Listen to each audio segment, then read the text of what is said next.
Okay, if I could have everyone's attention, the speaker slips that are out are for the special council meeting that's going to take place first. If you want to speak at this meeting, you fill out those slips. If you want to speak at the meetings after that, once public speaking is done, staff will switch the slips to the committee slips, and you'll need to fill out a slip for those meetings after that. So the slips that are out now are just for this special council meeting.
Okay, we're going to get started.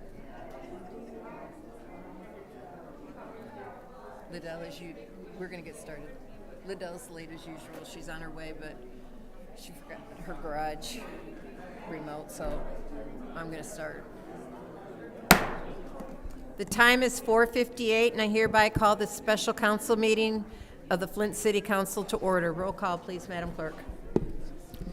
Mr. Alamin? Present.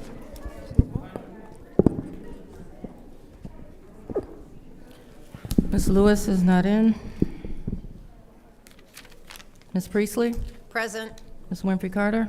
Present. Ms. Burns? Present. Ms. Mashat is not in. Mr. Pfeiffer? Present. Mr. Jarrett? You have 6 members present. We have 6 members present. Mr. Pfeiffer, will you lead us in the Pledge of Allegiance?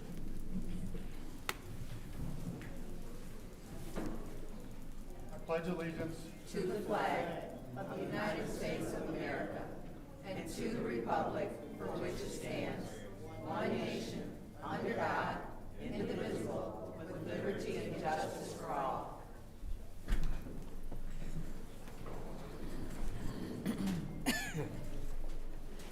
Is there any member who would like to acknowledge anyone who has died or is at this time? Madam Chair, Yes, go ahead, Ms. I would like to take a moment to have a moment of silence for former Administrative Secretary to City Council, Janelle Johnson. She passed away last month. And I just want to acknowledge her service to the City Council. She worked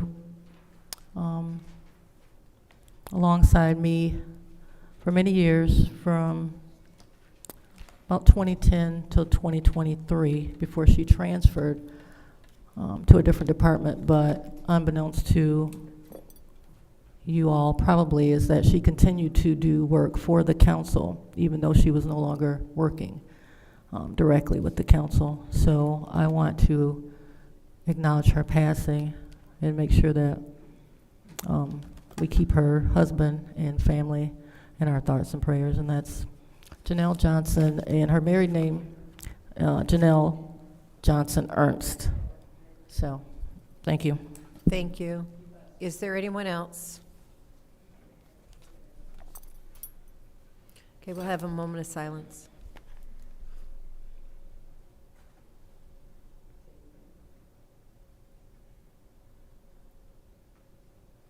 Thank you. Mr. Jarrett, will you lead us in the prayer blessing?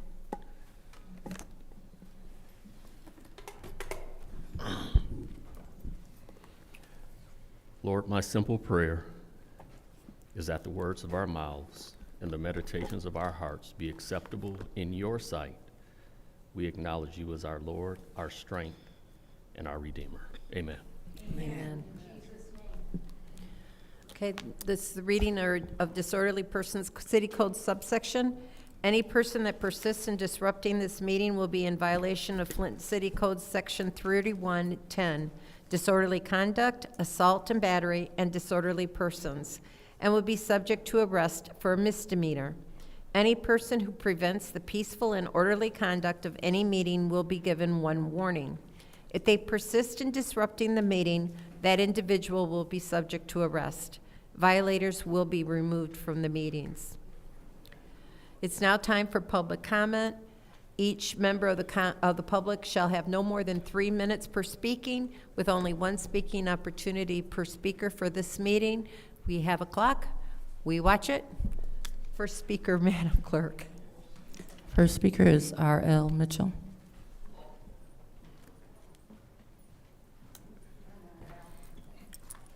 Well, first of all, Happy New Year, peoples in New York City and all over the world, year 25. But before I speak, a moment of silence for my hometown president, Jimmy Carter, 100-year-old last president on earth, Jimmy Carter. Thank you very much. But I was born in Bainbridge, Georgia. He born in Plains. Okay, like I was saying now, two of the peoples in Flint, Michigan, where I arrived when I was 4 years old, we have a crisis here, and the peoples who 25 years old and 26, you get a pen and start writing, because when you write, you can write anything you want to in this city, because you, the peoples, have been poisoned, and you haven't said a word yet, you 25-year-old peoples. And anyway, and another thing, like the Hassel Center over there, and my buddy got kicked in the butt for not picking up a bubble gum and hog-tied maize, and they bought that place for $1, and then we're gonna show you how we Flintstone roll in Flint. We own that place now just because they bought it with a dollar bill and think somebody gonna, like the councilman of Ward 1. You see the work. You see, we're gonna make it just like Ruston Fieldhouse. All that land out there, like Nelson They was gonna throw it away, but he stepped up and said, "Give it to me." And you see the work.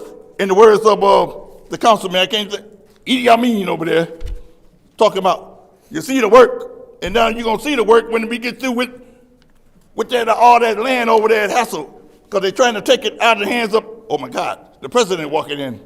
Mashak, I'm back. Hello. Ward 7, have a seat, making people nervous. And like for instance, in Mashak neighborhood, my junior high school is still standing, Whittier. We done put a $3 million roof on it, and she let it go bad with the black mold in there, and now she's trying to figure out a way to tear it down. It's going to take $3 million to tear it down, and she don't want to give up $3 million. She'd rather let it rot and give it,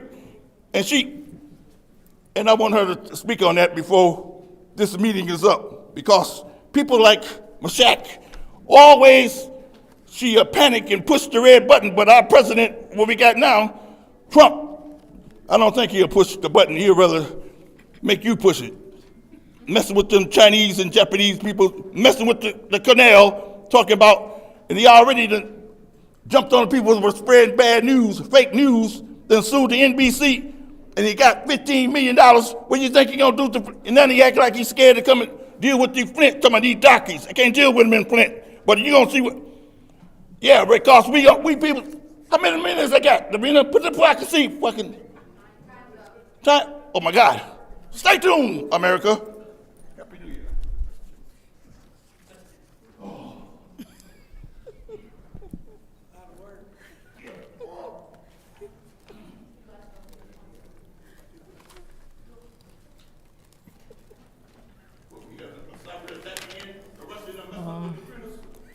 Next speaker, The next speaker Madam Clerk. is, I think, Sandra Jobin.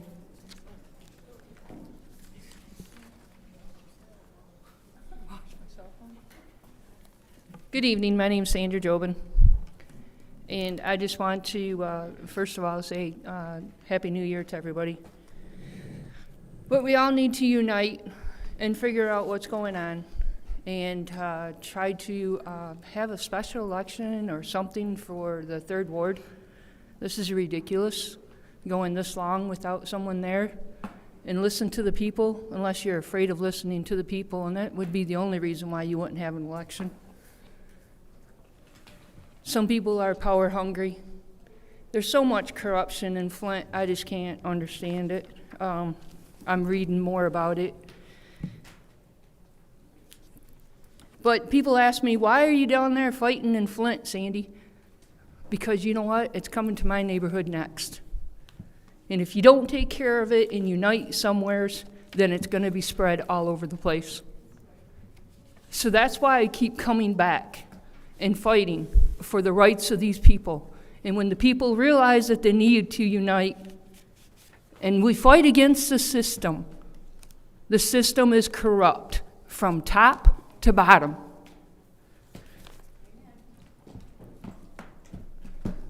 There's so many people that think they're getting away with so many things, but as you remember, certain people that all lies will come to, all darkness will come to light. And I can't wait for it to happen. I'm already seeing it happening day in, day out. So get ready to pay the consequences of what's happening.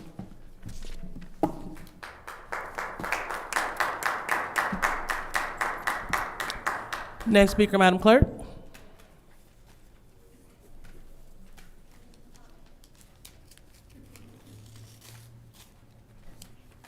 The next speaker is James Moore.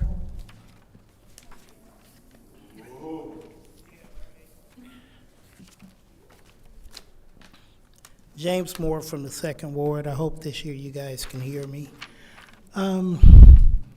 I didn't want to come up here on a sour note because it's a new year, but I do have to respect the fact of our past and that we don't make the same mistake twice again. You know, once upon a time, there was a council that set up here, and they had voted on switching the water over from the Detroit water to the Flint water, and a lot of consequences came from it, and people died. And so while you guys in battle in whatever it takes to be up there sitting in those 9 seats. I just want you all to support you in knowing that your vote matters. And from time to time, there will be mistakes made. I do understand. But we know here in Flint, we don't want to just rush to judgment.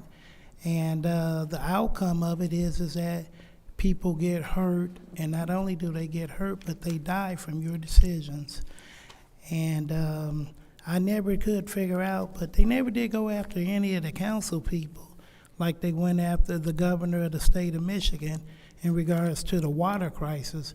Because I know definitely there were 2, Eric Mays and Shelton Neely, while they were on council, and they voted no on changing the water over. And a whole lot of others voted yes. And when it came down time to accountability, their yes became very silent. I hope that never happens again.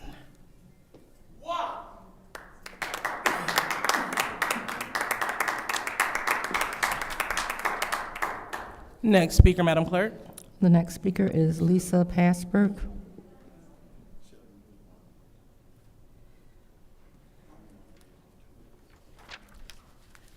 Good evening. I would like to speak in support of moving the ARPA dollars over to erase medical debt.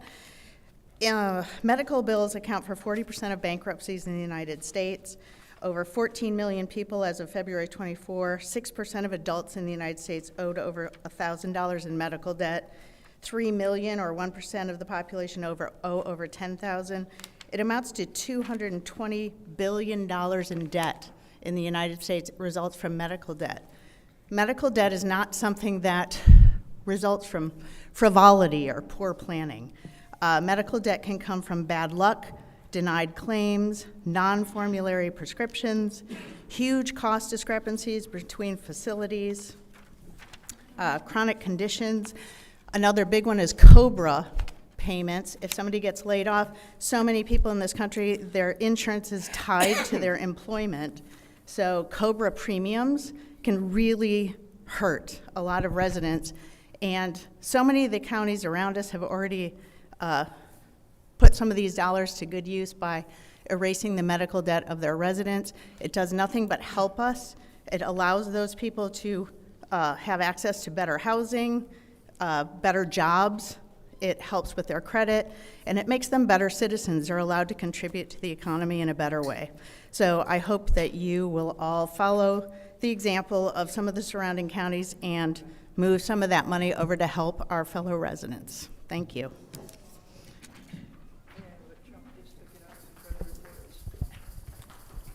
Next speaker, Madam Clerk. The next speaker is Linda Poley.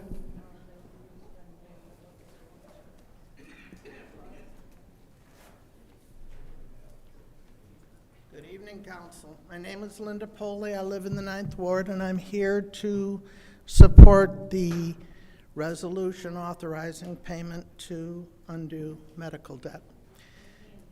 You can't hear. How's this? Speak closer.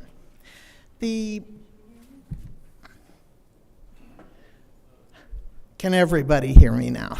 Thank you. This is ARPA money. And I would like to remind you that all through the ARPA regulations, you were all trained by this with Ernst & Young, the money is supposed to be spent for the benefit of underserved communities. Determined to be underserved, for one thing, if they live in a qualified census tract, and the city of Flint is pretty much all qualified census tracts. We have a lot of people who struggle. And this program is specifically targeted for those people. So I can't think of a better use of the ARPA funds.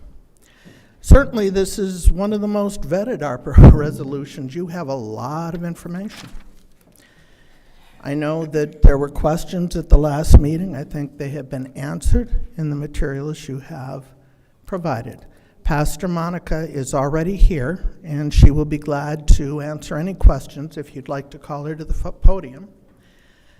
You have in your materials already a list of medical providers here in Flint who are supporting this. These are institutions which have been selling their medical debt for years to people who buy it and then try and collect it and make their money off of the collections. In this case, same transaction, the debt just goes away. They're going to buy as much as they can, and if there isn't enough money from the city of Flint, from the state of Michigan, the charitable contributions are going to eliminate the rest. One other thing I would ask you to consider before you vote no is charitable contributions are going to eliminate the rest. One other thing I would ask you to consider before you vote no is charitable contributions are going to eliminate the rest. One other thing I would ask. Somebody go get the mayor.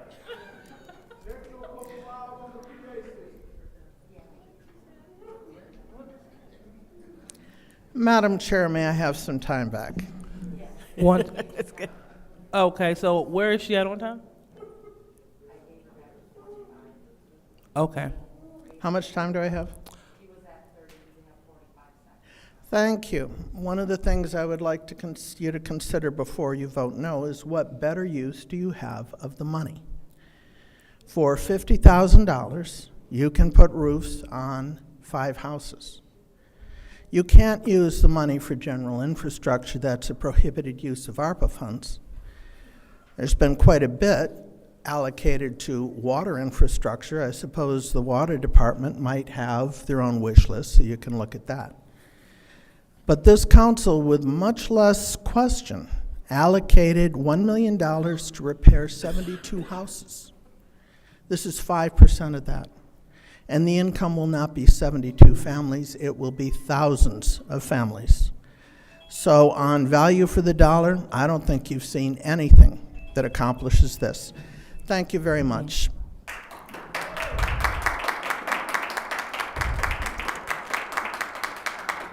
Next speaker, Madam Clerk. The next speaker is Pastor Timothy Hicks.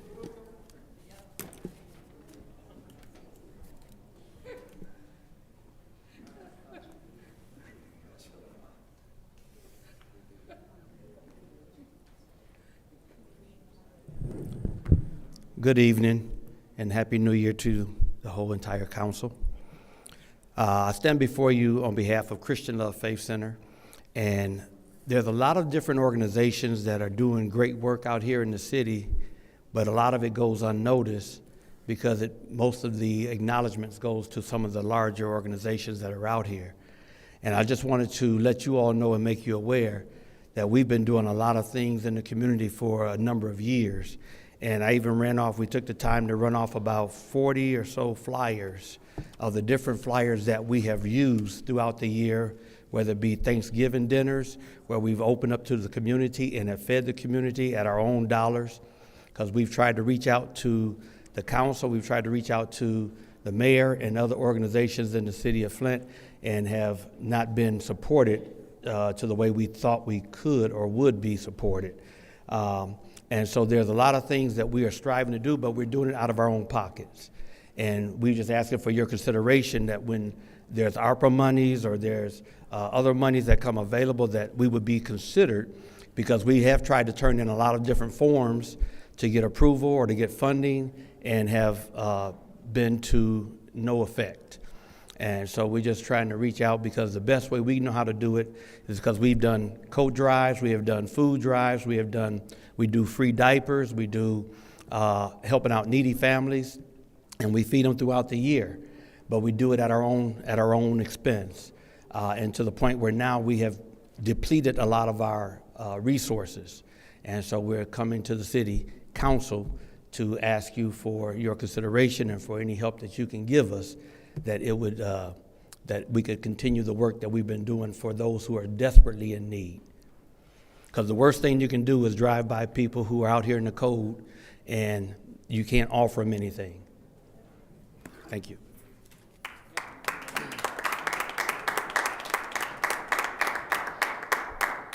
Next speaker, Madam Clerk.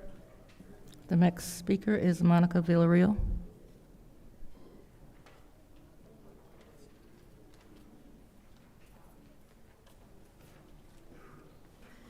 Good evening. My name is Monica Villarreal. Today I represent Michigan United. I'm also a pastor in the Flint community, and I want to thank you all again for the opportunity to share how the city of Flint can partner with Undue Medical to eliminate a huge financial burden impacting our community. I do hope that you all received the complimentary folder that accompanied the presentation that was given by Undue Medical, the University of Michigan, and Michigan United in October, and we also sent it recently in electronic form.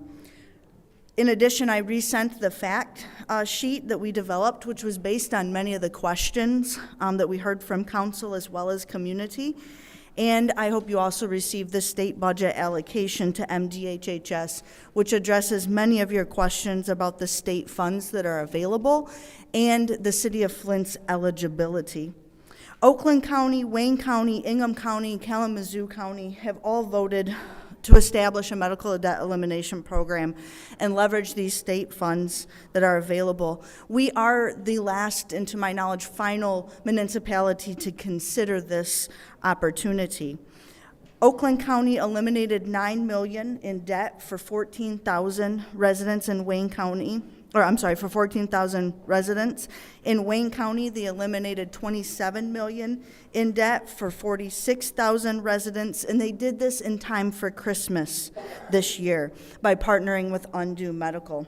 The program proposed uses $50,000 in reallocated ARPA funds to leverage state money that's already available for the purpose of eliminating approximately $32 million in medical debt for between 10,000 and 12,000 eligible residents in Flint, with the criteria of 400% the poverty level or a medical debt that is 5% or more of one's total income. On average, for every dollar invested, Undue Medical is able to eliminate $100 in debt. The ultimate goal of this program is to eliminate the medical debt. And should there be a gap in funds needed to eliminate the amount of debt that's available for purchase, or if there is a non-Flint resident that's captured in the large financial portfolios, Undue Medical will use their own philanthropic dollars to eliminate that debt. There are indeed numerous mechanisms in place to ensure these dollars hit the mark and benefit Flint residents. Undue has worked with many municipalities who've all had the same concern, and they've been able to do this successfully since 2014. In addition, any contract with the city requires compliance, and it is an invoice system. Undue will submit invoices for work completed for reimbursement. Thank you for reconsidering this proposal.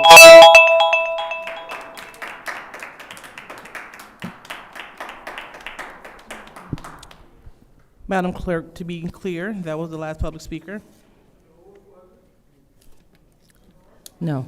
The next speaker is Beverly Biggs Levy.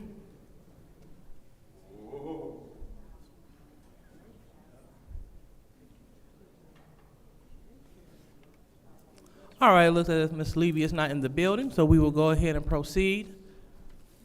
So was that the last speaker? No. The next speaker is Arthur Woodson.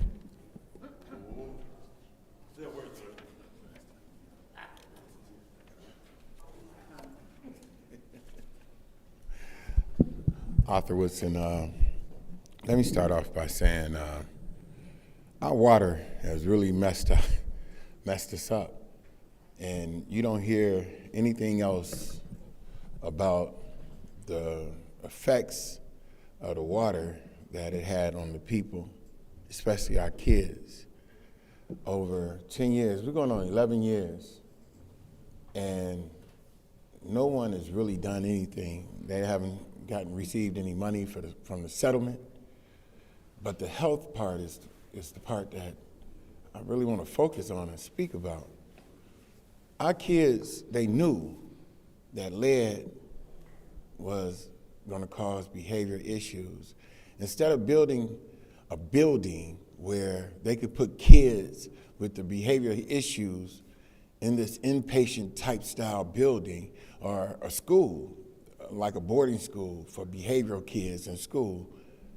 They chose to spend $20 million on a juvenile facility and put all the programs in there. That alone gives a kid some type of stigma, you know, saying that they was put into a juvenile home. And no one is really concerned about it. Registry got over $50 million plus. And Dr. Mona is supposed to have been really looking out for it. And she didn't do anything. All they do is lick stamps and send out letters over there and give you a $25 gift card. Also, checking and seeing what does the orthophosphates do to the person or the human body. Looking up ATSDR, Agency Toxic Substance Disease Registry, we put in 4 milligrams per liter of orthophosphate in our water to recoat our pipes. No one said what effect would it have on the human body by putting that much orthophosphate in the water. You hear about a lot of people with kidney disease or kidney failure, cardiovascular failure. That's what excessive orthophosphate does to the body. The state is 3.1, Flint is 8.4 with kidney disease. Wouldn't that raise red flags for people to really sit back and y'all call the people up here and ask, what is this doing to the human body? Call the water department, tell the water department supervisor, DPW manager, hey, look, let's look into this. Let's look and see what all this excessive orthophosphate is doing to the people of the city of Flint. Is it causing kidney disease or cardiovascular disease? Thank you.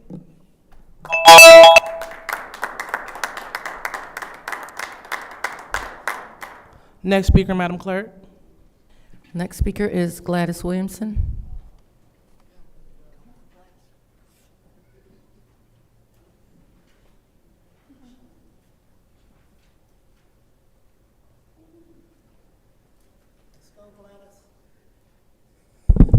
My name is Gladys Williamson, and I'm back.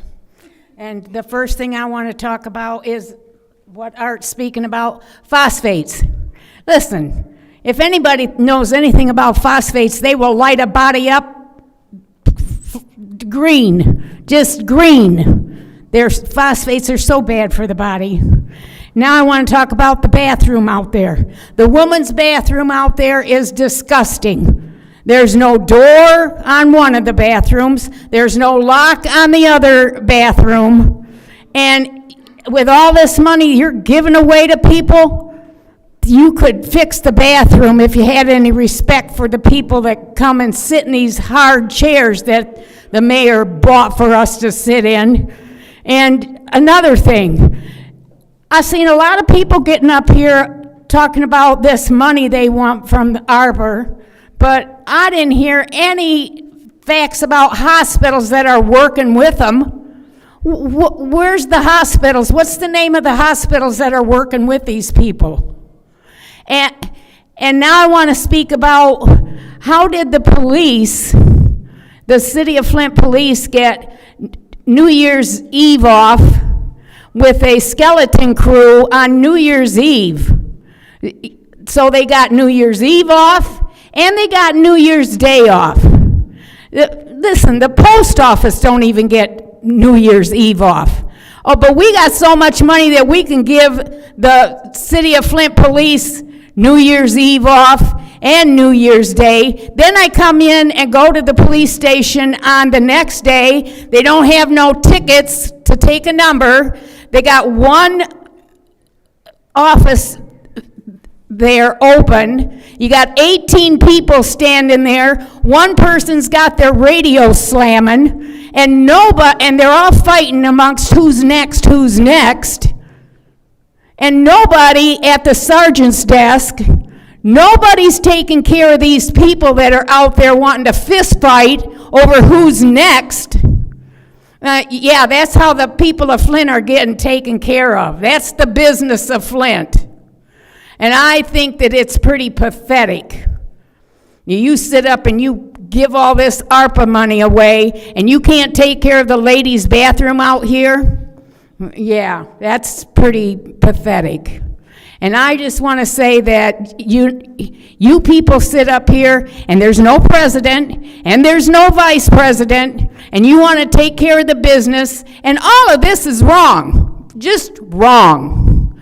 You need to take care of the people's business by doing right, by filling that seat right there in the 3rd Ward, and voting in a president and a vice president.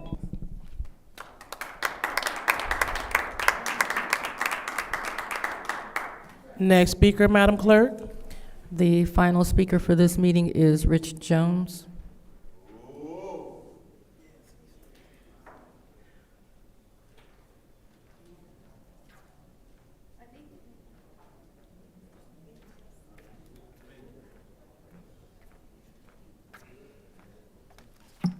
Push this up because it's real loud and I'm loud.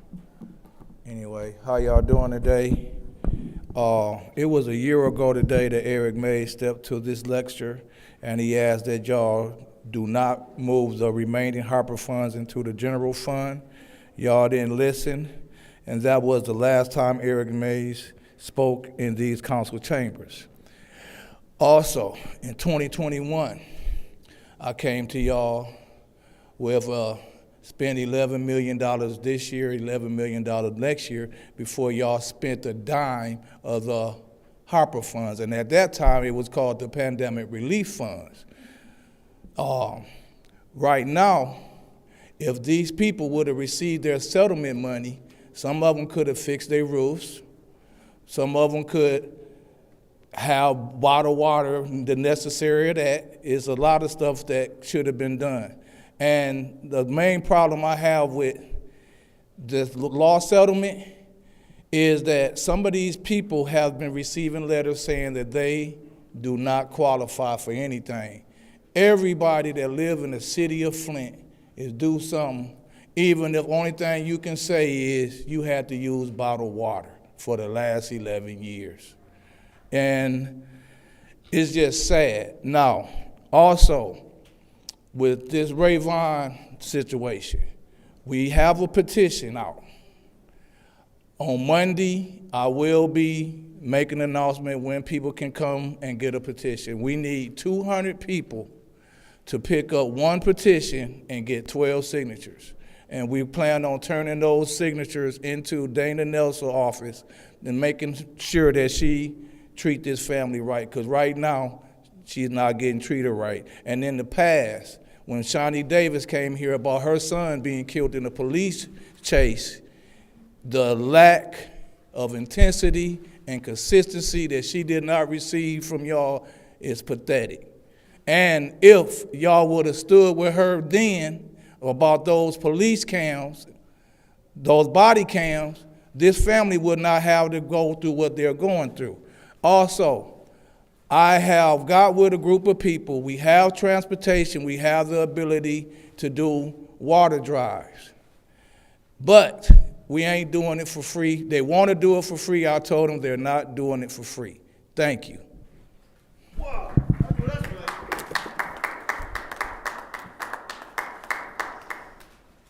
Public comment is now closed. Now it's time for council response. Anyone would like to respond from the council? Madam Chair. Ms. Burns. Thank you. Pastor Stokes, I did submit yours for your $75,000 for food allocation. I spoke to you, and I have not heard back. I did send it to them, and along with your issue with the sidewalk, I spoke with the director. He's back there too. I don't know why they don't have the sidewalks on that side of Flushing Road. One side is the township, the other is the city. Food access, we do have money that's in there. I don't have the amount. We did have 2 resolutions for St. Mark, as I explained to you, and also for Bethel. St. Mark's did not pass. It was turned down. It was voted down. I did not receive enough votes. Yours is still out there. When I hear something back, I don't see Emily Dorr here, so I am waiting to hear back. In regards to, I wrote down something else. In regards to, I do want to state, I'm glad to see Mr. Kenneth Miller here. I hadn't seen him because I've sent him some emails, and I'm going to separate your stuff when you get up here, Mr. Miller, because I want to ask about that ACO. I just saw you walk in.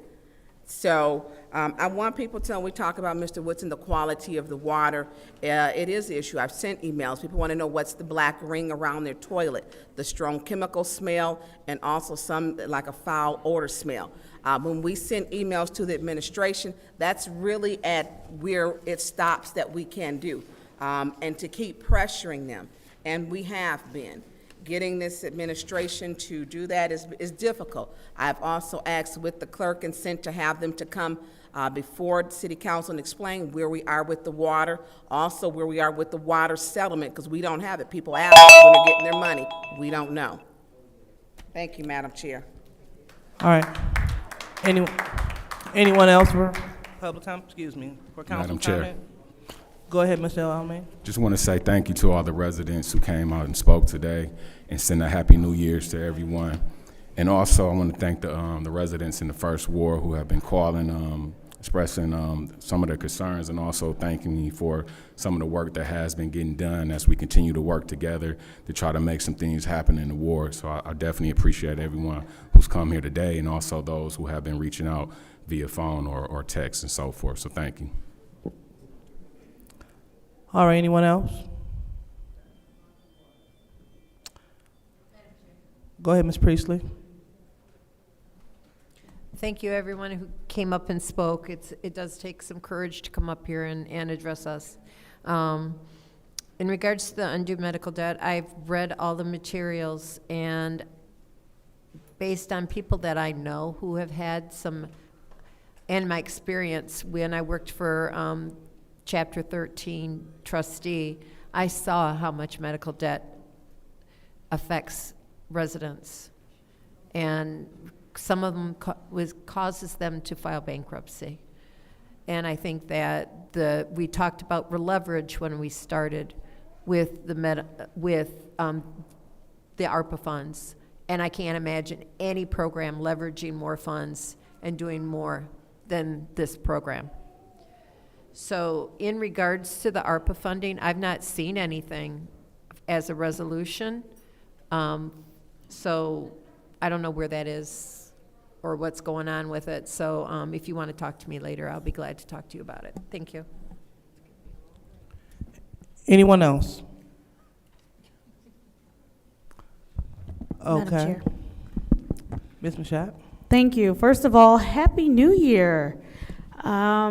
I do want to thank all of the 7th Ward residents, and I'm still going through all of the cards that I received over the holiday season, for all of the thank yous, for the roofs being replaced, the houses being painted, for the sidewalk repairs, and all of the different infrastructural things that took place last year in the 7th Ward. So thank you so much for your cards. It is my pleasure to serve as your council person.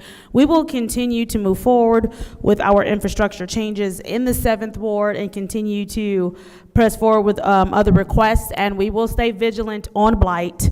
I do want to remind all residents of the city that your garbage bins should not be out if it is not the evening before your garbage day or your actual garbage day, because they are considered blight anywhere after those 2 points. So I just want to remind all residents to make sure that you are collecting your trash bins off of the curb. I also want to remind all Flint residents that it is illegal to park on the sidewalk and the grass, even if it is your grass, and that is also considered blight. I look forward to continuing to serve in my elected capacity. I look forward to continue to help educate residents on what is considered blight so that we can have a safer and cleaner city. Thank you, Madam Chair.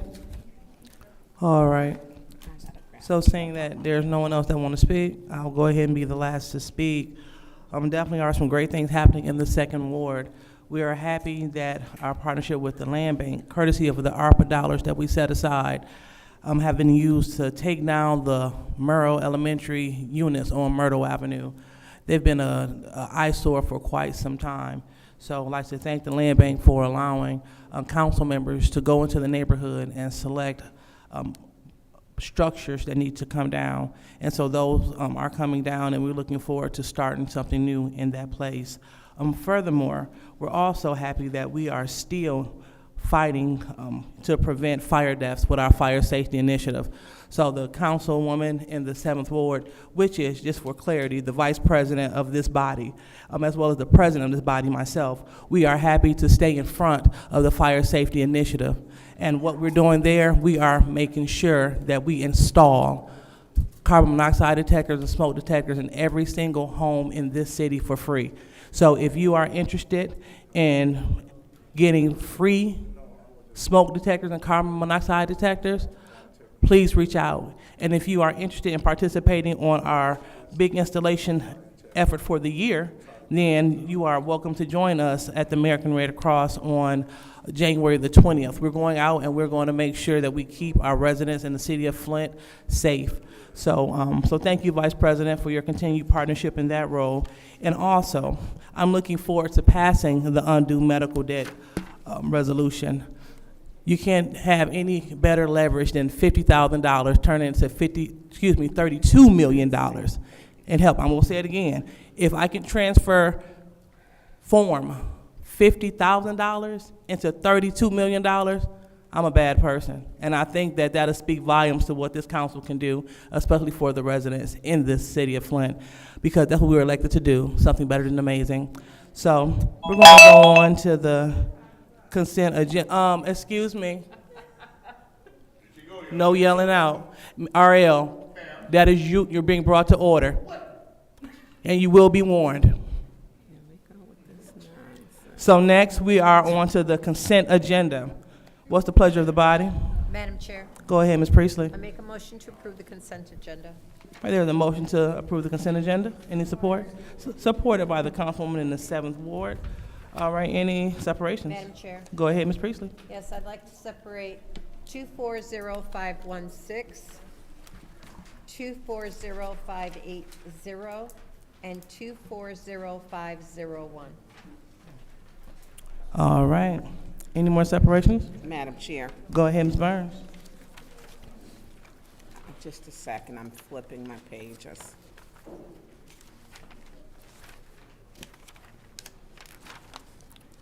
Uh, 240584. Can you tell us the page that? Oh, page 10. Thank you.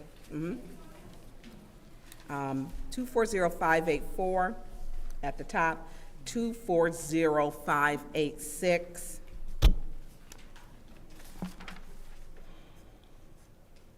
25003, 240482, that's page 12. What was the second one? And 250005, the special election. Okay, so after 25003, what was the other one? Hold on, 25003, it was 240482, CCV truck. Okay. And then 250005, the 3rd Ward election. Okay. Anyone else? Madam Chair, Go ahead, Ms. Michelle. I'd like to separate 240592. That's on page 11. All right. Didn't we go through that in committee already? Well, seeing that that's Yeah, we did. the last one, Madam we Chair. will go ahead and go ahead, Mr. Pfeiffer.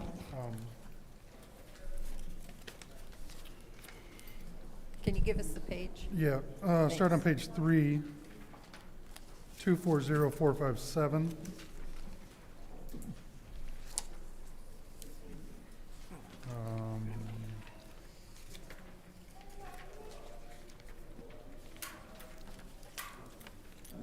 Page 10, 240451.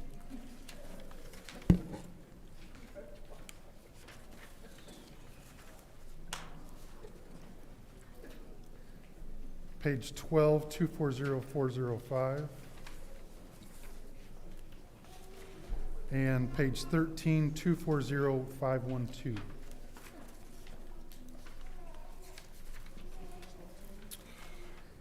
Thirteen is 512, yes. All right, Madam Chair, go ahead. I would ask that the councilwoman in the 4th Ward repeat her separations. I did not get all of them.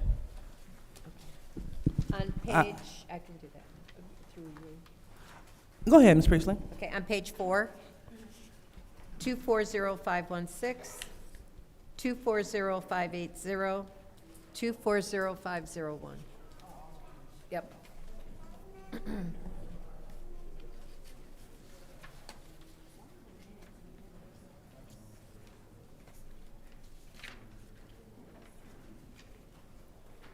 All right. Did that answer your question? Okay, very well. All right, so now we're looking to pass the consent agenda, and the consent agenda will consist of resolutions 240446, 240, the presentation of the minutes. All of them. Thank you, Ms. Priestley. Yep, that will be all of the minutes.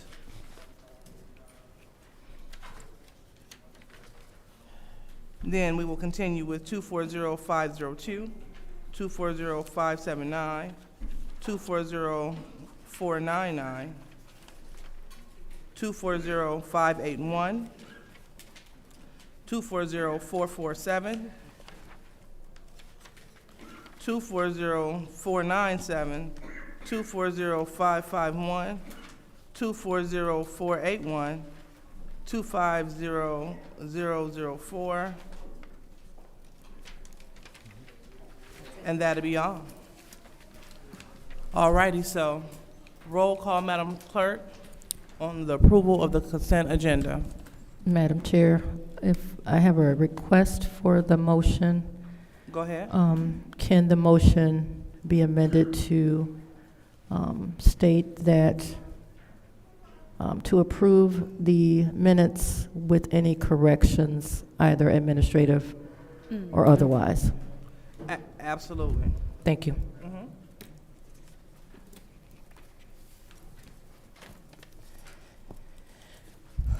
Roll call will be Mr. Al-Alamin. Ms. Lewis? Yes. Ms. Priestley? Yes. Ms. Winfrey Carter? Yes. Ms. Burns? Yes. Ms. Mashat? Yes. Mr. Pfeiffer? Yes. Mr. Jarrett? Yes. Vote is 8 yes, 0 no. The vote is 8 yes, 0 no. The consent agenda is approved. So now we're moving on to our first separation, which is 240457. Madam Chair, Ms. Priestley? I make a motion to approve 240457. There's a motion on the floor to approve Resolution 240457. Any support? Support. Supported by the councilman in the first ward. Any discussion? Yes. Go ahead, Mr. Pfeiffer. So, is there anyone here that can speak to, I have a question on how this is going to work with the rule that was just passed with medical debt not being on the credit report?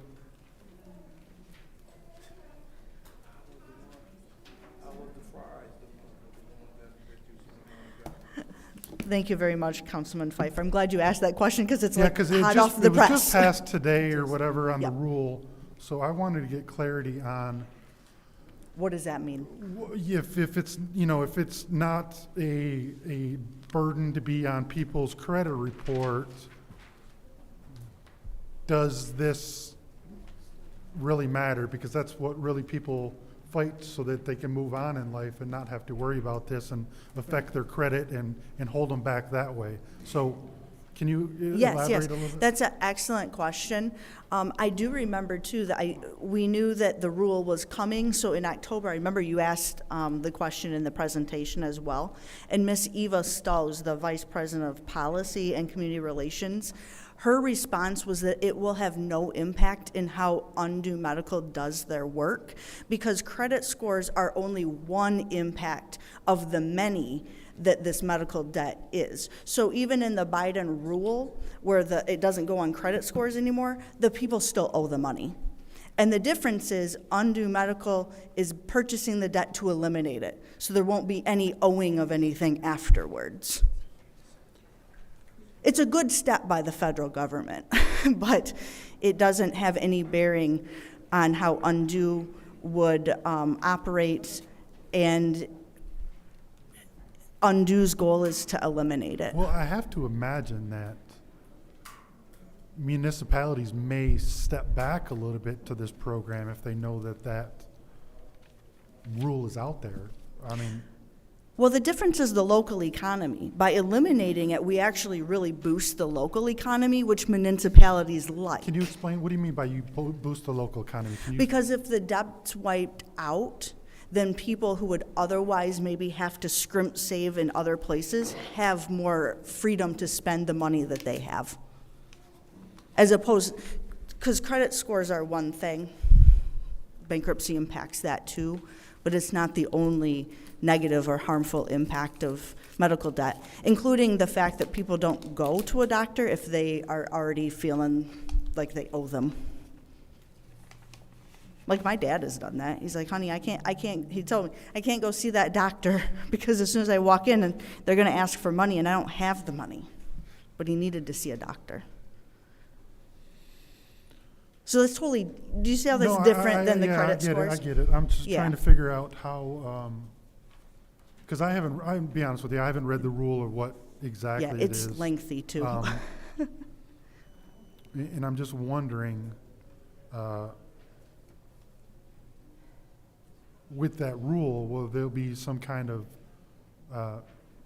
municipalities start thinking otherwise going forward for this type of program, knowing that I think the biggest burden is probably the credit report and stopping you from, getting a mortgage or a new car or whatever, what have you. I'll listen to my other colleagues and No, I appreciate the question, because it's hot off the press and everyone's trying to look at yeah, that and as it well. was just signed today, and I'm just trying to see how that fits in with this. So I'll yield. Madam Chair. Go ahead, Ms. Yep. Ms. Pastor Monica, thank you. Thank you to everyone that is here this evening to speak in support of this. I would imagine, just to kind of answer my colleague's question without having, I'm sorry, can we start the time? Definitely from the beginning. You got a minute. Right.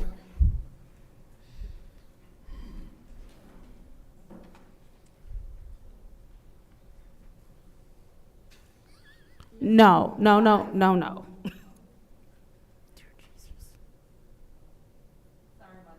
No problem. Thank you. I would imagine, having not read it, but the reason that this is still important, because if it cannot go on your credit report now, I know the fear of it going on people's credit report was one of the ways that they could get the money. And so now I would imagine that they're gonna step up their garnishment game. And so to not have debt to garnish at all is basically what we're trying to accomplish here. Because being garnished is going to impact you way faster than the amount of time it takes to hit your credit. It's going to hit your pockets immediately if this is not cleared out. I would also imagine that credit companies, medical companies are probably going to figure out more creative ways to get the money that they feel they're owed for services that are rendered. And so if we can completely clear out the debt, then we don't have to have families trying to figure out, because while this is a beautiful thing that it won't go on your credit, I think it gives more of a pause and it causes some more anxiety for people, because now there probably will be more creative ways that people will attempt to hospitals and facilities will attempt to get the money for the services rendered. So I do want to say I am still in full support of this. I do believe that with the law that was passed today, we're looking at an uptick in garnishments. And so if we just clear it out completely, we are solving a lot of problems, and we'll have a lot of people who will not get any surprises as to the new creative ways that they will come after them for the debts. I've been in support of this from the beginning. As someone, again, and I think Councilwoman in the 4th Ward stated during public speaking, no one asks for the medical emergencies, or no one asks to get sick. No one necessarily likes going to the doctor anyway. And having just this extra step in place where there isn't going to be more debt on top of debt that they already have, this will help people take better care of their health. This will encourage people to go to the doctor as opposed to waiting, because most people, out of fear of going to the doctor and having to pay or being billed, they will wait until the very last minute. And so now they have that emergency room situation where the emergency room becomes their doctor, and they're billed even more than they would have been billed if they would have just billed if they had gone to their primary care physician. So again, I think this is a wonderful program. I think this is going to ensure that families are able to keep the money that they are earning. I think that this is going to open up a whole new world for residents, and so I am in full support of clearing out medical debt. Pastor Monica, did you want to say anything? I feel like I interrupted you. Okay, all right, and I'll yield, Madam Chair.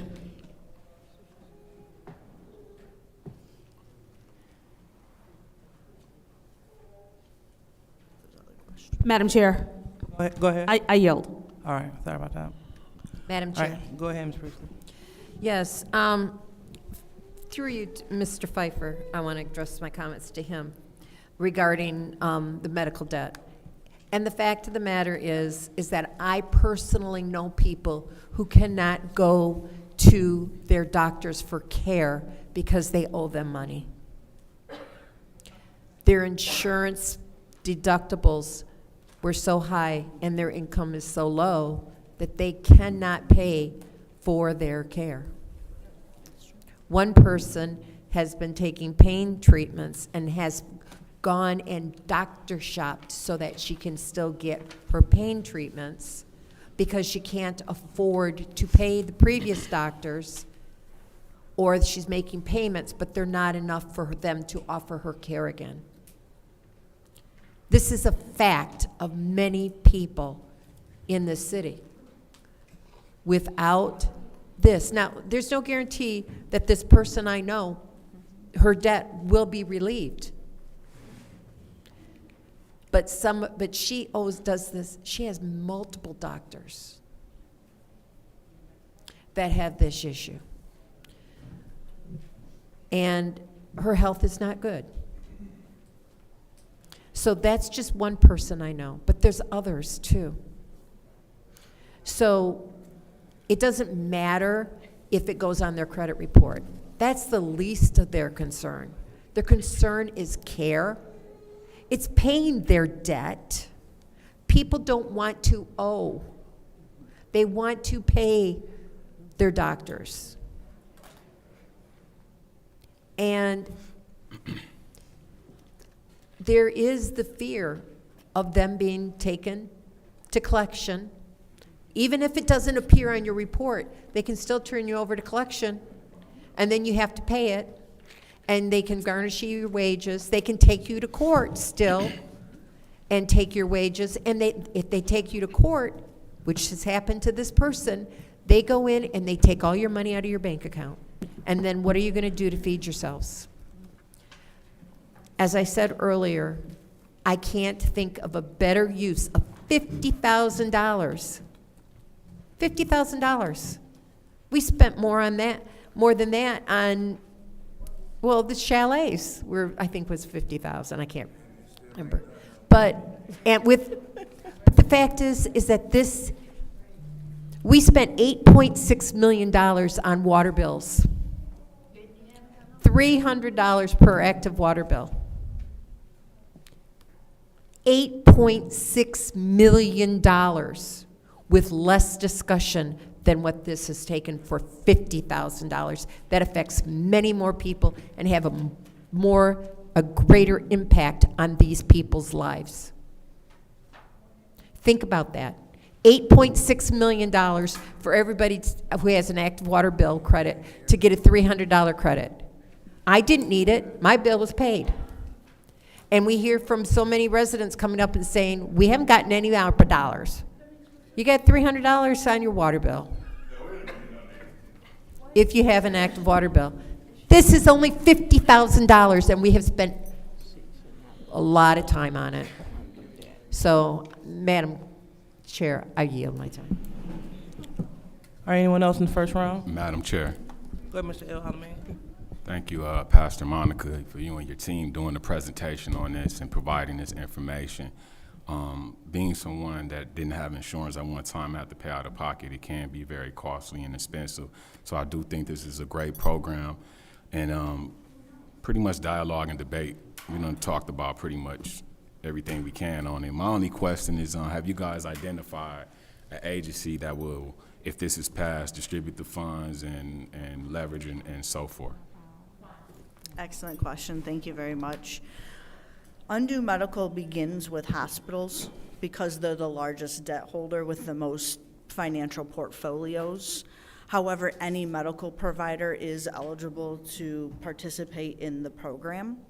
I have personally sat in conversation with hospital board members as well as CFOs to have also a presentation and a Q&A with those providers. The Greater Flint Health Coalition, which primarily works with hospitals and medical providers, they had a presentation given to their board of directors.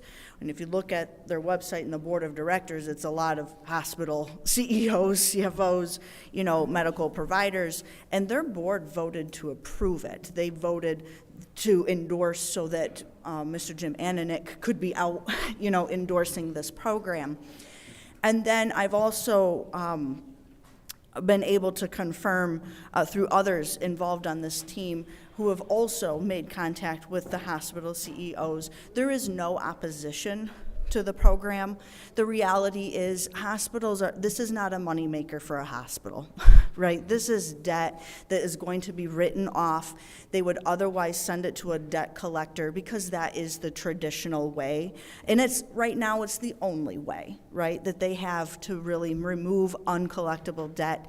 And this program offers an alternative that has tremendous social, economic benefits to our local community. You'll see on the letter of support, there were several physicians that were on there as well as medical providers. So, Dr. Bobby McCamala has been involved in this, and we keep his family in thought and prayer as he's getting treatment at Mayo Clinic. The Harris family practice, that's Dr. Harris downtown. Even GHS, Genesee Health Systems, mental health is part of health care, but also they have an FHQ, right? They have the clinic, the clinic that serves folks. Clarence Pierce signed off from Hamilton Health Clinic. That's also an FHQ, which provides medical care in our community. Those are the ones I thought of on the top of my head on the letter, but you all did receive the letter in the email. So yes, there are physicians behind this, medical providers behind this. The sooner we're able to move forward with this, the faster we're able to continue building those actual relationships and contracts, right? Locking in and getting down to the work of letting undue medical do what they do, which is all this financial portfolios and move forward. And I think there's a really good role for community in this project because all of us in this room probably know a physician or two. And I'd like to see the opportunity that we as community come together and work with our own physicians, our own friends, our own families to, show medical providers the opportunity they have to engage in this program as well. Thank you. That's all I have. Madam Chair. Go ahead, Ms. Murphy-Carter. Thank you. Dr. Monica, I have a question. I did read read this pamphlet. In reading this, and maybe I missed it, did we ever get a percentage of individuals in the city of Flint who have medical debt that's unpaid? There is, at this time, no data that will tell us a percentage. Right. The best data we have is the estimate of the number of people who would fit the criteria. So if we look at City of Flint, the criteria is 400% of the poverty level. Yes. Right? And so we can get some numbers from that. And then when we're focusing on the hospitals is where the 32 million really comes in. And those are estimates because until a contract's signed with them and, you know, they really look at the books, there's no way to have the exact numbers. Mm-hmm. And yeah, that's true. I know. So I think it's about 1/3, right? Is 10,000 to 12,000 about 1/3? No, of our whole population, it would be, what are we, 82,000? Mm-hmm. Someone else who's a little better at math on the spot. Yeah. Yeah. Yeah, I know. This will be beneficial to a lot of families. I had to sit back and think about myself as an individual. I had a medical bill that I got, did not know that my insurance didn't take care of the whole bill. And I mean, it was a significant amount of money, you know, like $500. And it was getting ready to go into collections, so I had to go and pay it because I didn't want it to go to collections. Right. So I can understand, and I do sympathize and empathize with residents who do have medical debt. Yeah. And yeah, you don't want it to be on your credit report, but you know, you want it to get paid because the reality of it is if you do not pay it, you cannot go and see that physician because you still owe them money. So exactly. Okay, I'm gonna listen to the rest of my colleagues on this. Thank you. Thank you. Anyone else in the first round? Madam Chair. Go ahead, Mr. Jarrett. Thank you. Good evening again, Yes. Pastor. So I had the opportunity to speak with you Saturday. You made similar presentation with Flint Neighborhood United, and I sort of want to have some of that same conversation for both my colleagues and the public to hear. And again, having said we had conversation Saturday, it could be that I'm conflating the two times this was presented, but at one point you shared that Undue Medical is willing to provide some of their philanthropic dollars as an additional boost for buying down debt. That is correct. So here at the Flint City Council meeting, you understand our priority is City of Flint residents. You also stated that Undue Medical gets sort of, now these are my words, not necessarily yours, but they get the biggest bang for the buck when they buy the portfolio from the medical, the healthcare provider. That's Now, in that portfolio, there could be City of Flint residents, non-City of Flint residents. In the portfolio could be. Okay. The presentation says that the cost is a fraction of the face value of the debt because medical debt is rarely fully collected. And then it says $1 donated can erase $100 of medical debt. Yes. I hear us talk about $32 million. Where did that number come from? Who first provided that number? That is the estimate provided by Undue Medical Okay, so that, of debt that they believe is available for purchase. Okay. primarily focusing on our hospitals. Is undue medical debt, I understand, like I say, when we talk about a 1-to-100 ratio, 300 million is the equivalent of $320,000 of funds that they need to buy down 32 million, excuse me. I might have said 3, but 32 million. Is their commitment that the 32 million will be specifically City of Flint, or are they saying in the region? It would be, the 32 million is what they believe is available through our hospitals. And yes, they acknowledge that we're probably gonna have a few here and there of non-Flint residents, because they do have software that narrows down the scope, right, within the portfolio. They'll be able to account for it maybe after the fact. Once they get in there to actually analyze the portfolio. And because they know this, and because portfolios are in bulk, they can't tease out like every grain. So they are putting up their own money to ensure that. So I guess my question is, the commitment that they're willing to put up, is it such that the City of Flint residents receive $32 million worth of benefit? It could be more. Okay, but are they the willing to commit? Are they committing that the 32 million that we keep talking about in these chambers will be a City of Flint commitment? I'm just trying to understand. Right. So the 32 million's an estimate. Best data available. If the number's higher, they will cover that too. I'm asking because we keep in these chambers we've said $32 million worth of benefit.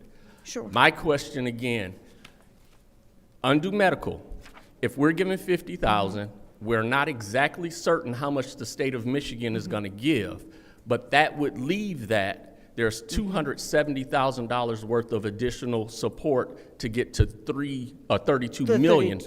Are they willing to bridge the gap such that the City of Flint receives $32 million worth of benefit? I think I better understand your question now. Okay. Let's look at the MDHHS allocation, right, which is the state level eligibility for Flint and the other 4 counties.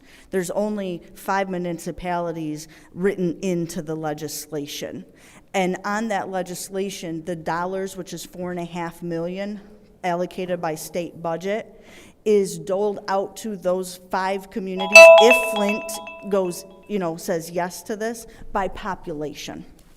So that's why. So there's no exact there, but it is done by population.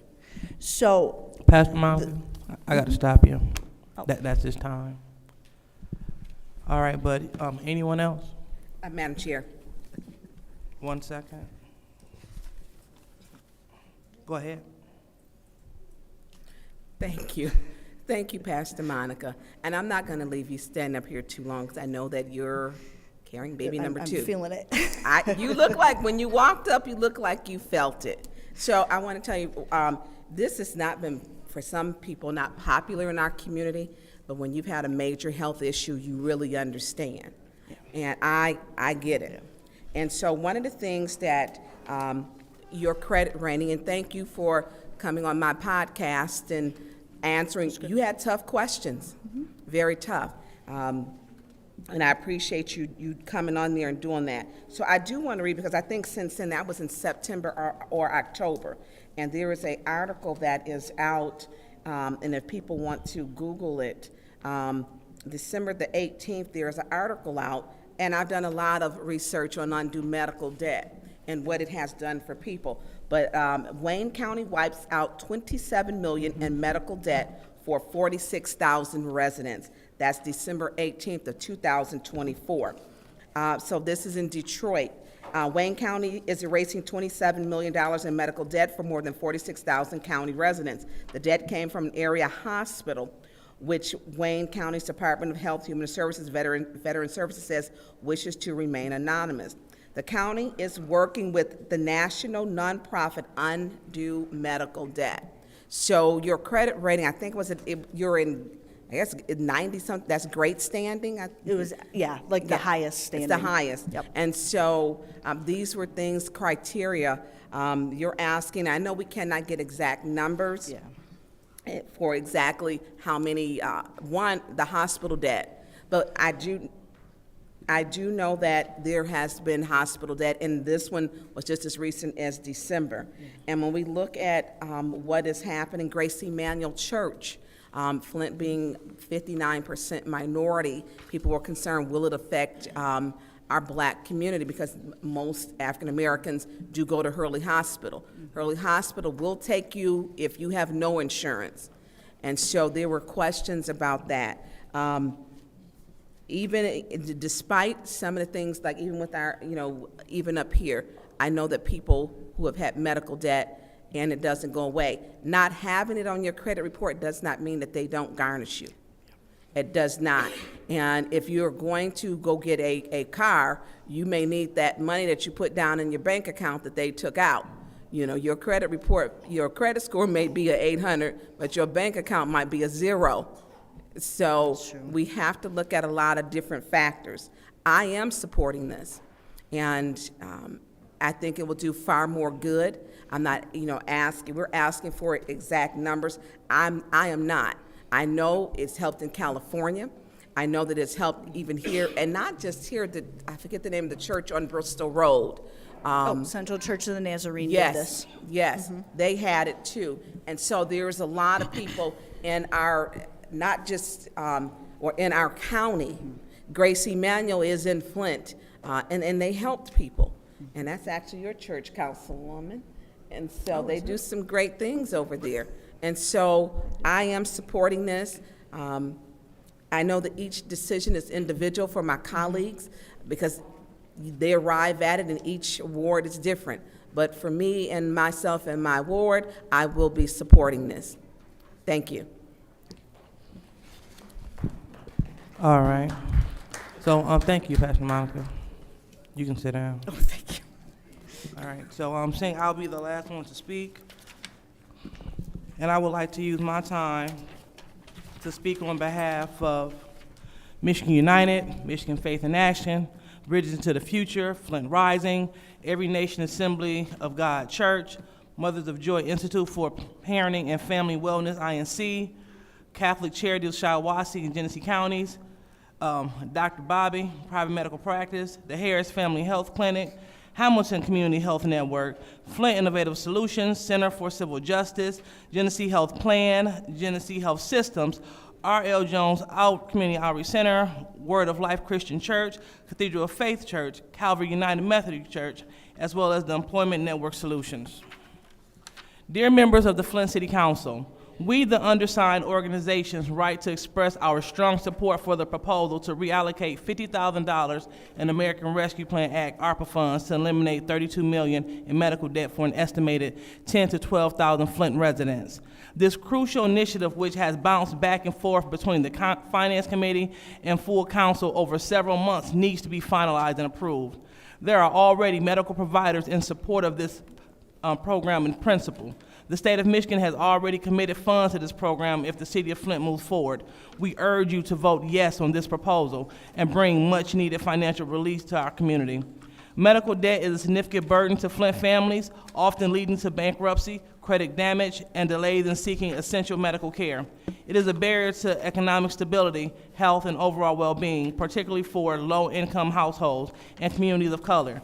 By bypassing this proposal, you will help alleviate these burdens, freeing families from the crushing weight of medical debt and allowing them to move forward with greater financial security. This resolution reallocates ARPA funds to eliminate debt in a way that is equitable and efficient. With no application process required for Flint residents, the partnership with Undue Medical Debt will allow for a streamlined approach that maximizes the impact. The estimated $32 million in debt relief will reach more than 10,000 residents, directly benefiting our community and providing a much-needed lifeline for families struggling to make ends meet. This proposal represents an opportunity for Flint to lead on a critical issue, using available resources to address a widespread problem that has only worsened during the pandemic. Your vote will make a meaningful difference in the lives of thousands of residents and will demonstrate the City Council's commitment to supporting Flint families in their recovery from the financial hardship of medical debt.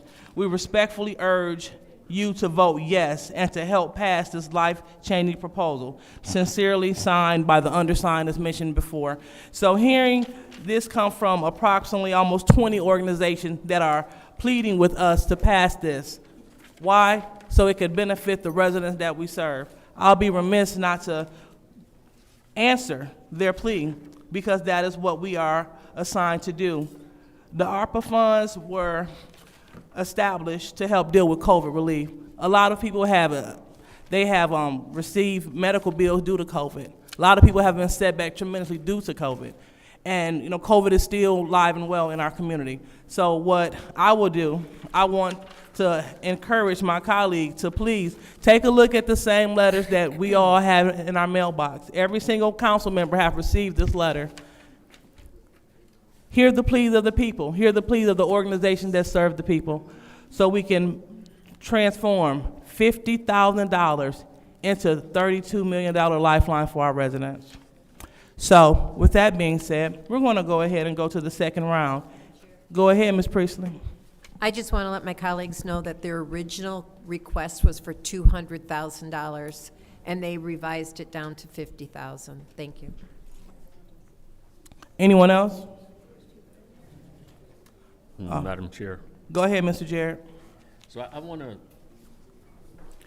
to make sure my position is understood here. It's not as if I don't believe there is merit in this program.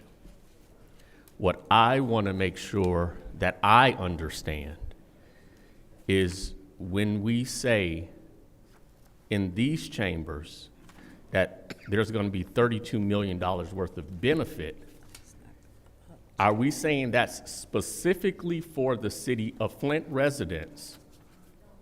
And if so, is that something that Undue Medical can deliver on? Quite frankly, it would be, in my opinion, if we get $10 or $100 on the dollar and get $5 million worth of debt cleared, that's a win. My point is, I don't like the presentation of something here when we're not, there's not a commitment to that. We can likely do that. I'm going to vote yes on this because I think $5 million is going to be helpful. If we get to the 32 million, wonderful. If we get past it, as was another possibility, even better. I just have difficulty sometimes when the best case scenario is the one presented, but there is not a commitment that can be made for that. My other question, and the other thing that I really want not just the residents, but the service providers to understand is individual medical practices may not be contacted directly from Undue Medical. So we're going to have to work through a process by which those medical offices can reach out to Undue Medical to see if they would be able to be served by some of their debt being paid off. So there's a little bit more to it than Undue Medical has the money and medical offices across the city are going to be contacted. It's not, I don't believe it's necessarily going to be that, but I do believe there will be some good that comes from this $50,000 outlay, as well as the state of Michigan funds that we're being told will be added to this pool of money. So I yield. All right, anyone else in the second round? Madam Chair. Go ahead, Mr. Pfeiffer. Pastor Monica, can I get you one more time, please?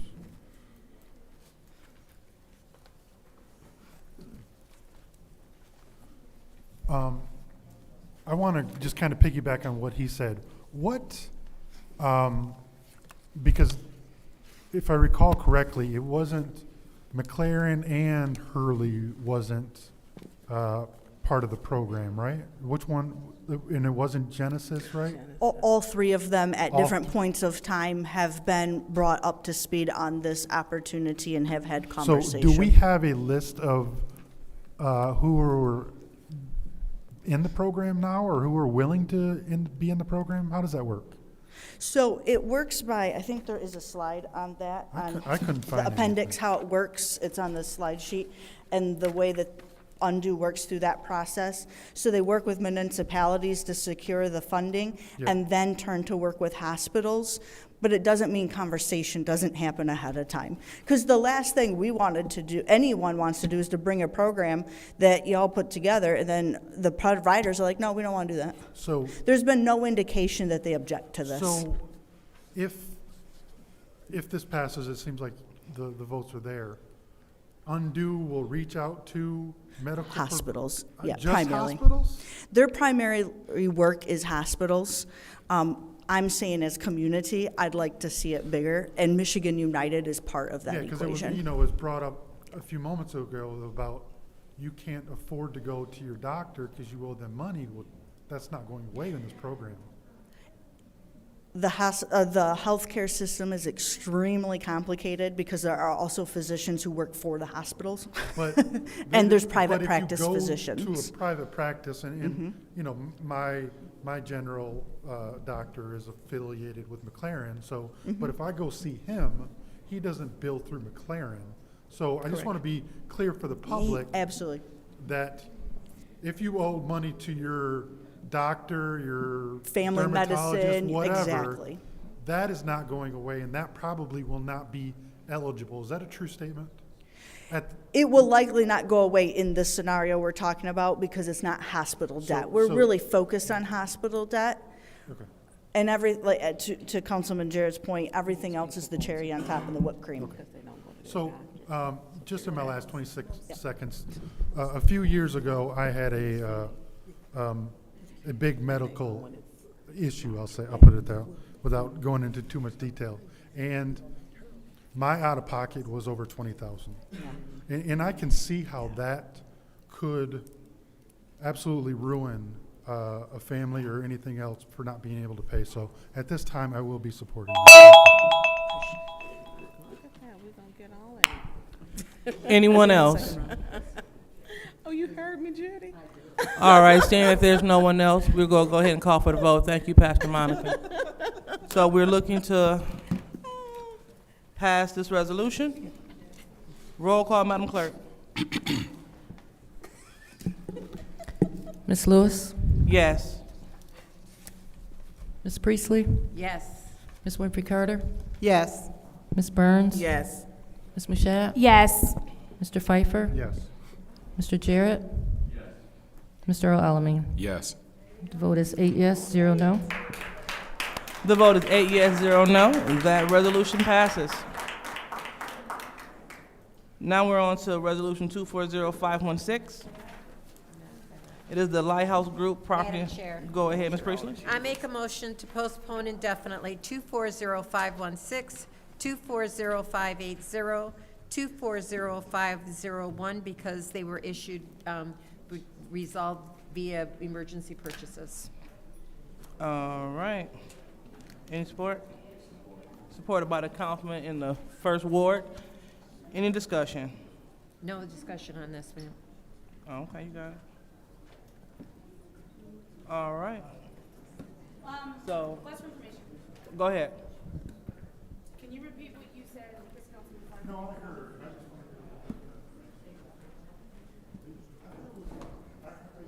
Obviously, we don't get copied on any of this stuff, but it was all three. I thought it was just one. All three. Because we were on the brought one. The last council meeting had one, but the others, one was in finance and remained in finance, I believe, or moved to council, but the other two were already in council. I had a list of them, just where they were. Okay, Ms. Priestley, so could you please repeat that for the record?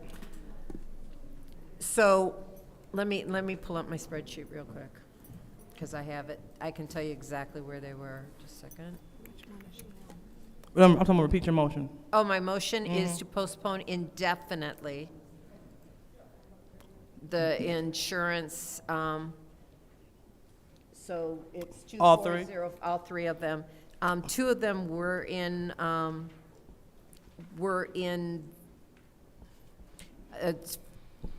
council, and one was, I guess all three of them were. All three of them were in council.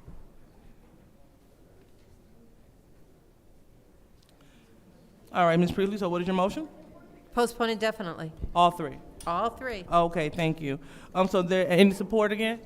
Supported by the councilman in the first ward to postpone indefinitely resolutions 240-516, 240-580, and 240-501. Roll call, Madam Clerk. Ms. Priestley? Yes. Ms. Winfrey Carter? Yes. Ms. Burns? Yes. Ms. Mashat? Yes. Mr. Pfeiffer? Mr. Jarrett? Mr. Al-Alamin? Ms. Lewis? Yes. The vote is 8 yes, 0 no. The vote is 8 yes, 0 no. Those resolutions are postponed indefinitely. So now we move on to resolutions 240-584. Professional construction engineering services for the Cedar Street Pump Station, the reservoir rehab. What's the pleasure of the body? Madam Chair, make a motion to approve. All right, motion to approve. Any support? Support. Supported by the councilwoman in the 6th ward. Any discussion? Madam Chair. Go ahead, Ms. Byrne. Did not approve any of this. Mr. Miller.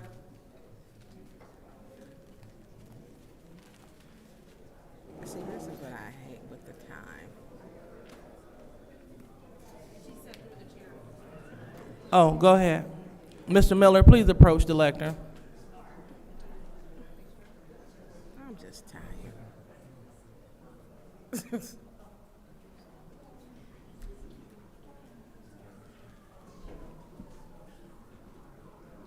Through you, Mr. Miller, because our clock, yep, you talk louder than I do usually, and I'm away from it. Through you, Madam Chair, to Mr. Miller, and can you tell me what this is? And is this a part of the ACO, one of the projects? Yes, so the Cedar Street project is a ACO initiative. Can you tell me what percentage, is this complete, or will this complete that project? Was it 17? The last spreadsheet that you gave us, there were 17 projects. So this, I categorized them into major and minor, I believe, right? Right. So this is one of the majors that I believe 2 or 3 are left. Okay. Yeah. Well, I think Scott Dungy and Yolanda sat down. They're like, he can handle it. That's a. Well, who can speak to it? Yeah. How many? Cedar Street and Torrey Road, correct, are the last 2 major initiatives. Yes. So Cedar Street is one. Torrey Road Booster Station is the other that are yet to be completed. Okay, and I sent the email because with those projects, you sent back, you had to contact, you sent it to Mr. Taylor. And I would like for us to get it on our schedule so that we can have all of those to do a special order. For you two, Madam Chair, to Mr. Taylor. Mr. Taylor, Madam Chair, could you? Mr. Taylor, could you please approach the lectern? Mr. Ed Taylor. So that we could have, we need to be updated on that, and I think that goes along with those projects. And I think there's 3 of them that are on here tonight, I believe. Is it 3? No, just 3 projects? So we have several items on council tonight. Tonight, I think I saw 3, well. But Cedar Street was the only one on the ACO, if I'm not mistaken. Okay. So, when I sent the email, good evening, Mr. Taylor. Hello. I sent the email and he sent. What is that? Mr. Mitchell, stop yelling out. Yeah, That would be your first warning. he's briefing. It's easy. Mr. Taylor, can we get them to update us on the service line replacement in the ACO? He sent the email to you. I didn't hear anything else back. That's all I'm asking. I get around to it. I just haven't seen it. That's all. Okay, and I that's what I fixed. That's what I'm at. So we could just get that, so we can just do it in the public, because people want to know, I want to know where we're at, and I think that's also that dual pipeline that's on there. And actually, I'm thinking about that now. Probably we should get that information from Roe, because we don't have anything to do with it anymore. It was taken over by the state. Right. And Roe has all exclusivity to it. Because the people that we had do it, that was doing it for us, they wanted to continue to do it, but Roe told them, no, it's us, we're going to deal with it. So I probably can get that information. How do we get it, Mr. Taylor? As I sent that to the city clerk, if we could, we need to figure out how to get it, so that we can, if we could get it and then have, because like the service side, we don't know where, I know they're working, because I see them. If I were you, I would probably do all your correspondence through Roe, because we don't have anything to do with it anymore. Does the state contact you about them? Yeah. Thank you, Mr. Taylor. Mm-hmm. We have meetings with the state, yes. Okay, and so this project is this one that we're at, this is what percentage complete? Oh, no, we're nowhere near complete. Nowhere near. Okay. But we will be finished before before Eagle's deadline, for sure. Okay. Okay, and my time is going to run, and then I guess I'll send the email back, Mr. Taylor. Do you want me to send the email to you so that we're all on the same page, or when the clerk gets the information back? I think we all, and all of the council, because I think that's a question we all get. Okay.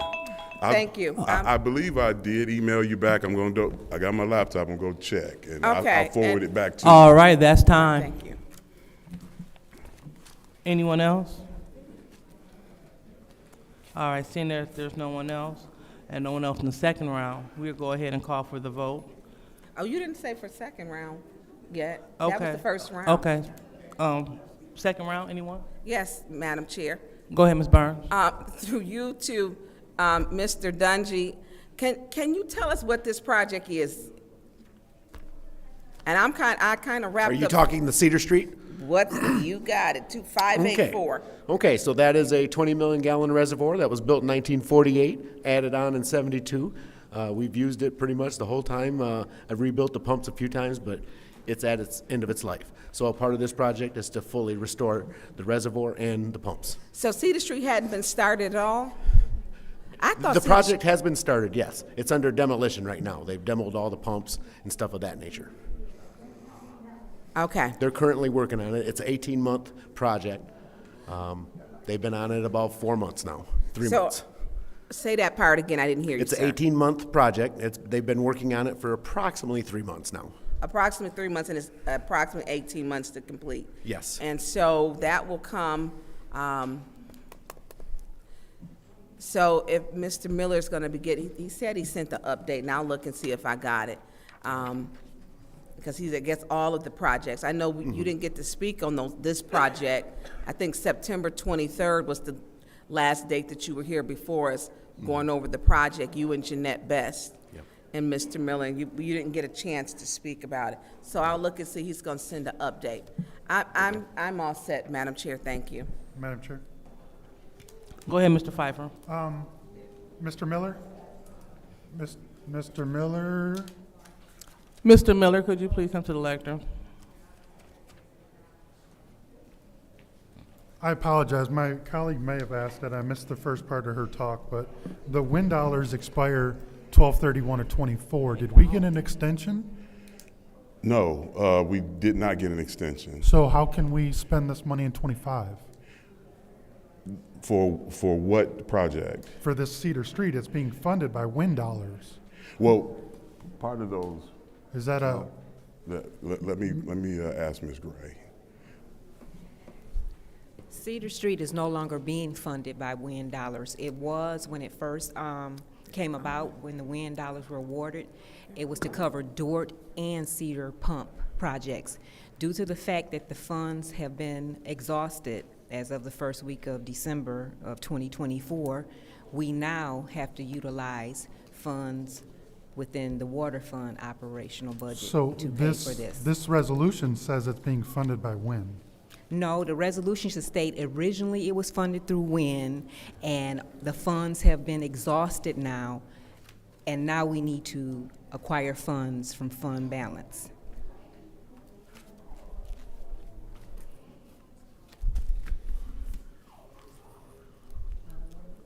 Okay.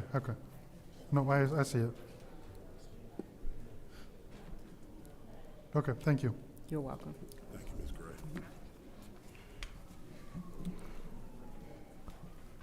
All right, is that you yielding your time? Yeah. All right, anyone else in the second round? All right, seeing none, we will call for the vote for Resolution 240584. Roll call, Madam Clerk.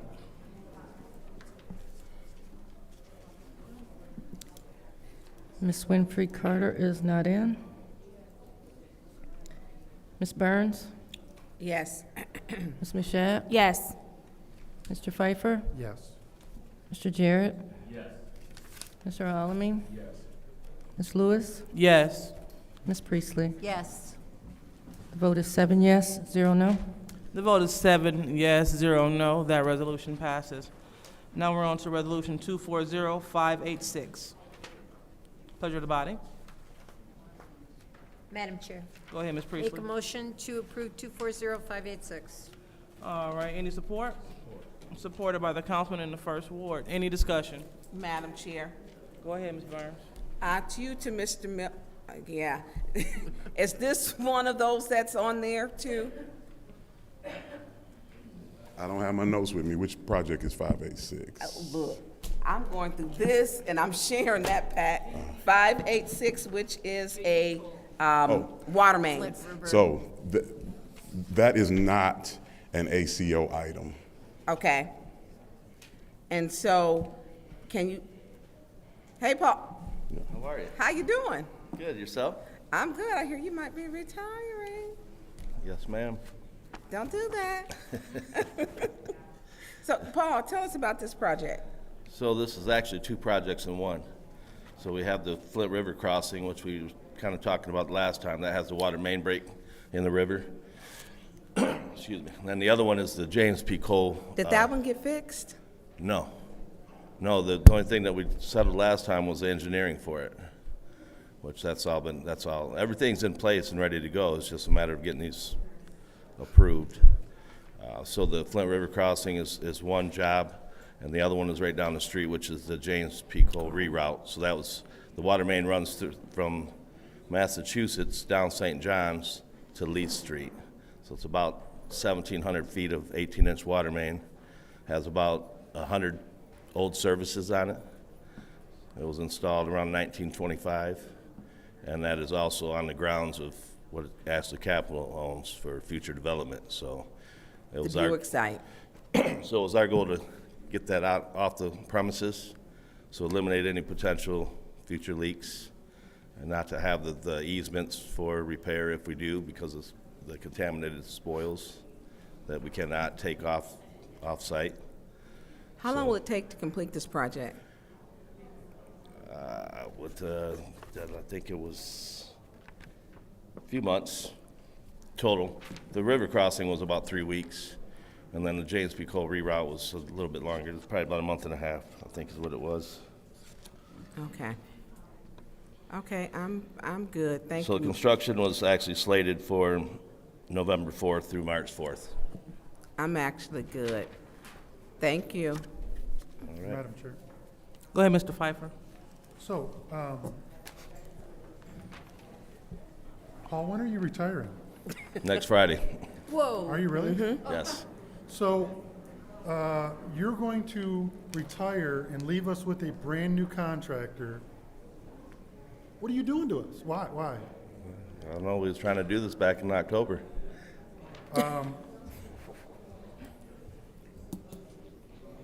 We got staff here that can handle it. All right, Everything's in place. You're dead to me, sir. You can go. Seriously, though, Mr. Miller, we feel confident in a brand-new contractor to do this. Like, they have the financial backing, they have... So during the process of the bid process, we reviewed their submittal, and they also provided us references from jobs that they had already completed. One in Ferndale, one in Grosse Pointe, and another one, I can't think of the other city. It might have been Rochester. And all those who we contacted said they did a great job. Where are they out of? They're based in Detroit. Okay. So Spalding to Decker, they are going to be managing them, correct? That is correct. And they feel comfortable working with them, or have they worked with them in the past, or just? So I have we got no indication that Spalding had worked with them prior. Okay. That's why we asked them, even after the bid process, send us some referrals, because we had never worked with them either. Okay. But Spalding, like, have they had conversations or checked references and they feel comfortable? Did they? Yeah, they did. We all did. Yeah. Spalding had provided the list for us. They had also made some contacts. And then between Mr. Miller and myself, we reached out to all go ahead, Paul, I'm sorry. To all the municipalities that had used them before. 'Cause And I know actually, they're obviously- currently working with one. They're still doing work for. Yeah. Obviously, Spalding to Decker is done these projects many before, but I Yes. just don't want to set them up for failure if we don't have a contractor that's good. But we feel safe all the way around. Yes. It was a Yes. pause. You did a pause there, but all right. That was my only concern, is making sure that, we have a lot of, obviously, water concerns, and I don't want to make a bigger problem if we get somebody in there that's not necessarily qualified. So, are we going to have extra staff there or are we just going to? No, we always have, on every project that we do, we always provide an inspector. Okay. So to make sure that they're following our specs accordingly. I would say if we can have during the major cutover periods, we pay close attention to that, but I won't object to using them. Obviously, we need a lot of new contractors, and they were the lowest bid? No, they were number two. Actually, the first one was just slightly lower, but they left out a portion of monies. Okay. Which actually, even with the monies that they would have added, they would have barely been the top bidder. Okay. All right. Well, sir, I wish you luck in retirement, and I you're dead. appreciate it. Thank you. Thanks, guys. Take care. All right. Anyone else in the first round? Madam Chair, Go ahead, Mr. Ellerman. through you to our speakers. Just real quick, do you guys know how many jobs this is going to create, and how many, if Flint residents will have an opportunity to benefit from the construction work and things that's taking place? And you're speaking on the Flint River Crossing project? Yes. So we have no requirements that Flint residents be employed in this contract. So I have absolutely no clue, but I can make an inquiry to see if any Flint residents will be employed by the contractor. If you can give me that information, once that gets going, I appreciate it. Yes, sir. That's all I have. Thank you. Yes, sir. All right. Anyone else in the first round? Seeing no one else. Anyone else in the second round? Madam Chair, Go ahead, Ms. Burns. through you two, we have Paul. I know he went and sat down and got comfortable. Yeah, and it'll be really quick. Paul, I do want to tell you, how many years have you been with the city? Almost 34. So right after we graduated. 21. Oh, shortly after. I'm still 21. So my math is off. So I didn't really want to put it out there, but Dennis just put you out there. I was quietly saying it, but Dennis just decided to put it out there. I do want to wish you the very best in your retirement and what you have done for the city, because you have done a great job. And the Appreciate type that. of skill set that you have is not easily learned. I've always seen you and begged, like, look, you can't quit, Paul. But, you know, it becomes a time as we are getting older that you want to do other things. So I want to thank you for your service to this city that I know as a Indian, of a Flint Central Indian, that's right. I appreciate you. All right, Thank you. I definitely appreciate it, for sure. Thank you.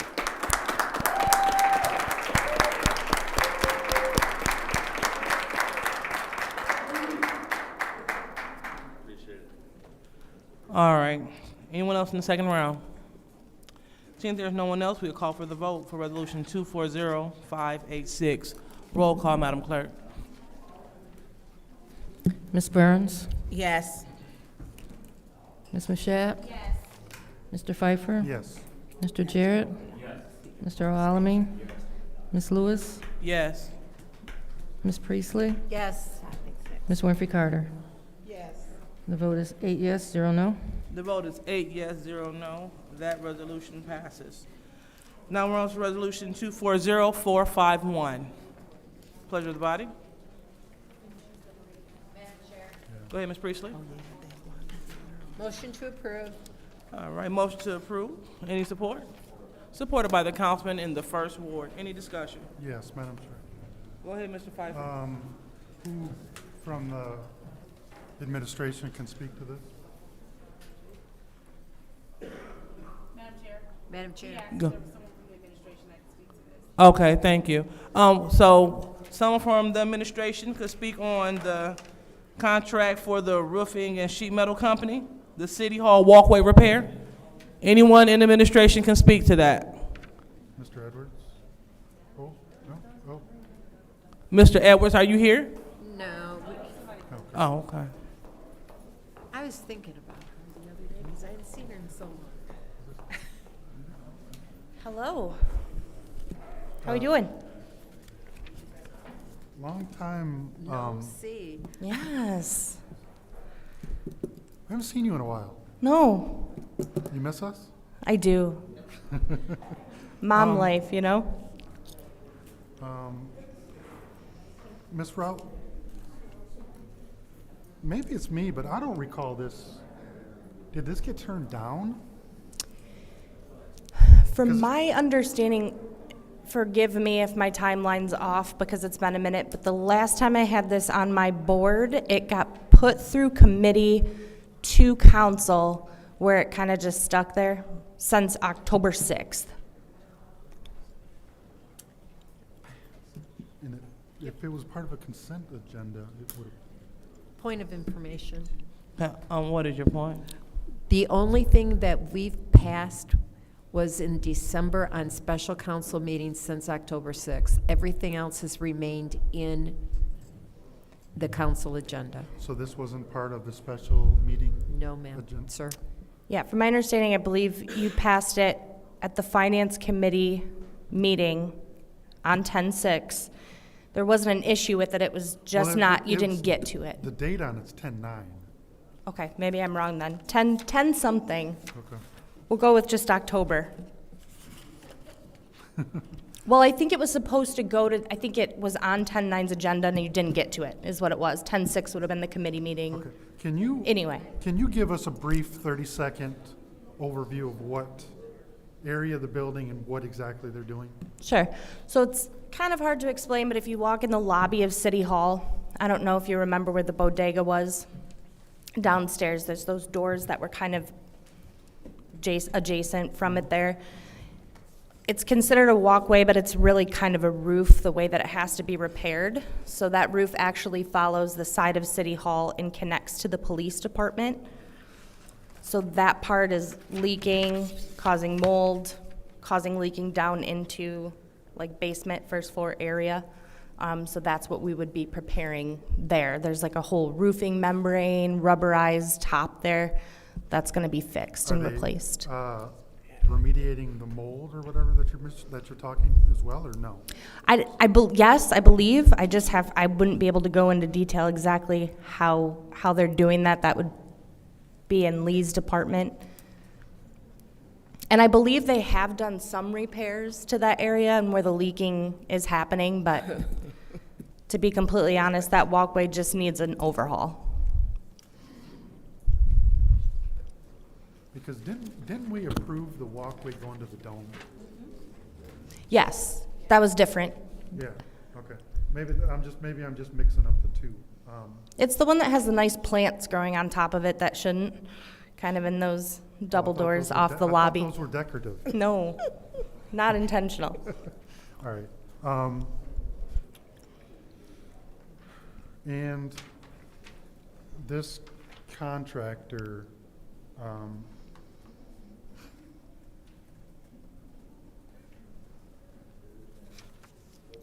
we have not used before, correct?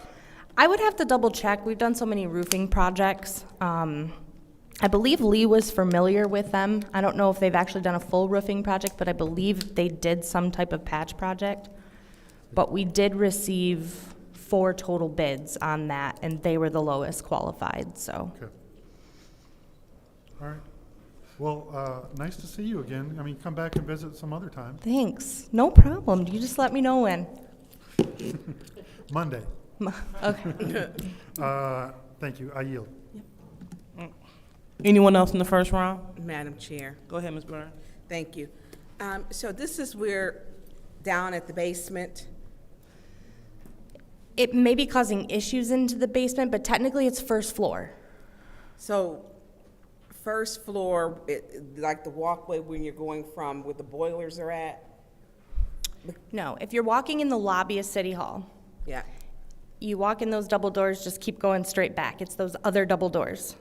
Oh, straight back there. But it's too unsafe to open those doors and yeah, walk out so there. they're locked. Yep, so that follows that back side of City Hall all the way to the police department Yeah. where it goes around, where it Okay. connects. Because I know that, I know, I was thinking, because but I don't know if they got that fixed. There was real bad leaking where the boilers Yes. are. And they were putting trash cans to catch water at certain Yep, points. and then there's an area leading to the doors of the police department where Yep. Lee's crew's constantly like pulling water out of that area because it's pooling up in the drains. There's some drains that'll be replaced as part of the project too. What year was City Hall built in? Does anybody, this building? This, 60s, I believe. 60s, I believe. was 1842. So I'm sorry, so it was in the 60s. Okay, so it's, yeah.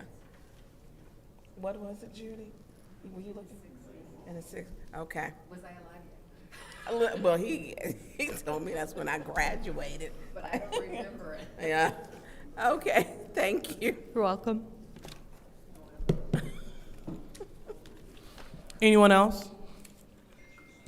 All right, seeing there's no one else, we will go ahead with the vote for Resolution 240451. Roll call, Madam Clerk. Ms. Mashat? Yes. Mr. Pfeiffer? Yes. Mr. Jarrett? Yes. Mr. Alamin? Yes. Ms. Lewis? Yes. Ms. Priestley? Yes. Ms. Winfrey Carter is not in. Ms. Burns? Yes. The vote is 7 yes, 0 no. The vote is 7 yes, 0 no. That resolution passes. So now we're on to Resolution 250003. Go ahead, Ms. Priestley. Make a motion to approve.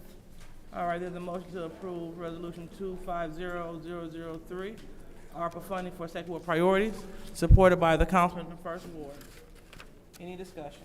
Madam Chair, Go ahead, Ms. Priestley. is this a part of the ward money? Yes, second ward priorities. Okay, so has the 30,000 been spent from your ward? No. I thought it was. 20. Okay. 20, okay. And so this is the balance of what is left in your ward? Is this, Is this the balance? Yes. Okay. Okay, thank you. All right, anyone else in the first round? Yes. Go ahead, Mr. Pfeiffer. Through you to you, can you give a little background on these two organizations, on what they do? Sure. Invisible Giants, they are a nonprofit, and they specialize in youth wellness, youth sports and fitness activities. And they also have a website. And then Math Tutors and More, they are a local math tutoring organization that helps youth in all wards with tutoring, and they specifically help a lot of youth on the north side. You said something about, the other one we have is Hand of Hope. Pardon? The other one we said says Hand of Hope. You said a different one. I'm so sorry. Yeah, so that's also their affiliate. So yes, so Hand of Hope, that's what they do. They help young kids with academics and self-esteem and things of that nature. Okay, I yield. All right, anyone else? All right, anyone else in the second round? Madam Chair. Go ahead, Ms. Byrne. I do want to say, because we have ward priorities, and I think we were coming to a consensus that if it's your ward, you're the person over that ward, and how it's allocated, and generally most of us have supported it. I just hope that with these ward priorities that are coming, that are left, we still have the 9th Ward, actually mine passed committee, but it's back up to pass to go again, and then we have the 5th Ward. I think that, 5th Ward's in committee? 5th Ward's in committee? Yeah, maybe, I've got. That's okay, I'm just. Yeah, I think it's back up here. I I'm saw, talking to I myself. think maybe it's on finance. Yeah, that's right. Yes, on finance. That we, consider the other ones. And sometimes we have to backtrack and pedal on some things. One of the things that this community thought that we were under the consensus with the MOUs, that deadline was not obviously a hard deadline like we thought for December the 31st, because we're now into January. And so the MOUs allowed us to, which were put in place to push these out. So I would just hope that with the consideration with the other ones that you would give consideration and the same consideration that they are giving you. Thank you. Anyone else in the second round? All right, seeing there's no more, we will go ahead and call for the vote to pass resolution 250003. Roll call, Madam Clerk. Mr. Pfeiffer? Yes. Mr. Jarrett? Yes. Mr. Alamin? Yes. Ms. Lewis? Yes. Ms. Priestley? Yes. Ms. Winfrey Carter? No. Ms. Burns? Yes. Ms. Mashat? Yes. The vote is 7 yes, 1 no. The vote is 7 yes, 1 no. That resolution passes. Now we're on to resolution 240592. Madam Chair, Go ahead, Ms. Priestley. motion to approve. All right, the motion to approve. Any support? Supported by the councilman in the 1st Ward. Any discussion? Madam Chair. Go ahead, Ms. Mashat. Yeah, so I separated this because when it was initially discussed, I had an important phone call that I had to take, and so I wasn't able to hear. I think I heard a little bit about Bethel right before I left out, but through you to the councilwoman in the 6th Ward, could you tell me just a little bit about the Mott Park one? Yeah, sure. My park is going green. So it is a tool shed that will we were going to just do it for my ward, but because we know people get tickets for not cutting their grass, you can lease, or not even lease, you can just sign out to use the lawnmowers, the blowers, everything that's the tool shed. So it will outfit the tool shed so that residents in the city of Flint can sign them out, take them back, because we have the space that is there. So that's with that. And we're going green. And we're using a local vendor, Ace Hardware, which has been in this community for decades and still That's the one on Pearson? Yeah, one on Pearson that has been there right where the trees grow out the middle of the street. And the Bethel. Bethel did apply, well, we did ask for food access. They serve approximately 600 people. We couldn't get that approved. I don't know what's going on. I haven't got an answer. So I took the balance of the ward money, all of the help centers, and also we talked about Pastor Hicks Church. They ran out of money September. And so we're working on getting food access. And we don't have, I don't see Emily Dorr, she's not here. And because she's not here. And Is Pastor Hicks' church included with this one? No, his church Oh, isn't sorry. included in this one. No, his is, that one's 6. No, he needs 75,000. We don't, that's what we're working to get. And so as these have came, some of the answers, some of them are not even getting a response. I didn't get a response back from Bethel's, actually. I got one back from St. Mark's. I didn't get one back from Bethel, and I did not get one back for. When you say you didn't get a response, who didn't you get a response from? I was told it was up at the administration. Oh. Yeah, and I didn't get a response back from that part. So the tool shed, we're going green.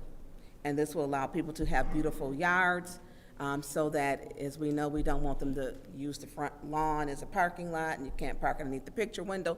Let's help to keep our neighborhoods uniform.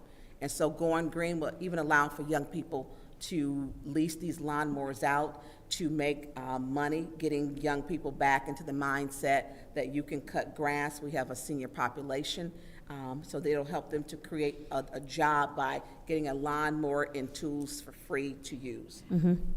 All right, thank you for that, Ms. Burns. What I will say is I am giving everybody the consideration that I did not get. I am going to fully support yours, even though I did not get that consideration. I just wanted to correct what you said earlier. Yeah. All right, thank you. Anyone else? Madam Chair, Go ahead, Mr. Alderman. just real quick to the councilwoman in the 6th Ward, Ms. Burns, You did. All right, Ms. Burns. excuse me, Ms. Burns, you Yes. mentioned that you guys have a tool shed. Is it open to the general public or just for your ward?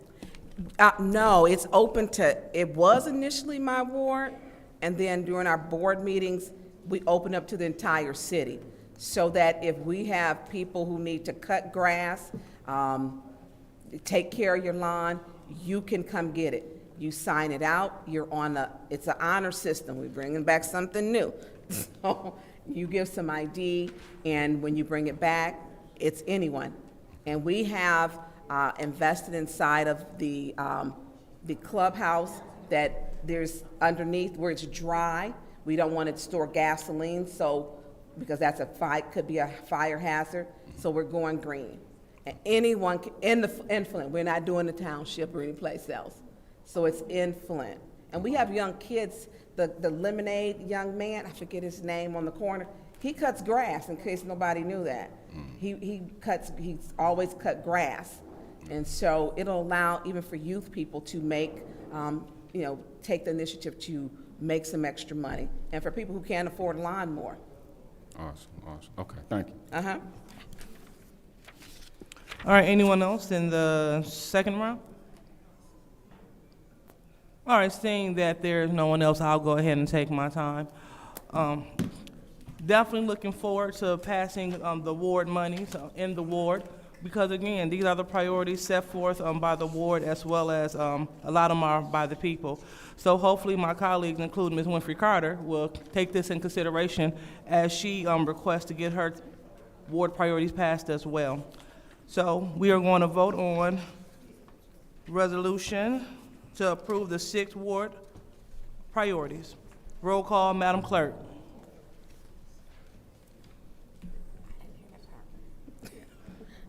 Mr. Jarrett? Yes. Mr. Alamin? Yes. Ms. Lewis? Yes. Ms. Priestley? Yes. Ms. Winfrey Carter? Yes. Ms. Burns? Yes.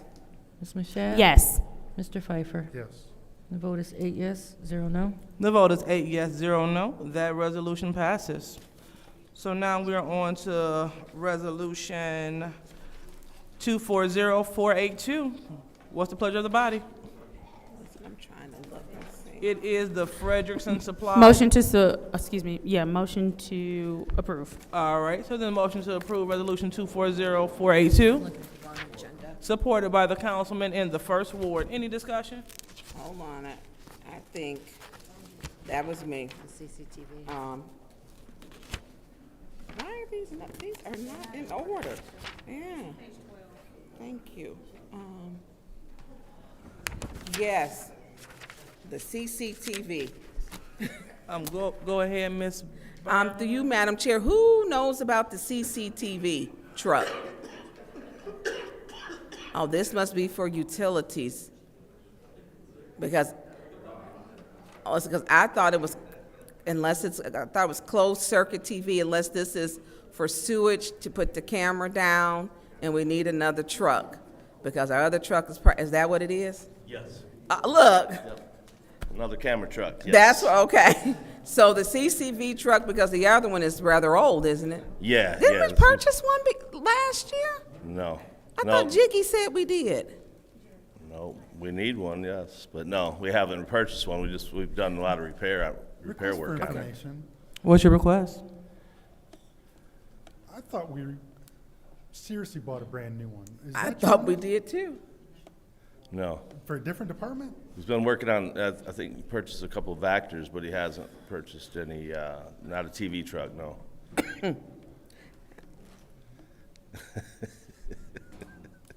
I'm thinking we did. So that one was being fixed? Yeah, it's been repaired multiple times, yes. Yeah, so it's old, it's time for an update. But we'll keep that one. So the for- truck for a is backup, though. $390,000. Yes. And explain the truck. So it has a camera on it, so what they do is they can run the camera down the sewer. Is it down 200 the main. feet?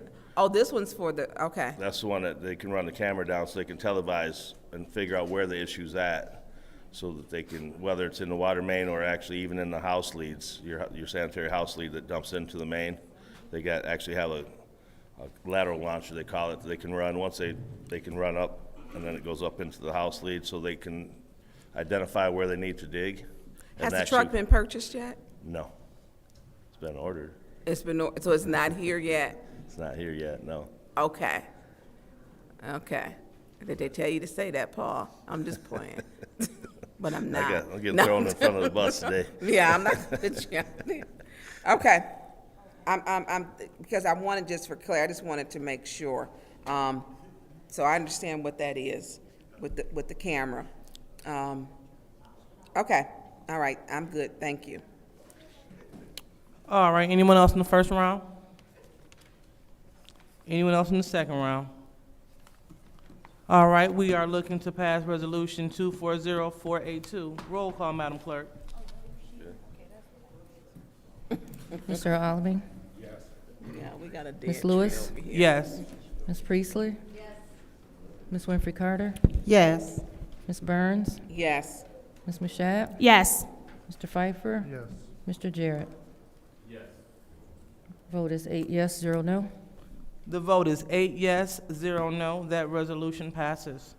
So now we're on to Resolution 240405.1, the amended resolution for the reallocation of ARPA funds for tree removal. What's the pleasure of the body? Make a motion to pass. All right, so there's a motion to approve. Any support? Supported by the councilman in the first ward. Any discussion? Yes. Go ahead, Mr. Pfeiffer. Is that Heather? Ms. Griffin, could you please approach It's the like lectern? 30 seconds to walk down.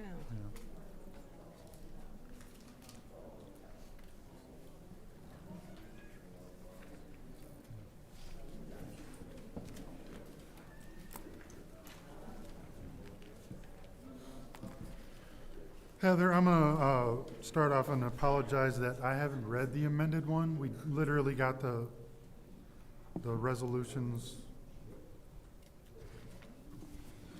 What changed? Part of the changing,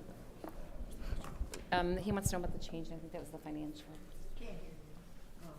I'm gonna elude. I think it had to do with. I'm sorry, I was on my way up. Can you repeat the question, sir? What are the changes from the original that we want to highlight with this?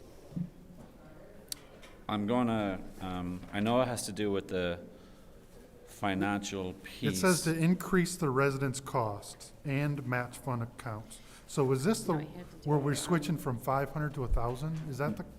Yes. Yeah, that's exactly it, the eligibility, You got yeah. it. You It's remember been a well. minute, so Yeah, I'm- it's been, that's You remembered exactly well, it. that was it. The eligibility. I mean, it was the price, Yeah. but.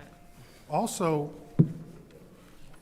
if I recall correctly, and I may misspeak, but didn't we say we were going to somehow put this out to bid and get a list of contractors for the residents to use?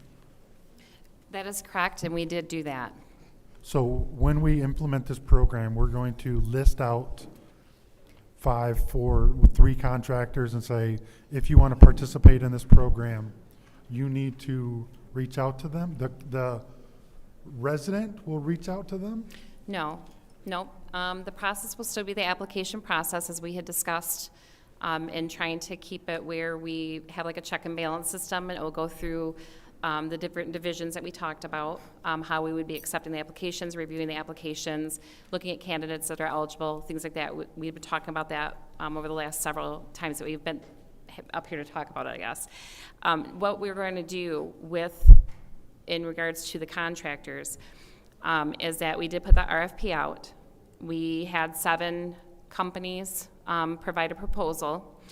They've been reviewed, and it's going to be sitting there for a little bit, obviously, until we get everything completed paperwork-wise, but they'll be ready once this program is in place, assuming that everyone is okay with that through council.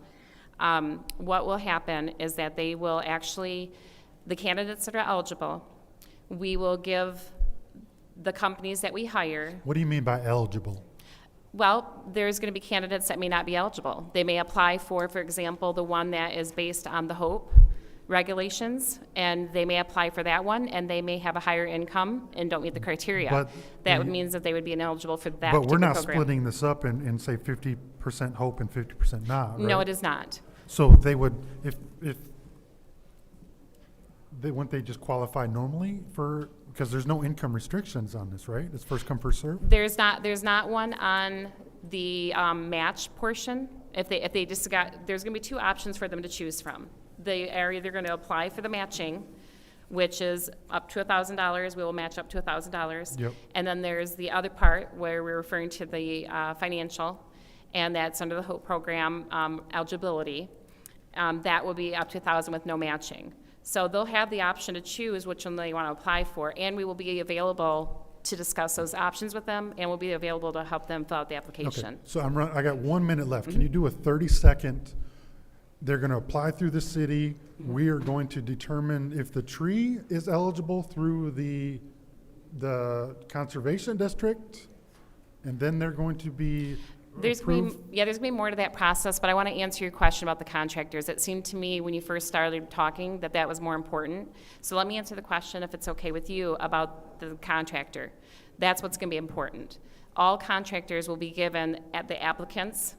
We'll give them in batches, and we'll get a quote back from every contractor that we have, and we'll decide off of that list which contractor goes to the applicants' residents that's eligible. So if we get 20 applicants, we may give 10, or we're going to give 10 to a contractor, they're going to bid them back. 10 to another contractor, they're going to bid them back. It's a quoting process, because it won't be a bidding process, there'll already be a contractor. Madam Chair. It's actually a very simple process. Go ahead. Hold on, Heather. 1 second. Go ahead, Ms. Councilwoman.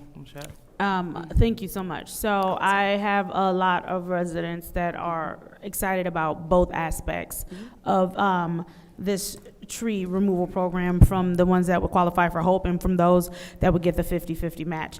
My first question is, what's the time in between us saying yes and the program starting? Because I know the minute they find out that this passed, I'm going to get calls tomorrow, so I just need to know a timeline here. We will have an actual timeline set up, and I think we had proposed to everyone that we were going to have an opportunity to share that information through a video that we'll potentially have on our website, or a come in person so we can discuss any questions they might have.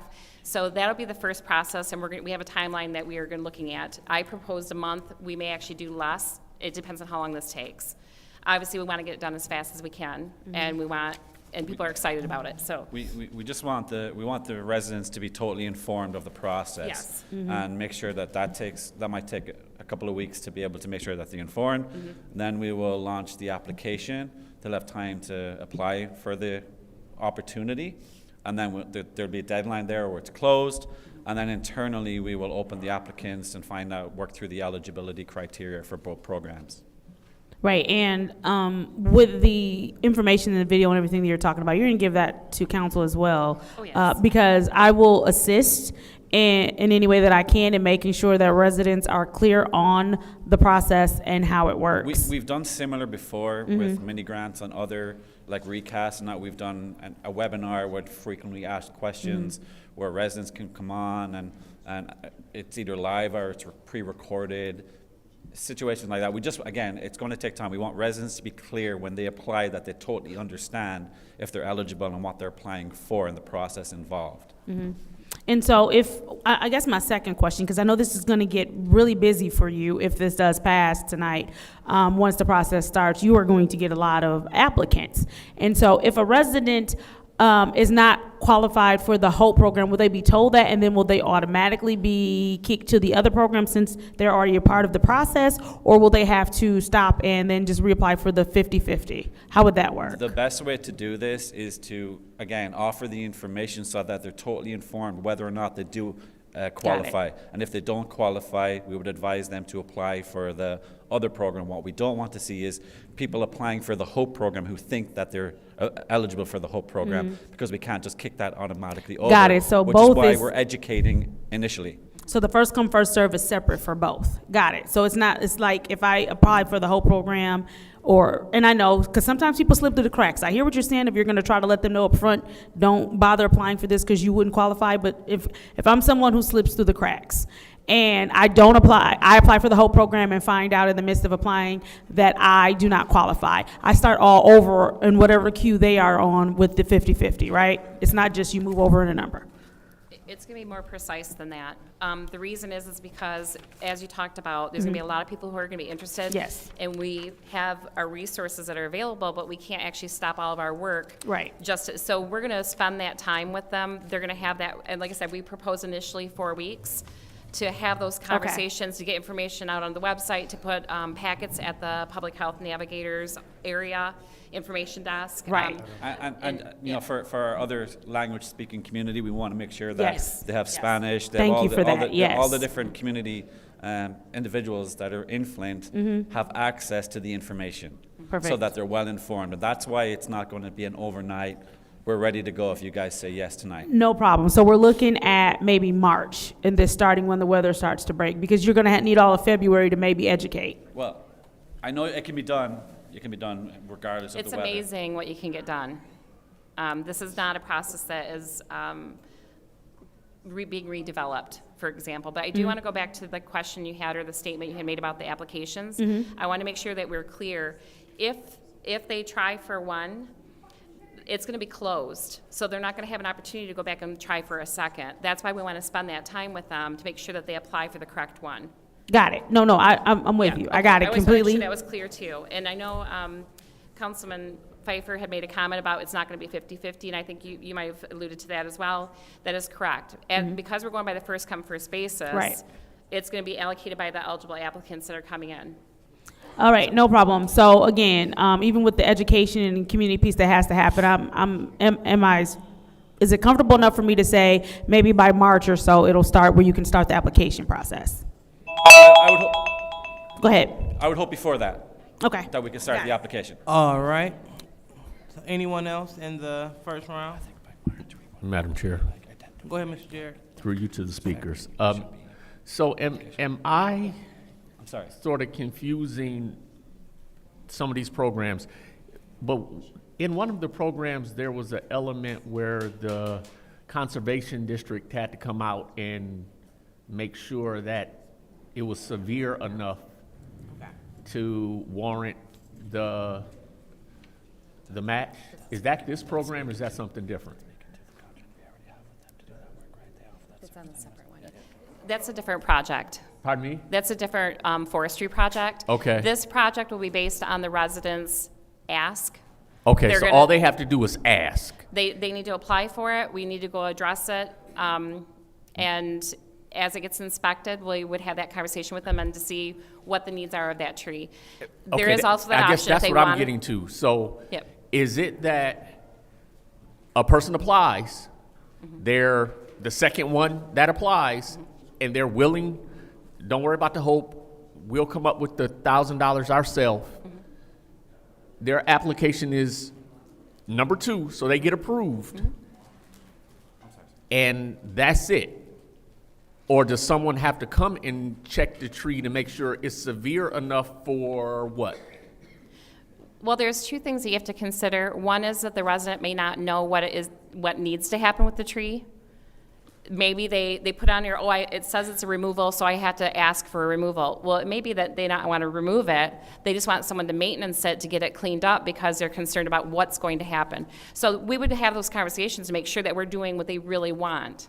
Because sometimes they'll see the word removal and just say that that's their only option. Okay. So yes, we're still going to go out there because we're going to have to tell those contractors when we ask for a quote what exactly we want them to do. So you're going to go out there before the contractor or after the contractor? With the contractor, With the potentially. contractor. Okay, so from what There's what I different just heard you say, circumstances, so- let me just Yeah. tell you what I just heard you say. Okay. What I just heard you say broadens this program even more so because it's not just removal, it's tree maintenance.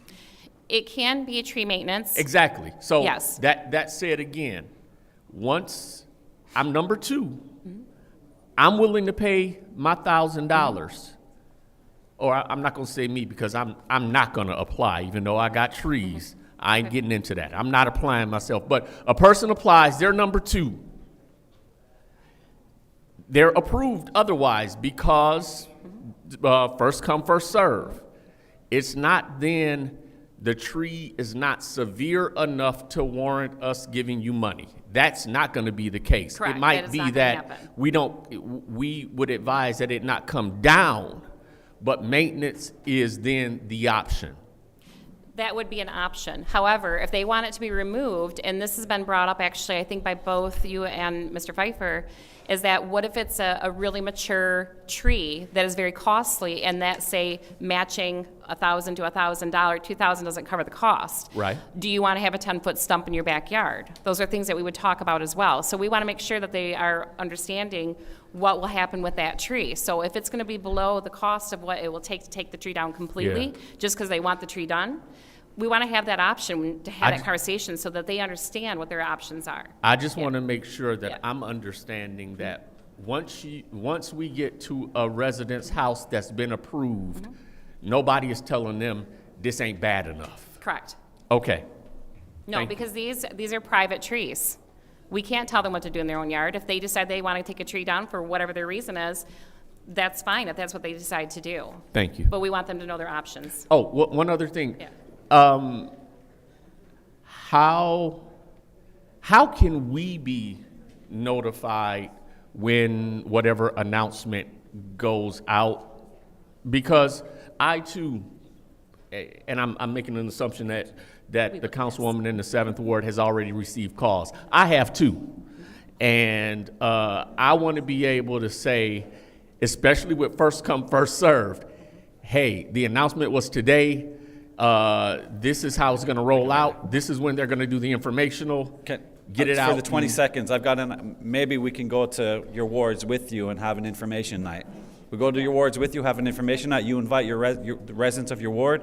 We inform them. We want you to be involved in the process because you're the ones that have the day-to-day interactions with the residents. Yeah. All right. So we'll be part of understanding when the application process will be opened We'll up. keep you informed throughout. All right. Madam Clerk, or Madam Chair, Go ahead, Ms. Priestley. come with me to my ward. Where? Where do we go in the 4th Ward? There is no place to meet. Real quick. Thank you. All right, anyone else? All right, since there's no one else, I will take my time. So we meet every, Seamus and Ms. Heather, we meet every Tuesday, every third Tuesday of the month, and we will have a meeting. So will you all be able to do a presentation? I'm more than happy to present, for sure, wherever we can. Yes. Yes. Okay. Of course, we need can't. your support. We can't do it in advance of you guys saying yes tonight. Okay. But post this, we'll be able to, when we're ready, with all the information ready to go, I'm happy to make sure. We want the residents to be informed. We don't want any mistakes made. We don't want people applying for the wrong program. If they're eligible for the whole program, maybe they don't realize that and they end up thinking I have to pay for $1,000, but we want them to be fully informed so that there's no mistakes going forward that somebody, if they're a number 2 in the line, have applied for the wrong one. Yeah, I appreciate that. One thing that I do appreciate is your willingness, every time, this isn't the first time, to come out and to engage with the community, as you all have done so in the past. And so this is just for the residents' knowledge. I've been having second ward community conversations for the last 3 years. And this is what we do. We give this kind of information out, this pertinent information that individuals need. So my next meeting will be, for the second ward, will be this third Tuesday, 9 o'clock. So I'm looking forward to seeing second ward residents and friends there. And please remember that you also will be fed. So come and eat with us and learn with us at the same time. All right, that's my shameful plug. And we will go ahead and go to the second one, the second round. Madam Chair. Madam Chair. Go ahead, Mr. Pfeiffer. So, Heather, what you just said to my colleague in the 9th Ward kind of made it more confusing, meaning you said that maybe they get a partial tree tore down because they only have $1,000. How do you know that going in, what their tree is going to cost? And then you're going to, like, when you send out 10 addresses to go bid, you're not going to know that it's a $5,000 tree until it comes back. So now you're going to reach back out to the resident and say, it's $5,000. And then they say, no, I only have 1,000. And then you're going to have to go back to the contractor and say, what can you do for $1,000? It's not going to be quite that much of a maneuver. As we brought up in one of the other meetings that we've attended, the hope and the goal is to show that some successes with this and that we can potentially get some more money in to help them complete whatever's the trees that are not able to be taken down to the level where, like you're suggesting, that maybe it's a $5,000 tree and there's only $1,000 to use. Mm-hmm. Well, what can we do? So that's some of the things that we're doing, and we've had shared with this group that we would be continuing to look for resources to help pay for those trees to be completed. But no, the quote process is going to come in, and we're going to see what those quotes are based on the vendors, what they provide, but it's also in their proposals. So we can also gauge an idea of what's going to cost for that type of tree. So we already know walking in there before we receive a quote. How are you going to gauge what type of tree is? Are we asking for pictures and heights and everything else from the resident? Well, please understand that we're using the Conservation District. They have 2 forester arborists. They also have a tree track, I think it's called, certification. I'm confused there, though, because he just asked about the Conservation District, and you said it was a different program. They're part of this. They're still part of it. I've said that right along, that we have them as a resource.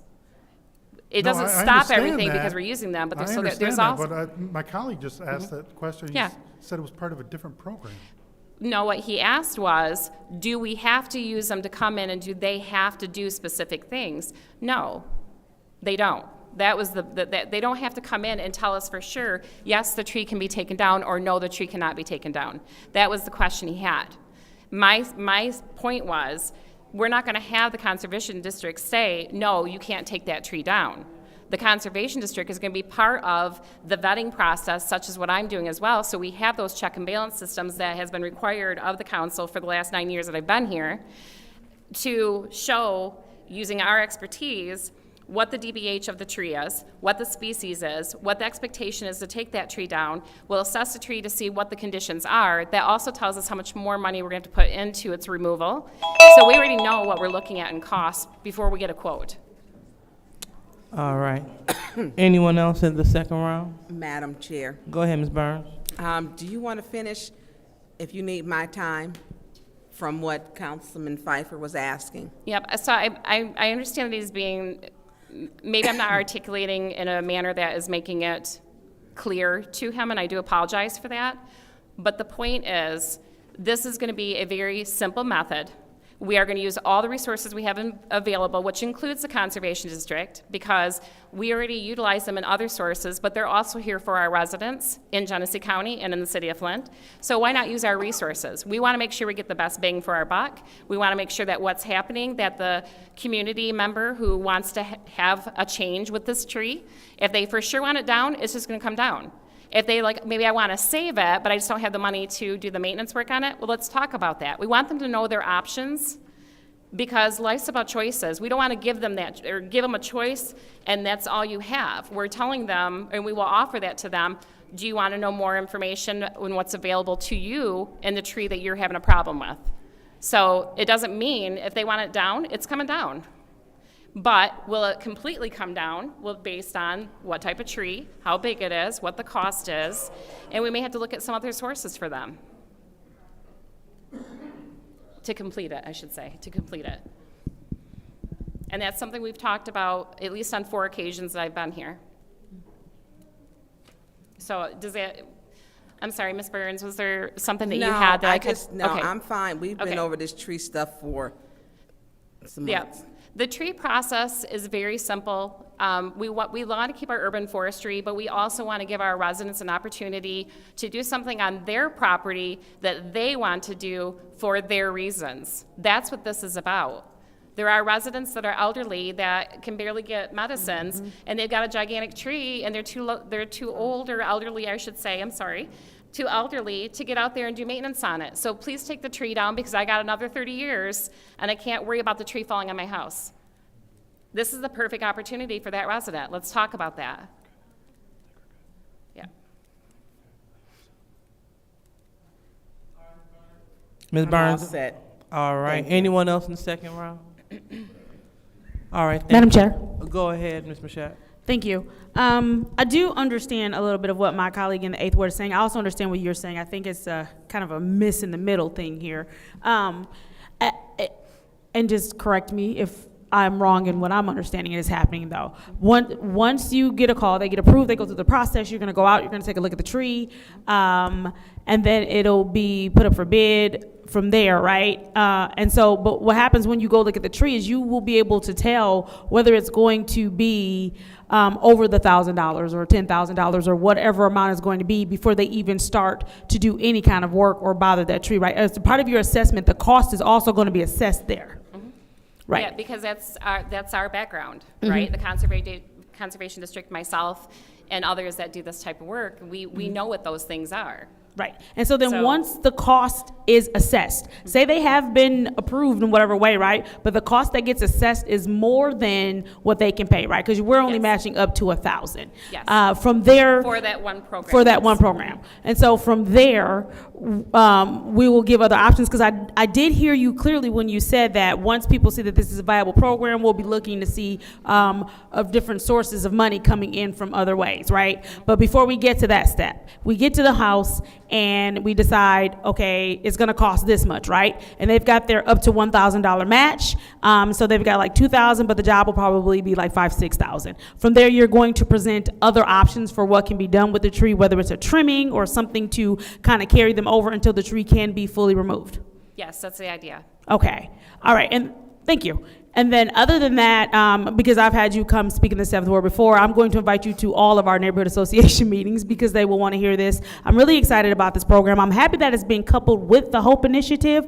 The work that we're doing here with the HOPE Initiative and then adding the tree program to it, it's saving a lot of residents money, as well as saving their property value and in some cases increasing property value because of those trees. So just thank you so much for this. I yield.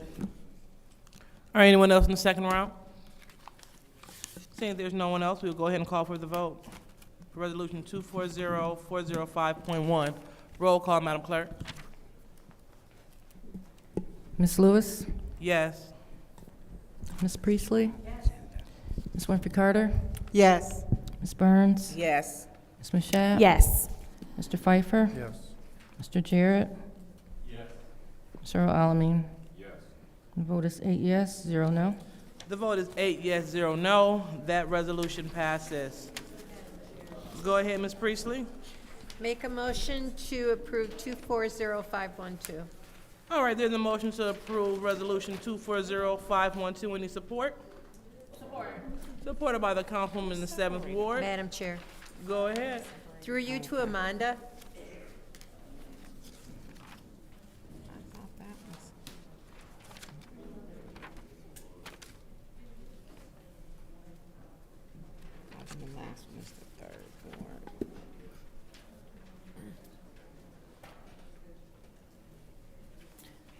Good evening. Good evening. Can you remind us what year the state will be starting to process our tax returns? They will begin in January of 2027 to process 2026 returns. So this will get us through till that point. Was this just 1-year contract or 2? 2. So that'll get us through to that point? Correct. So this is the final contract for this organization? Correct. Thank you. Yeah, Madam Chair. Go ahead, Mr. Pfeiffer. That's why I separated it. Judy kind of answered my question, but I thought it was this year. When they presented, it was supposed to be this year. What changed? I think it's well, it's all on there because they have to develop the software and everything. I think that there's more that they had to, I want to say create and modify, and it was all on their end, their computer software and stuff. So it's all on them. Because that's what it was originally going to start with 2025. Yeah, this tax season, right? Yes. Yeah. When did we find out that they weren't going to be able to meet the year? I believe it was like in June or July, when they notified us, because we were, like my staff, we were trying to gearing up for that to see what was happening, and then they said it was at that time, so. Yeah, no, I was excited because I hate doing the paper nonsense that Yeah. we do here. Is the state charging us money for that program? Yeah, what the state will do is they're kind of like they will collect the funds and then take their portion from there, so they're not going to be invoicing us. They'll take their percentage out of the collections. You mean, what do you mean they'll take their percentage? Whatever their fees are. We don't know what their fees are? I don't, not off the top of my head right now, no. Is it less or more than this $750,000? Do you know? I want to say it's approximately the same, but I'm not sure. I don't remember the figures because that was over a year ago. Yeah. It was. But there's going to, with whatever they're doing, they have going to have a lot more resources, and what they're going to be able to do, what we have to do kind of on the back end is they'll be able to see if somebody, files their state return, then they're going to automatically know what zip codes are ours, and they can automatically get them to do the Flint returns. Yeah. I'm going to be honest, I'm very disappointed to see this resolution. I thought that the state was taking over this year, and this is the first I'm hearing that it's been postponed a year. Wow, okay. There was this, if we knew in June, then obviously this isn't a budgeted amount. This isn't, if we knew in June or July, that means that this is not a budgeted figure. I believe it was in there. It is in there. So we knew before June? Through the chair to finance. Income tax processing was included in the budget. It just wasn't labeled as, it wasn't indicated that it was innovative software. So there was a dollar amount in that budget. Okay. From what I remember. Yeah, and it you need a had to different, been. you need a different income tax program, not. Yeah. Okay. All right. Do we anticipate it getting delayed again? Obviously, you I have no don't think control. so. Me and Phil were having emails this week with Ann, one of the people at the state, so I don't, as long as we're getting them the information and they're keeping what they have to do, we keep supplying them the information and they're doing their processes to get it started. And I see that the dollar amount is the same, so, as the previous year. Okay. All right. Anyone else in the first round? All right, anyone else in the second round? All right, so seeing there's no one, thank you, Monda. Yep. We're going to call for the vote for Resolution 240512. Roll call, Madam Clerk. Ms. Priestley? Yes. Ms. Winfrey Carter? Yes. Ms. Burns? Yes. Ms. Mashat? Yes. Mr. Pfeiffer? Yes. Mr. Jarrett? Yes. Mr. Alamin? Yes. Ms. Lewis? Yes. The vote is 8 yes, 0 no. The vote is 8 yes, 0 no. That resolution passes.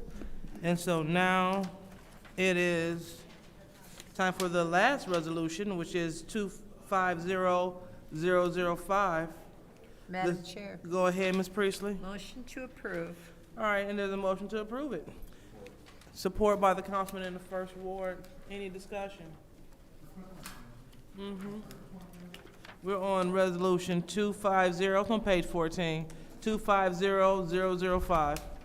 Madam Chair. Go ahead. Thank you very much. I do want to state for the record that this has been a very productive meeting. I'm looking at the different resolutions in which we've all agreed. Several things were passed with all of our votes. I think there might have only been maybe one thing that we all did not agree on. I think it is unfortunate when it comes to the third ward candidate. You know, we're not able to find that same level of cohesiveness, which is why I am in agreement that it is time to go ahead and set this election. I do believe, while I would have loved to have followed the charter, and that we appoint, and we still have an opportunity to appoint, not saying that we cannot appoint, but I do think what is fair and necessary for residents of the third ward so that they can choose their own representation is that we go ahead and set this today. So thank you, Madam Chair. All right, thank you. Anyone else in the first round? Madam Chair. Go ahead. I'll go with Ms. Priestley and then Ms. Burns. Yes, the earliest we can have any election based on state law is May for the primary, with the election occurring in August. I would have loved to have had more time for the residents to get their signatures, but alas, that did not happen. So this is the earliest we could have set an election after Mr. Murphy's death.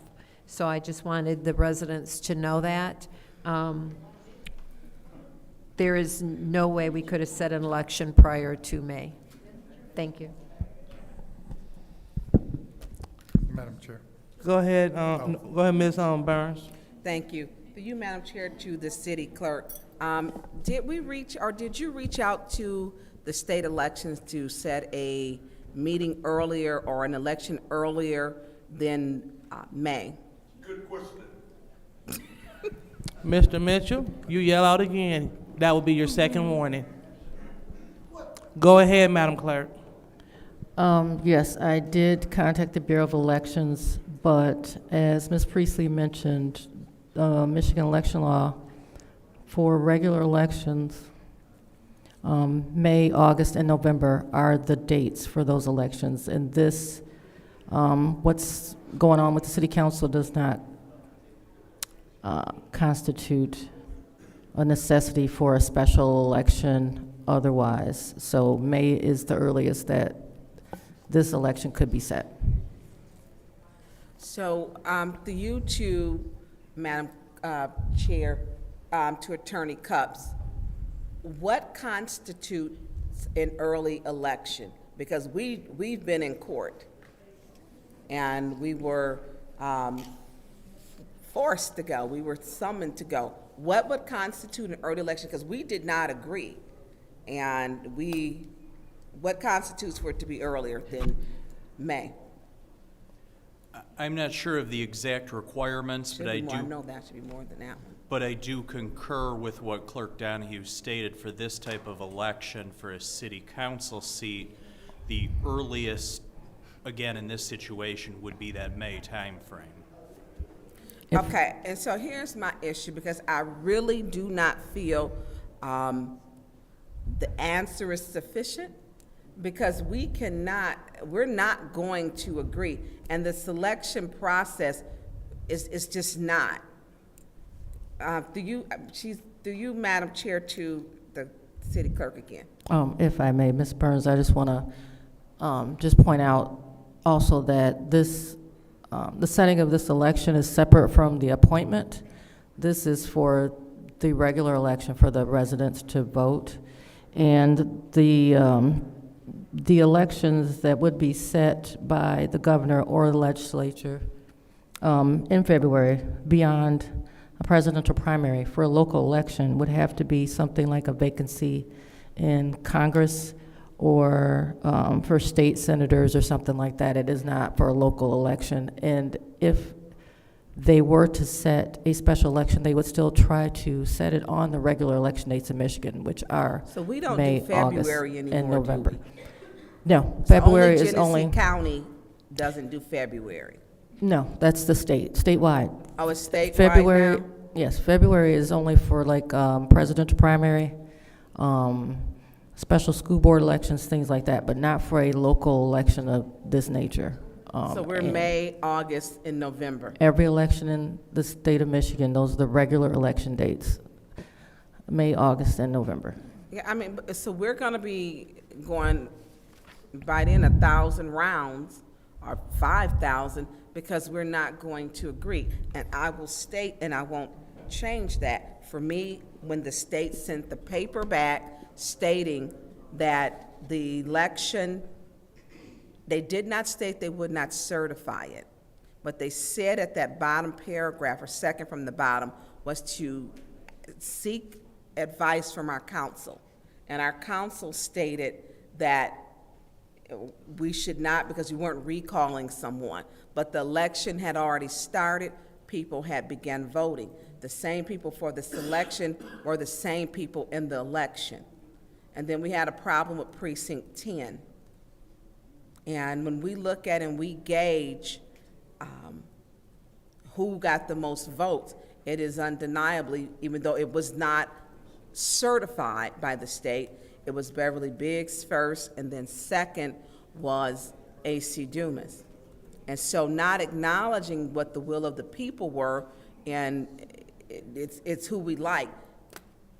I think we're going to be wasting more, not think we will be wasting more time going round and round, because we're not going to, and I don't know how many rounds, because I guess we're just going to have to, I don't know how that's going to work out. I'm not satisfied with this process. I'm not.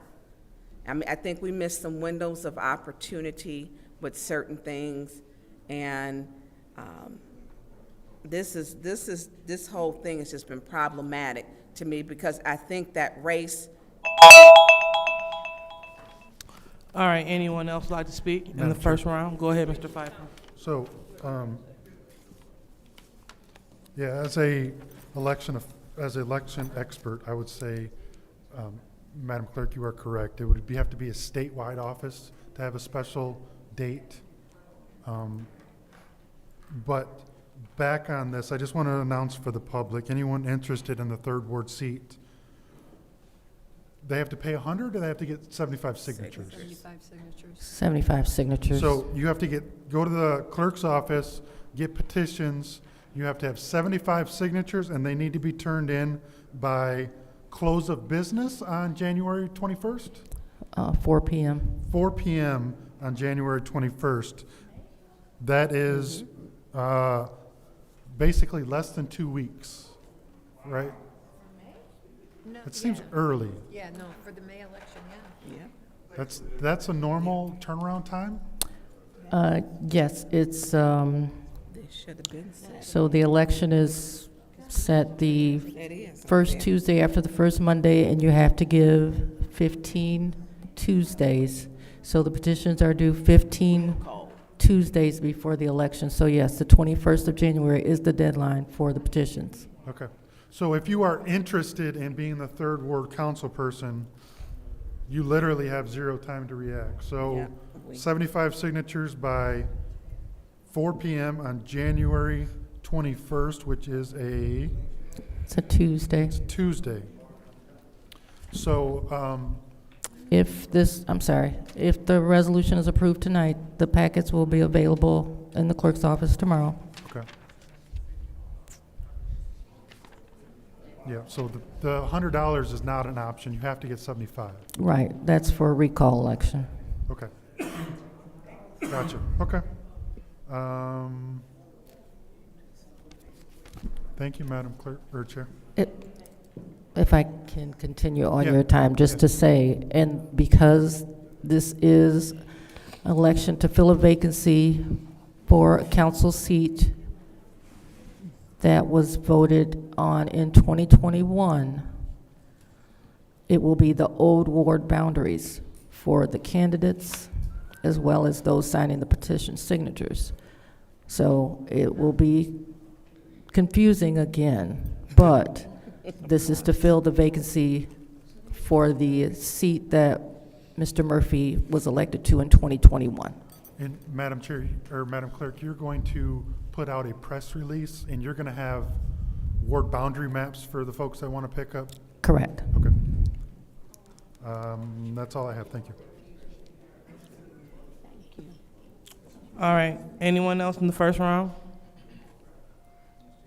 All right, seeing that there's no one else in the first round, I will go ahead and take my time.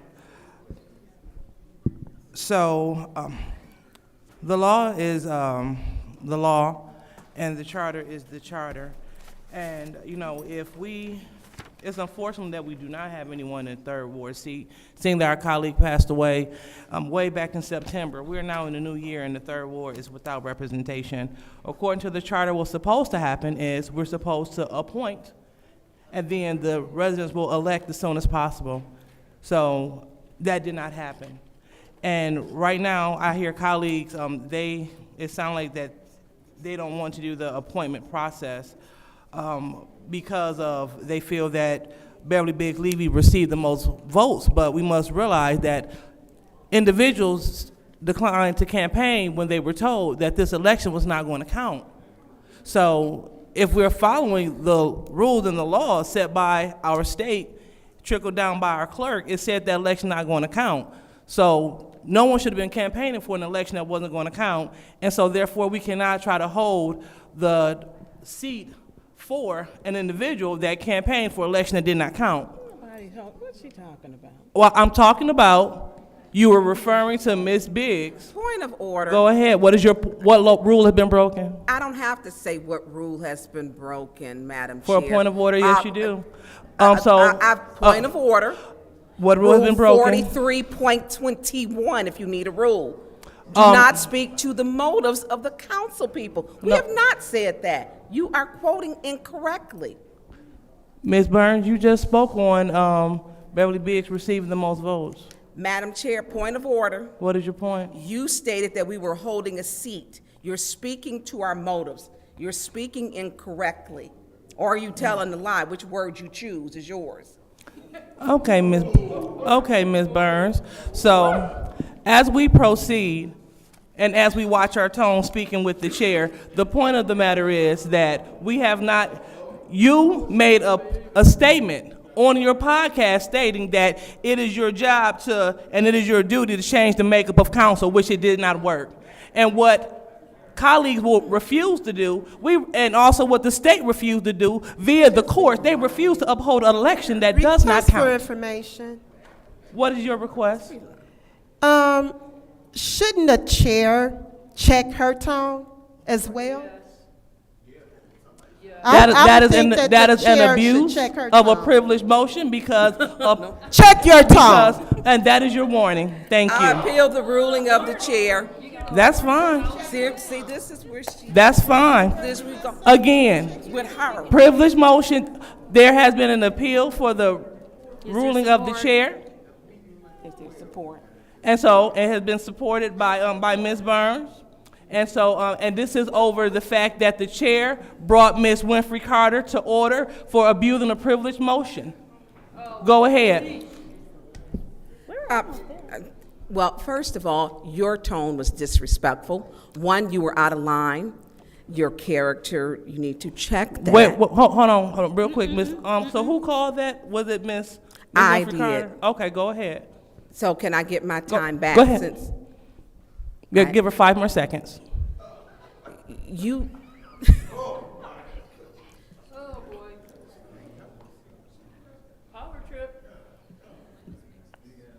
You Excuse me, Mr. Wilson, that's your warning. I'm not a big ass moose, thank you. Okay, thank you, Mr. Wilson, and thank you, so that's your warning.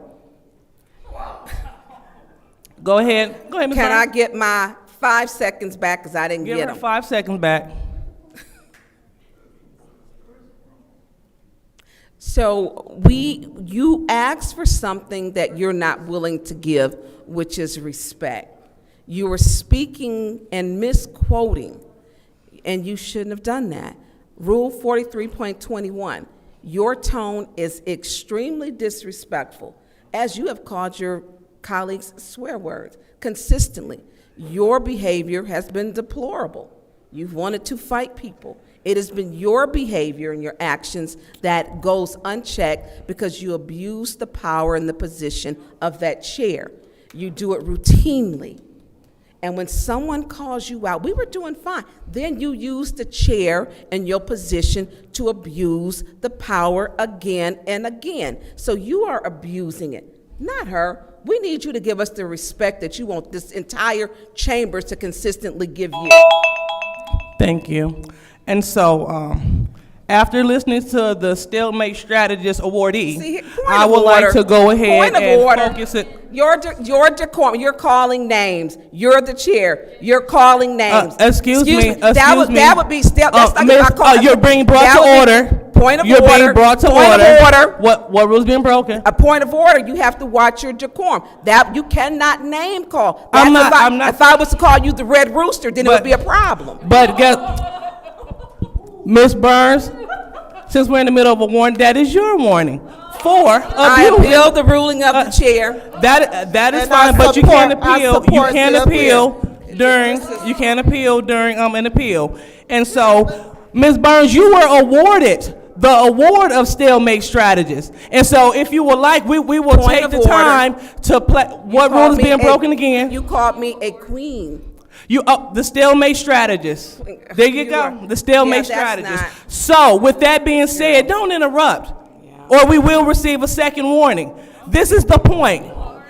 This right here, ma'am, that's your warning too. So, this is the point. We have rules, and whenever you use a request for information or point of information, it is exclusively to find out information pertaining to your next vote according to council rules. No. This was exactly what that rule is for. You can take a look. It's within the city council rules, senior council member Jerry Winfrey Carter. So that is why you were being brought to order, because you misused a privileged motion of a request for information when that information was not for your next vote. It has nothing to do with So the that's next it. And again, let's not speak on the mic. Just a lie. It is unfortunate that our colleagues do not like order, but we will have it. So as we proceed, a vote of a yes will overturn the ruling of the chair, and a vote of a no will uphold the ruling of the chair for Ms. Winfrey Carter's misuse of a privileged motion. Roll call, Madam Clerk. We were doing so good. If I may, I didn't catch who seconded that motion. Okay. What did you say? Ms. Winfrey Carter. Okay. Okay. Ms. Winfrey Carter. Yes. Ms. Burns. Yes. Ms. Mashat. No. Mr. Pfeiffer. Yes. Mr. Jarrett. Mr. Alamin is not in. Ms. Lewis? No. Ms. Priestley is not in. The vote is 4 yes, 2 no. The vote is 4 yes, 2 no, and that is her first warning. So as I was speaking on this resolution, we have a duty to uphold the charter, and the charter says appoint. What is she doing with the time? And it says that we must appoint so we can elect. Point of order. What are we doing with our clock? Ready? Okay. Yeah, go ahead, proceed. I'm going to proceed. Again, it is our duty to appoint so we can elect. This is not a feeling. This is what's commissioned by law. And unfortunately, it appears that we have colleagues that don't want to follow this law. Oh my God. But I'm glad that now that we were able Point of order. Go ahead. Robert's Rules 43.21, you're speaking to the motives. It appears that your colleagues don't want to follow the law. That is clearly speaking to the motive. The hypocrisy that you're saying something that we won't do, you are doing. Okay, thank you. And so, as we continue to hear our colleagues bring up the election that does not count and continue to interrupt me as I take my time, it's very unfortunate. And so, by law, we are commissioned again to select the most qualified and the most qualified individual to fill this spot. And so, before elections, we're supposed to appoint, and that's what this body must do. We must look at all things combined. We must look at community service experience. We must look at resumes, everything together, decorum in the chambers. We must look at those things, everything, as we look to select someone. When it's time to elect, the third ward will pick whoever they want to. So if they want individuals that do not practice decorum and et cetera, it is totally on the third ward. But this is the duty of this body. And so I'm happy that we're able to schedule this. We could have scheduled this sooner if our colleagues would have came to work. But nevertheless, we are here and we're looking forward to making sure. So we're looking forward to making sure that we fulfill the duties that we were set out to do.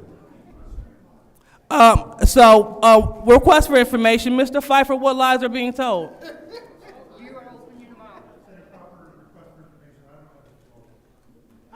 So the chair is asking Mr. Pfeiffer, since you're going to yell out those are lies and bullshit, what lies and bullshit is being told? That's your first warning for using derogatory language. No, sir, that's a direct quote from the 8th Ward. No, it's not. Oh, yes, it is. You just said it. That's your first warning.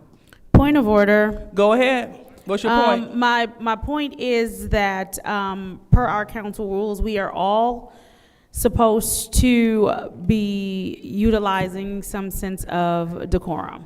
And so I would urge my colleagues, because we all want to set the election, just set the election. It doesn't have to turn into this, stick to the agenda item, let's go. Thank you. Again, that's the problem. We need to make sure that we do have proper decorum. So if we're going to have colleagues that yell out and call what the other colleague is saying lies and bullshit, we need to make sure that we clear that up. And request for information. Was the chair clear that I was talking to everyone when I made that statement? It wasn't directed at the chair. It was across the board, everyone yelling out all of this. So, no, we're going to take your time. That's your warning. Stop yelling out. So as I was saying with the rest of my time, I wasn't speaking to the councilwoman, the 7th Ward. I was speaking to your colleague next to you to refer to what I was saying as lies and quote-unquote bullshit, which came out of his mouth. So, moving forward, looking forward to setting this election, looking forward to doing what the charter say do, and hopefully before May, we can agree to put the most qualified and capable individual in this seat to fulfill the brief term so the 3rd Ward can elect the person. And again, when we talk about decorum, let's make sure that we keep it proper on all levels. And then just because you don't like what someone say, let's make sure that we don't use derogatory language, because when it's repeated, it doesn't sound good, but that's the direct quotes. And this is coming from the councilman who have told colleagues to shut the F up. And when the councilwoman in the 6th Ward said that I got up to fight, that's the councilman that lunged at me. So we gotta make sure that we are being honest. What is your point? You are not germane to the appointment of the 3rd Ward councilman. Point of order. So thank you. What is your point of order, Ms. Priestley? You cannot bring up things that happened in the past. Yeah, well, it is germane. It is germane to what was happening, what was just said. So as I wrap up, thank you for the point of order. We will go ahead and proceed with the second round. Go ahead, Mr. Pfeiffer. So I think it's awesome that she says, well, my colleagues don't want to show up. But the record will state every single vote for the 3rd Ward, there are certain 4 people that got up and broke quorum. Every single time. So when I say lies, it's lies. It's lies. The 1st Ward got up, the 2nd Ward got up, the 4th Ward got up, the 7th Ward got up. So when we say, oh, my colleagues didn't want to show up, we were here to vote. So it's just lies. So anyone that believes the nonsense coming out of her mouth, I got a swampland to sell you. Anyone else in the second round? Madam Chair. Go ahead, Ms. So this resolution is 25005-T, scheduling of a special primary and special general election 3rd Ward City Council seat. Resolution resolving that a special primary election shall be scheduled for Tuesday, March 6th, 2025, and a special general election shall be scheduled for Tuesday, August 5th, 2025, to elect a council member for the 3rd Ward for a term ending November 2026, and further resolving that the deadline for submitting nominating petitions for the 3rd Ward seat shall be Tuesday, January 21st, 2025. We've had the last several people that have spoken to everything but what I just read. All we need to do is, yes, I support setting this election. No, I do not. Roll call, Madam Clerk. All this other stuff, us devolving after we've gotten along for hours at this point, is unnecessary. We knew this was going to be a point of contention, so we should have kept it simple. Are we voting to set the election or not? It should be that simple. All this other stuff is unnecessary. We have other meetings to get to. Thank you. Anyone else? Madam Chair. Go ahead, Mr. Jarrett. Through you to the clerk, I just want to make sure I'm understanding. The dates outlined in this resolution are absolutely the soonest you can or are willing to set the election. These dates are the soonest that the election can be held by Michigan election law. Thank you.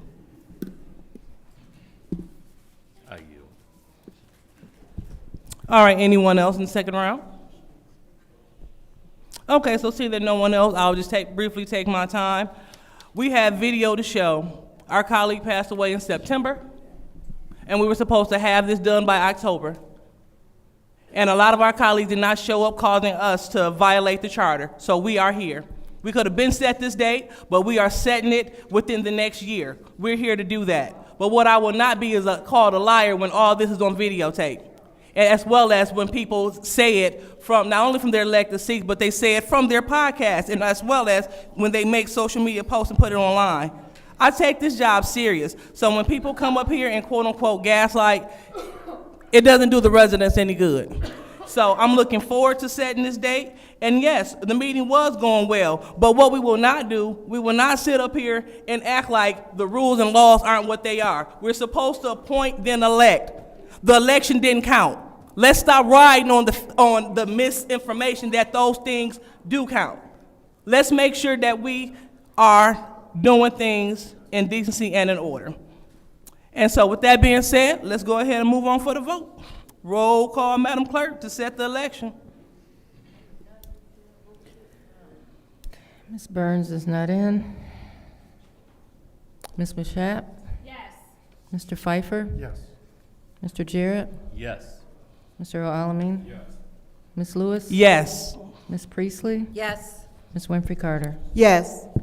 The vote is 7 yes, 0 no. The vote is 7 yes, 0 no. And that resolution to set the third ward election passes. Motion to adjourn. All right, there's a motion to adjourn. Any support? Supported by the councilman in the first ward. Roll call, Madam Clerk. Okay, that is your last warning for calling me a big-ass moose. You are removed from this meeting.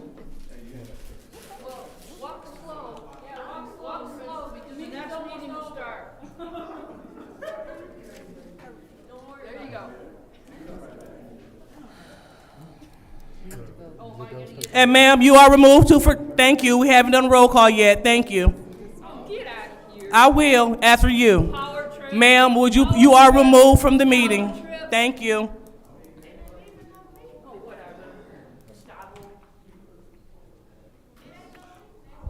Roll call, Madam Clerk. Ms. Mashat? Yes. Mr. Pfeiffer? Yes. Mr. Jarrett? Yes. Mr. Alamin? Ms. Lewis? Yes. Ms. Priestley? Yes. Ms. Winfrey Carter is not in. Ms. Burns is not in. The vote is 6 yes, 0 no. The vote is 6 yes, 0 no. This meeting is officially adjourned. 15 minutes.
I did. Yeah. For what?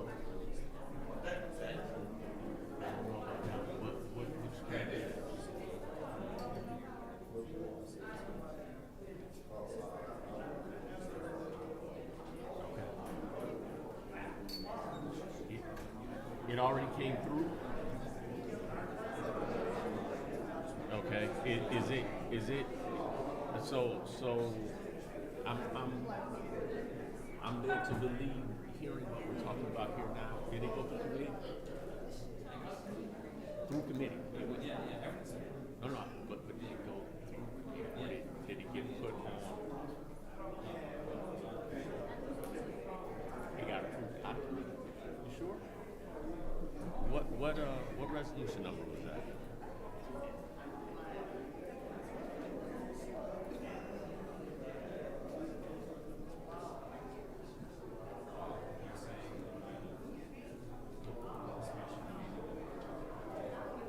Yeah, that's what I'm questioning.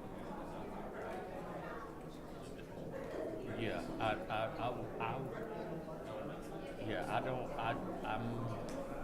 I'm really not. Yeah, J.E. Jarrett, yeah.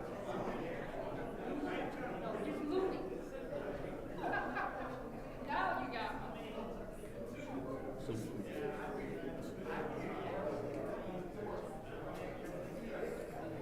it passed, right? Okay. It passed on the 12th, on December. Yeah, December 16th was when it passed. It was a special council meeting, and like I said, was that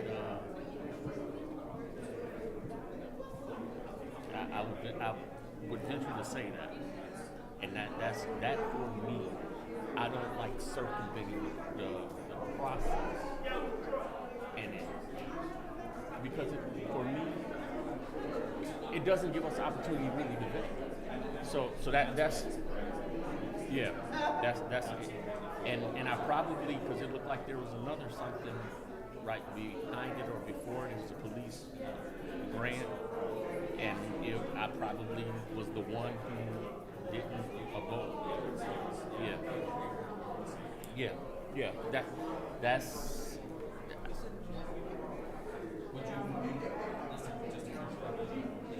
I don't have a problem accepting grants. It's the process, and there are times that I like to know that we understand what accepting the grant means. What's going to be the process? How's it going to work? What are we committing to? What are our deliverables? Some of those type of things. Even like tonight, I had a president similar to Merry Christmas, Councilman. Trust the holidays went well. You got me on the list for the trees. I'm like, right now there is no list for that, and so that's why I'm like 80 because some of this stuff I don't follow. Part of the reason why I can sit up here.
I know they put one in last year for a cold drawing, but I was going out of town. So you remember when the cold drawing was, I talked to them, told them I was being to participate in the cold drawing. They said Leon participated, so I'll get it.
Davina.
Or are you changing? It's hard. Yeah, okay, I just wanted to, because I had some questions or suggestions for this meeting, or thoughts on this meeting.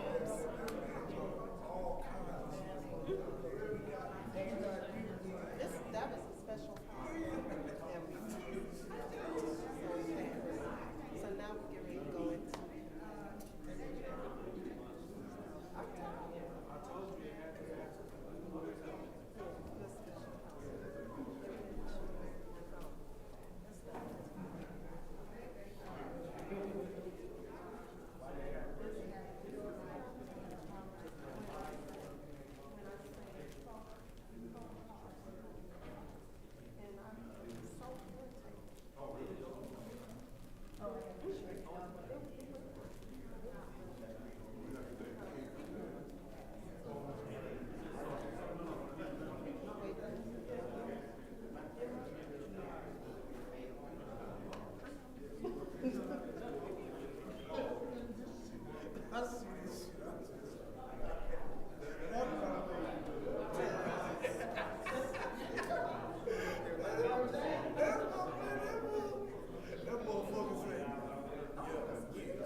Voice carries.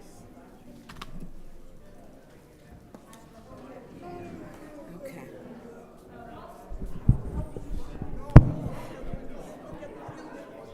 So again, to everyone, if you want to speak at this meeting, you need to fill out another slip. It's a new meeting, so committee slips are in the back.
Oops, the time is now 8:54, and I hereby call this Finance Committee of the Flint City Council to order. Roll call, please. Mr. Alamin? Ms. Lewis? Present. Ms. Priestley? Present. Ms. Winfrey Carter? Present. Ms. Burns? Present. Ms. Mashat? Mr. Pfeiffer? Present. Mr. Jarrett? You have 8 members present. We have 8 members present. Are there any changes or additions to the agenda?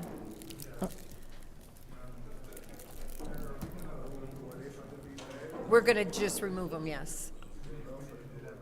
The clerk has a correction to the agenda, so I was going to let her do her correction first.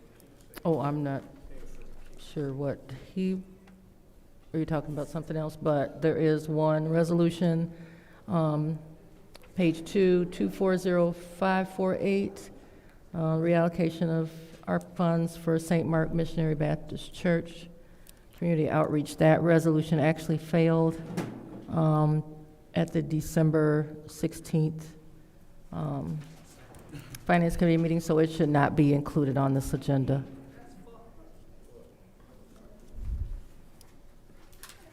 So the resolutions that we are going to drop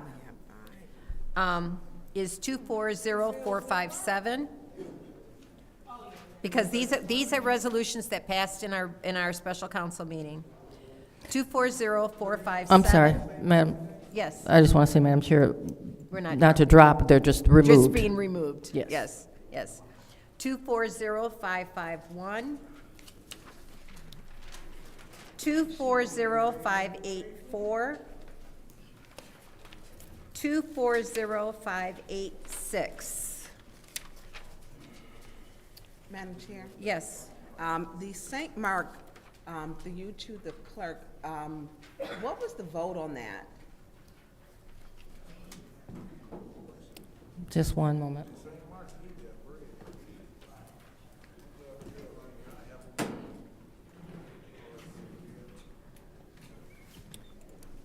So there was a motion to send it to council.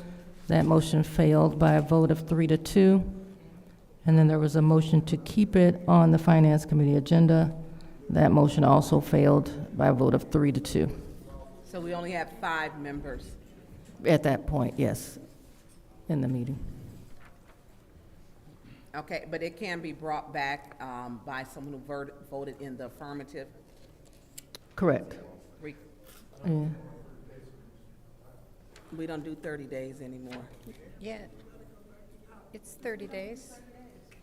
I don't think we do that, because y'all bring them back the next day. That's reconsiderations.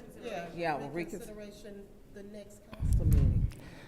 It can, the new rules say it can be reconsidered at any meeting of council. It doesn't have to be the next meeting. It could be any meeting. So I'm sorry, Madam Chair, could you repeat, Madam Clerk? The change to the rules states that a reconsideration can be made at any meeting. It doesn't have to be the next So can we regular. put it as reconsidered for this meeting?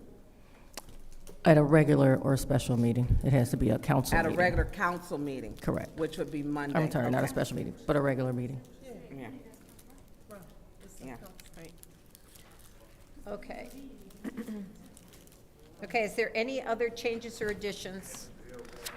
Madam Chair, Go ahead. didn't we already see 240553?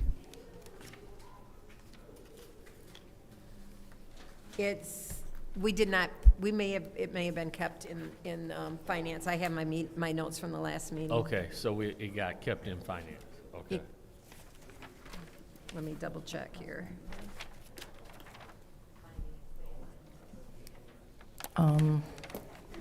At the last Finance Committee, a motion was made to keep it in Finance Committee. Yep, it was kept in finance. Yes, go ahead. 583. That was kept as well. And I did not bring that forward into resolution because it was just a transfer funds. I figured it could wait. Any others? Any other changes or additions? 584 we're done, and 586 too. Hearing none. It is now time for public speaking. Members of the public shall have no more than 3 minutes, only one speaking opportunity allowed per members of the public, and you should have signed a slip beforehand. Madam Clerk, who is our first public speaker? First speaker is R.L. Mitchell.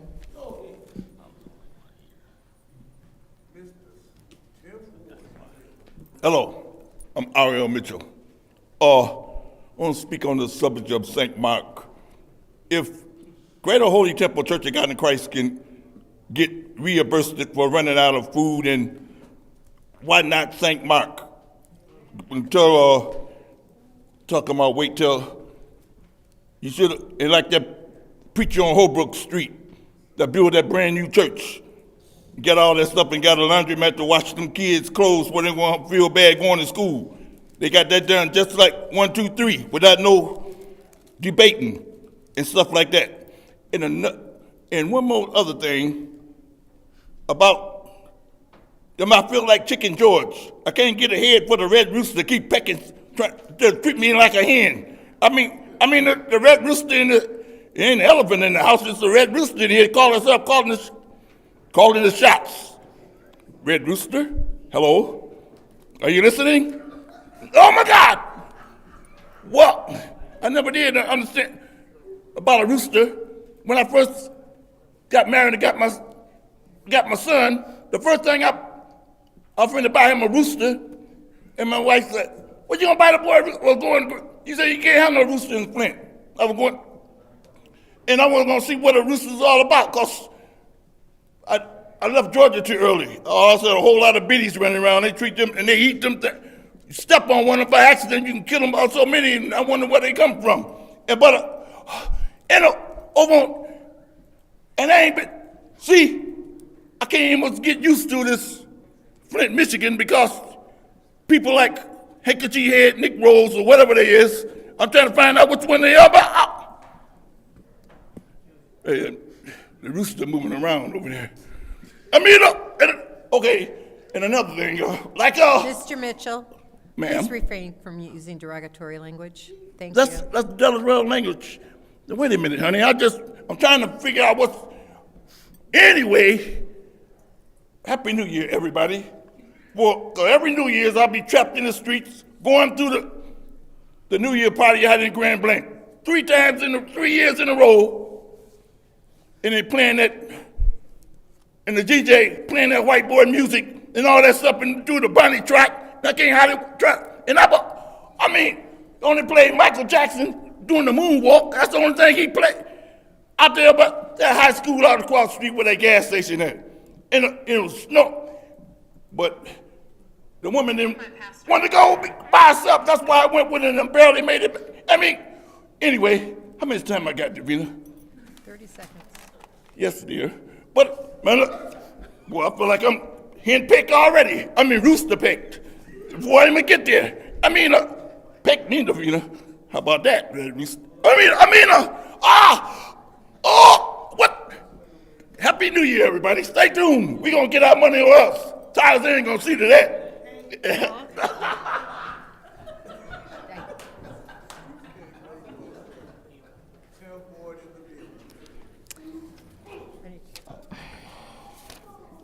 Next speaker is James Moore.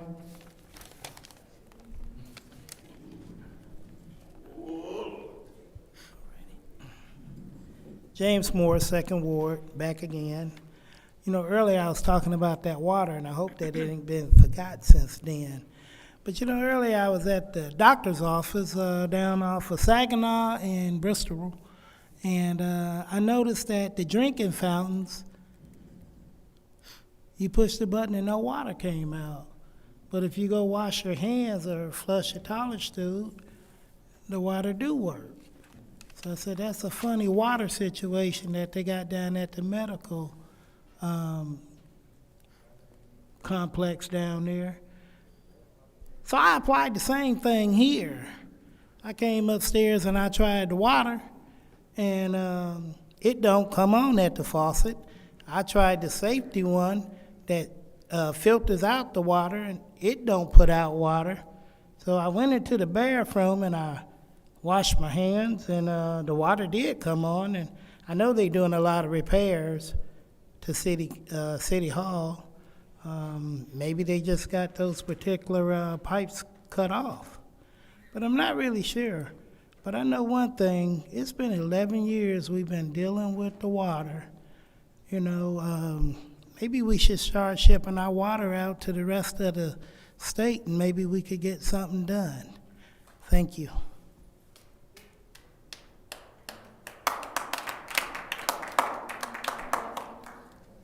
The next speaker is Rich Jones.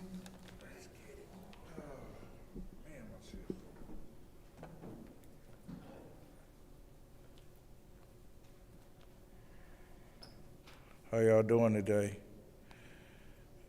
Are we ready to roll?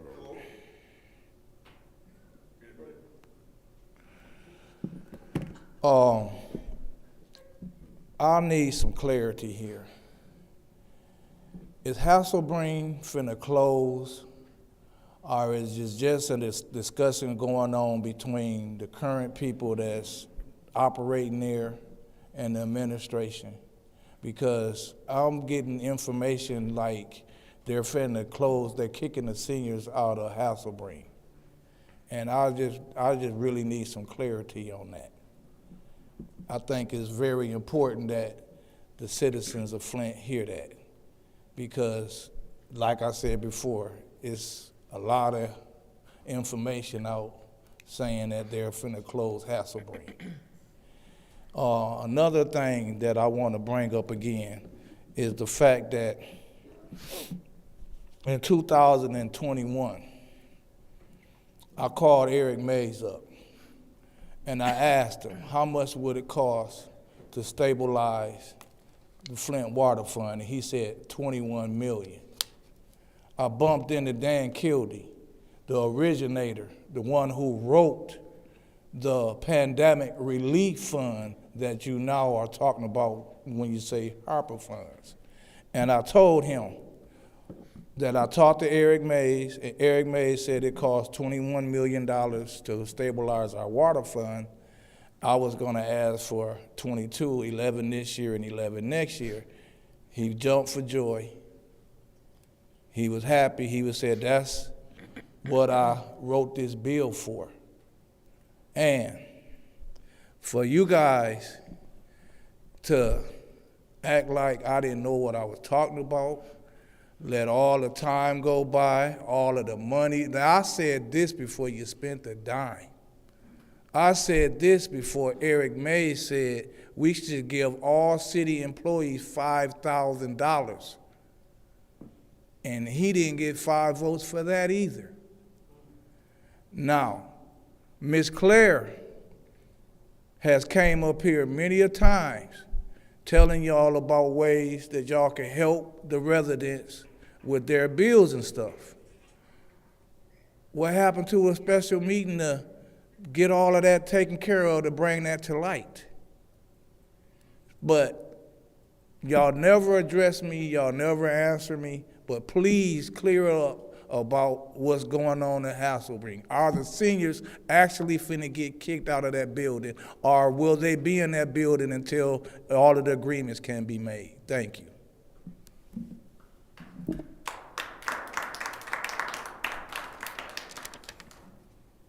The next speaker is Beverly Biggs Levy.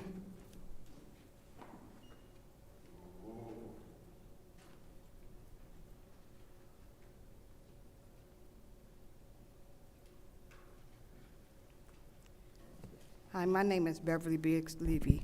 I live in the 3rd Ward. Pastor St. Mark's Church should receive that money.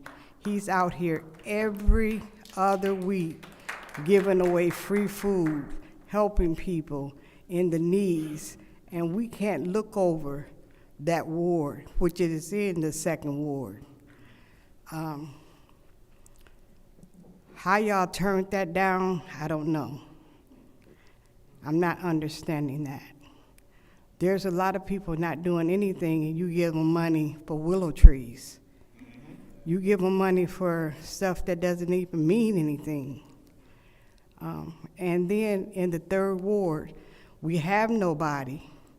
But I live on Philadelphia and Saginaw Street. It's a building right there on the corner that all of the wood is off the windows. They done broke the windows.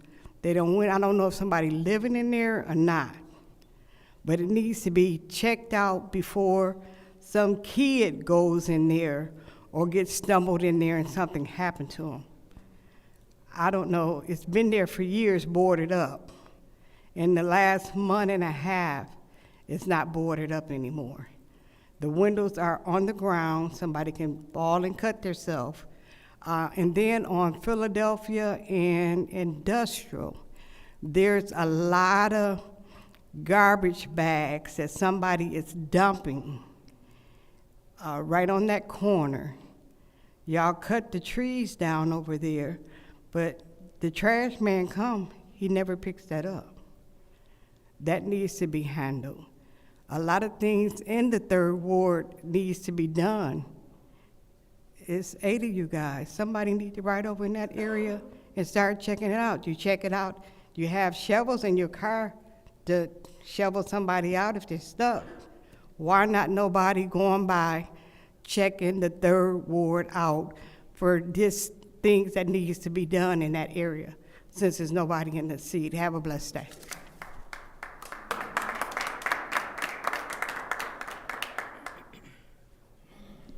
The next speaker is Arthur Woodson.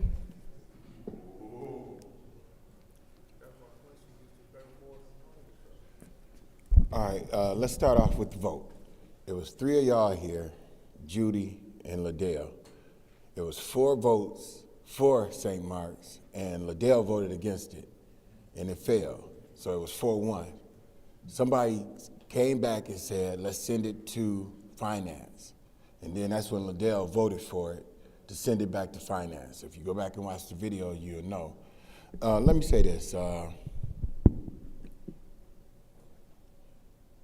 About the last meeting, Judy, you got me arrested and you took my time for saying BS.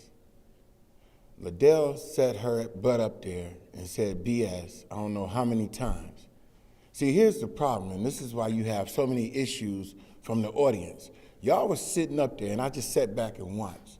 I could hear y'all laughing and chuckling and all kinds of stuff back there, Judy, Candace, everybody. If you're gonna make a rule for the audience, y'all gotta abide by that rule also.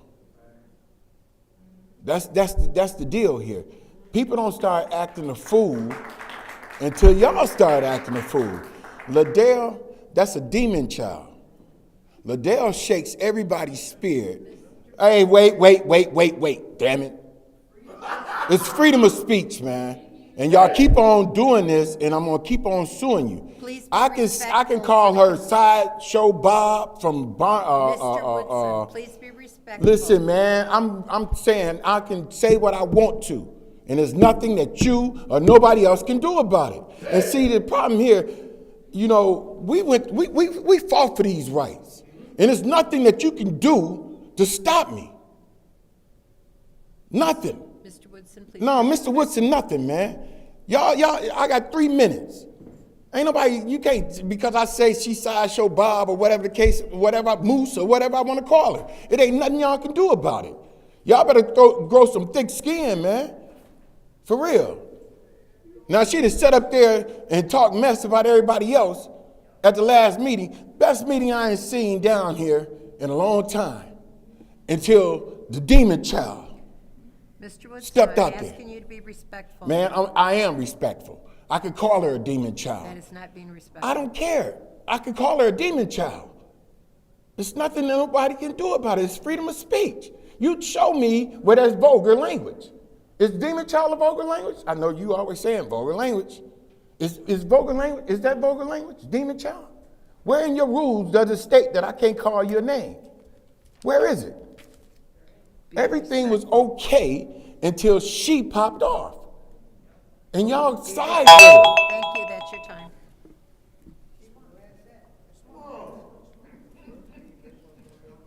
there any other public speakers? The last speaker for this meeting is Sandy Jobin.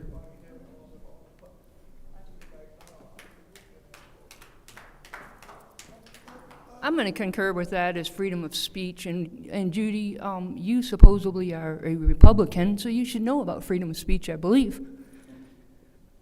So you can say whatever you want at this podium, and your little power trips don't really matter to me. I don't really care. You guys sit down, you guys sit up there and act like you're better than anybody else. But soon Flint is going to figure this all out, and they're going to unite, and you guys will be gone. And we will have somebody in there that does respect the people, that does look up to them, and don't sit up there and call people's names and their colleagues and call out the Facebook or their podcast or their red hair or whatever else you guys want to waste time on. My number one question is, and this should be a question for everybody, is where are the children? Where are the missing children in Flint? That's what you guys should be talking about. And it will soon come. Where are the missing children? Where are the missing children? Secret societies? You want to steer me down? Oh, we can steer down. No problem. And I will call you a demon child.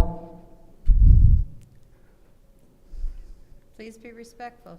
Oh, I am. But I know that that's impossible for you, so go ahead. Oh, please. Look at this. They can say whatever they want and do whatever they want, but you at the audience should still be quiet and be respectful. And not, you're going to bring me to order? You can't bring me to order when I have freedom of speech. Point of order. Point of order? You ain't got no point. What's your point? The point of order is I was bringing the lady in the vest to order for yelling out while she was speaking and while you were speaking as well. And then she needs a warning. She's still talking. Just her time is still up. Her time was interrupted. Give me 2. We can count 3. Mrs. How Jobin. about 4? 5? Count that high? I don't know.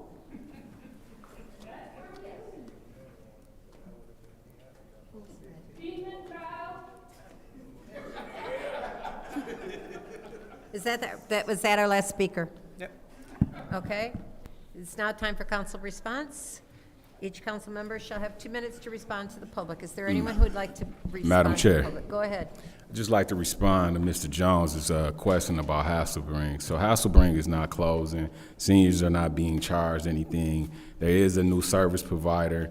Ms. Wiggins, she introduced herself during the last presentation we gave with the city about a couple weeks ago, and explain and outline the direction of which Hasselbring is about to be headed towards. But it's not about to close. Seniors not being charged or anything. Thank you. Is there anyone else? Madam Chair. Go ahead. Thank you. The children has been an issue in this community because of Facebook posts. I think Chief Green did address it, but there may need to be some more, he needs to get into it a little bit further. The one child, there were issues. But I do want to speak about Hasselbring because it is a county facility.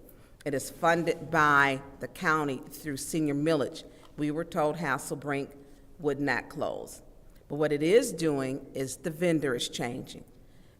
The vendor that's there has had their 990s in order since the director was there. We were told she wouldn't be going anywhere, and she is. It is a form of retaliation. It's an abuse of power, abuse of position. And so when we further split this community, this is what is being done. They're being displaced, and council members are not speaking up. There is a third party when in 2012, an emergency management stated they were taking that facility, was set to be sold, the doors were locked, and they were chained. We are supposed to have a third party nonprofit vendor, and how can the city take that back? We keep asking for the contracts. It's very specific. There's even articles about it. I'm waiting for that paper to come. because the same thing is Brennan. So we keep getting lied to about this. So what happens with the seniors? They're going to split, obviously, because they're purposely dividing them. It wasn't broke, and we didn't need this administration to fix it. Not when we are shedding talent at least 40 key talents and departments have left here. Leave it alone. Give them support. Don't take it from them. They're in good standing with the county, good standing with the state of Michigan since 2016 when they took it back from the city. Is there anyone else? Madam Chair. Go ahead. I'm also, Rich, I'm going to address your water, your comment that you made about $20 million would uprate the water. That is somewhat misleading because by the end of 2030, our water fund is going to be bankrupt. We're currently running $11 million deficit every single year. So $20 million would save us for 2 years. We need fundamental change in the water and how the water rates are, how the water departments ran, the whole 9 yards. $20 million would kick the can down the curb or down the street for 2 years. At $11 million per year deficit, in the end of 2030, we run out of money. So just wanted to bring that to everybody's attention. Thank you. Thank you. Anyone else? Madam Chair. Go ahead. Also, Mr. Rich Jones, I want to piggyback off of what Councilwoman Burns have shared with Hasselbreen. I find it very coincidental that the administration now wants to name Hasselbreen, rename it, and include Councilman Eric Mays' name in that. The reality of it is this. Mayor Neely doesn't like Mays. He didn't like Councilman Mays. And guess what? Councilman Mays couldn't stand him. Okay? But see, this is a tactic to get the residents to buy in to what's going on at Hasselbreen, to buy into all of the shadiness. You know, see, he's playing on their emotions. And I'm telling you, it's just not right. That whole situation is a mess. So I just want the residents to be aware of what's going on. This is one of those ploys, another ploy that he uses to get buy-in. Thank you. Thank you. Anyone else? Madam Chair, thank you. So I would like to reiterate again that we have a fire safety campaign going on within the city of Flint, and we want to ensure that all residents are able to receive free carbon monoxide detectors and free smoke detectors. The great part is that the city of Flint, we were ranked #1 in the state for smoke detector and carbon monoxide installation. So that is something that we would like to hang our hat on with the efforts of the councilwoman in the 7th Ward, and also mine partnering with the Flint Fire Department and the Red Cross. So if we have any residents that are interested in receiving free smoke detectors, free carbon monoxide detectors to keep your family safe, please reach out to our Flint Fire Department, or you may reach out to Councilwoman Machette, the Vice President of Flint City Council, or you can reach out to me, Liddell Lewis. And also, just want to thank everyone for staying as we continue to get through the rest of this agenda. Thank you. Thank you. Seeing there was no other council response? Oh, sorry. Thank you. I appreciate it. Go ahead. I mean, everybody else is pretty much the same people that were already in here, but just in case anybody else has tuned in, YouTube, just now tuning in, Happy New Year. We are all excited to be back and eager to do the work of the city. Definitely appreciate when residents come and they're involved in the process. We even appreciate when we have visitors from other parts of the county that are not necessarily City of Flint residents. I do want to say, though, that we're all adults in this room. And so we are all clear about name calling and all that other stuff and how it is counterproductive. We're all clear that, and even though society has changed somewhat, I think there are still some old-fashioned men who are clear and aware about the name calling of women, and they don't take that route as men. And so I would just urge and encourage from my colleagues to the audience on down to maybe take a step back as adults and not name call. I mean, I think we all sit up here and know that there is a certain amount of criticism that we can expect from this position, because there are people who may agree with our votes, who may disagree with our votes, who may agree or disagree with how we move. I think there's a way that you can respectfully agree, disagree, critique, and criticize without having to be personal and juvenile name calling. Again, people are adults, they can say and do what they want, but just know that the name calling is a reflection of you and your capacity to properly handle yourself in society. Thank you, Madam Chair. Thank you. And that is everyone but myself, and my comments have been addressed. So we shall go ahead, and I will entertain a motion for the consent agenda. Madam Chair? No, go ahead. It's been supported by, the motion's been made by Mr. Pfeiffer and supported by Yes, Dr. support. Lewis. Okay, is there any separations?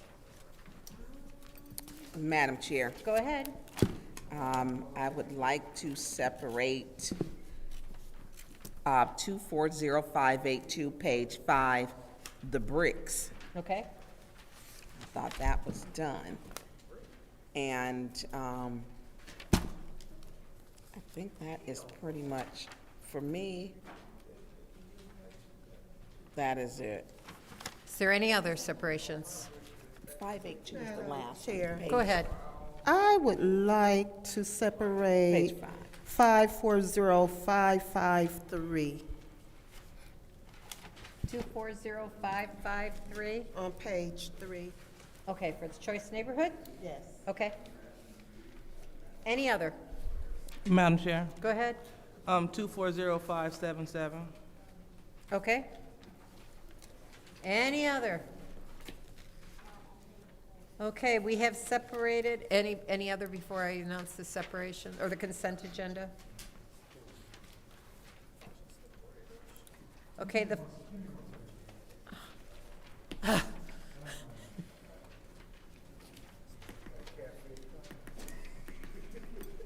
That's the last one.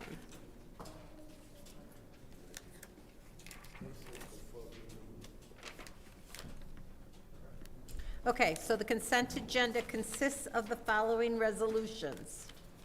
240578,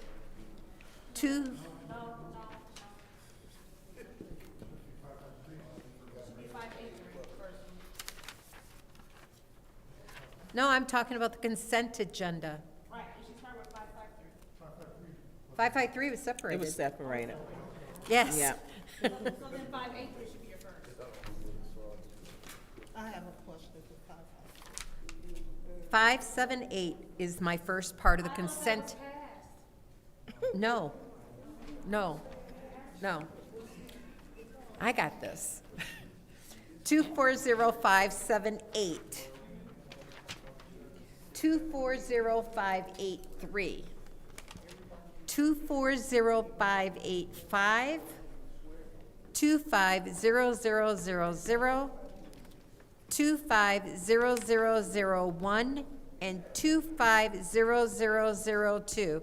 I want to remind my colleagues that according to our council rules, we can do a voice A or nay as a group and call a voice vote if necessary, but every time we do a voice vote, they have to take minutes of this meeting. Otherwise, it just goes to council and they do not have to do minutes.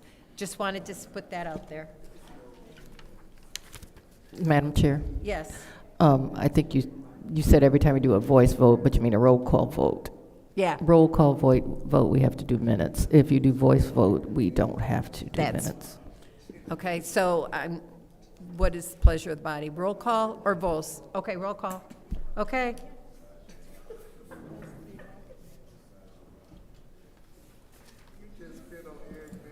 Mr. Al-Alami? Ms. Lewis? Yes. Ms. Priestley? Yes. Ms. Winfrey Carter? Yes. Ms. Burns? Yes.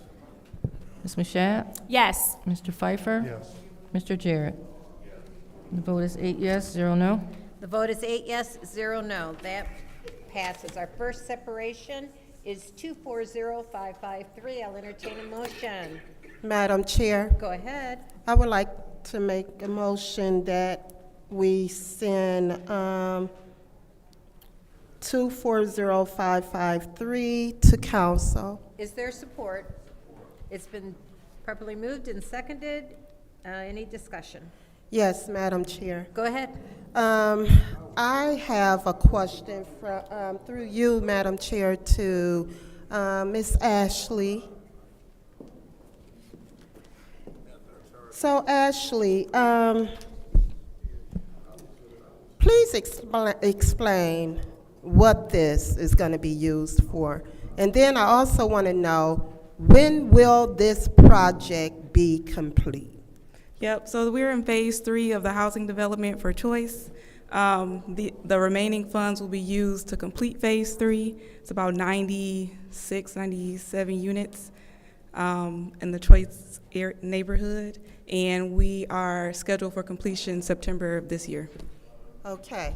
So also with that choice money, with that whole HUD grant, did we take care of the blight within the project? Yeah, so we demoed 12 properties in the area, one Okay. commercial, and the rest residential in that area. Okay.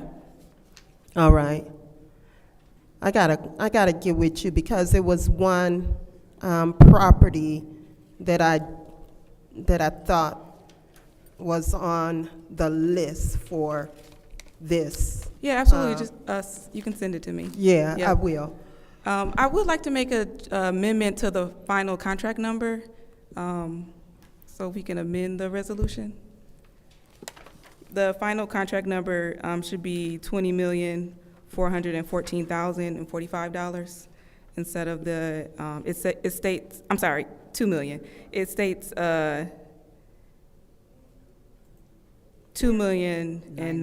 $2,090,045. Oh, What is that is it resolved? Sorry, I'm stepping on you. Can you say that? The contract amount? Yep. So it should be. Actually, I'm sorry. I think. Because we got Mr. Jones? $2,090,045. I can hear you.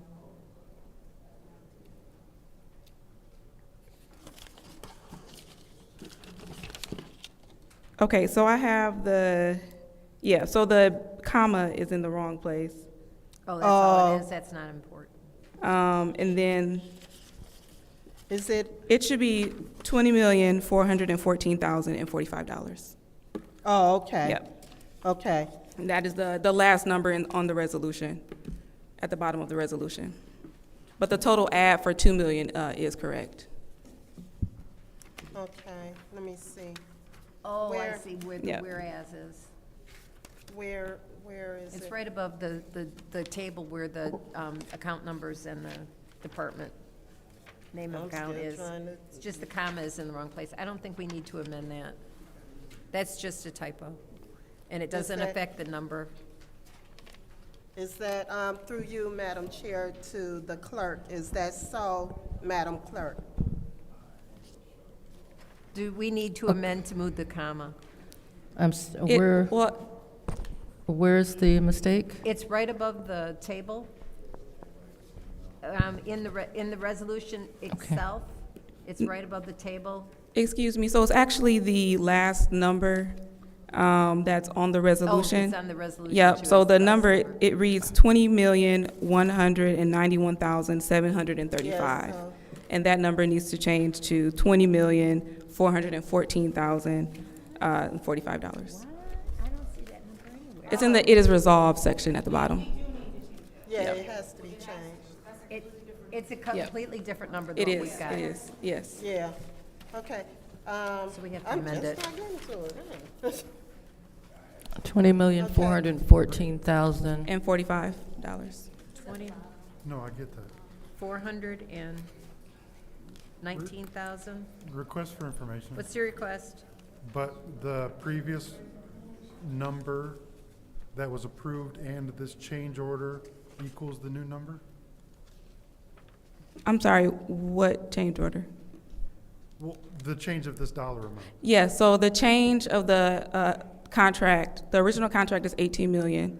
We're adding 2 million, and with the changes, and so that would bring the total to $20,414,045. For $20,414,445. Correct.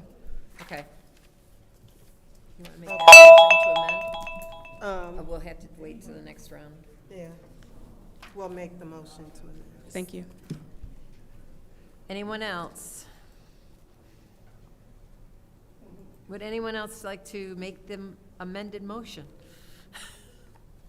Okay. Madam Chair. Go ahead. I make a motion that we turn 240,553 to 240,553.1, changing the dollar amount on the be it resolved to $20,414,045.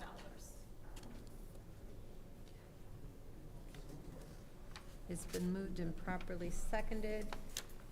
7 and 1 to change the dollar amount for the total contract to $20,414,045. Is there any discussion? Madam Chair, there's no No discussion. discussion on this one. Okay, no problem. All right, this is the vote to change that dollar amount. Ms. Lewis. Yes. Ms. Priestley. Yes. Ms. Winfrey Carter. Yes. Ms. Burns. Yes. Ms. Mashat. Yes. Mr. Pfeiffer. Yes. Mr. Jarrett. Mr. Alamin. The vote is 8 yes, 0 no. The vote is 8 yes, 0 no. That now has become a vote of .240553.1. Is there, and I need a motion. All right, it's been moved by Mr. Pfeiffer, supported by Ms. Mashat to send to council. Is there any discussion? Any discussion? Any discussion? This is the vote to send 240553.1-T to council. Ms. Priestley. Yes. Ms. Winfrey Carter. Yes. Ms. Burns. Yes. Ms. Mashat. Yes. Mr. Pfeiffer. Yes. Mr. Jarrett. Yes. Mr. Alamin. Yes. Ms. Lewis. Yes. The vote is 8 yes, 0 no. The vote is 8 yes, 0 no. That will be sent to council. Our next resolution is 240578.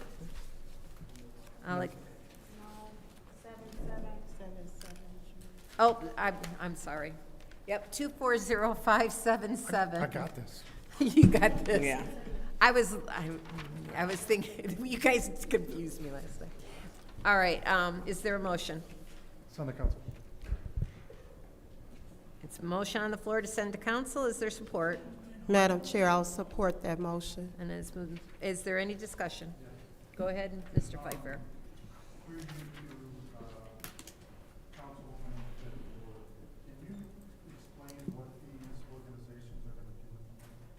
Yes, I can.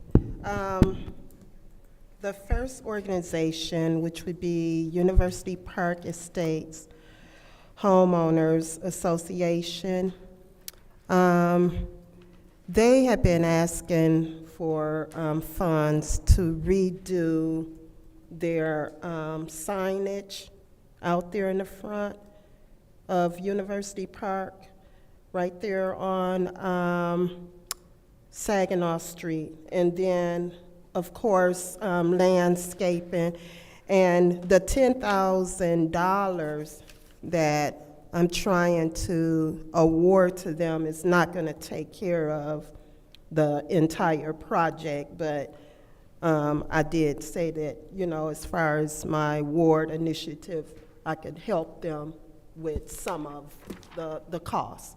And then there's other beautification projects that they want to do within their area. Let me see, the Grand Traverse District Neighborhood Association, they are trying to redo 7th Avenue, the sidewalks. So they did not have quite enough money to redo that project that they're trying to do. And then some other beautification projects. And you know, they also, Grand Traverse also takes care of that park right there, right there on, is it Second? It's the, Right. the one right there that basically is on, or it's across the street from 475, like that one? It's actually across the street from the plant. It's a little park. You probably hadn't even realized or noticed the park. But they take care of that, and they wanted to do something as far as people drive up on the grass and stuff, yeah. And so they want to get that taken care of. And then the next Mattawani Hills Neighborhood Association, they want to do some beautification projects as far as within their association group. And because they are not a 5013 or whatever, the fiduciary for their funds will go to First Church of Brethren, okay? And then I thought it would be nice to help the crossover outreach. They needed funds for more personal need items that residents go over and get. So she said that they were running out of funds. You know, we did not set aside funds for our neighborhood associations.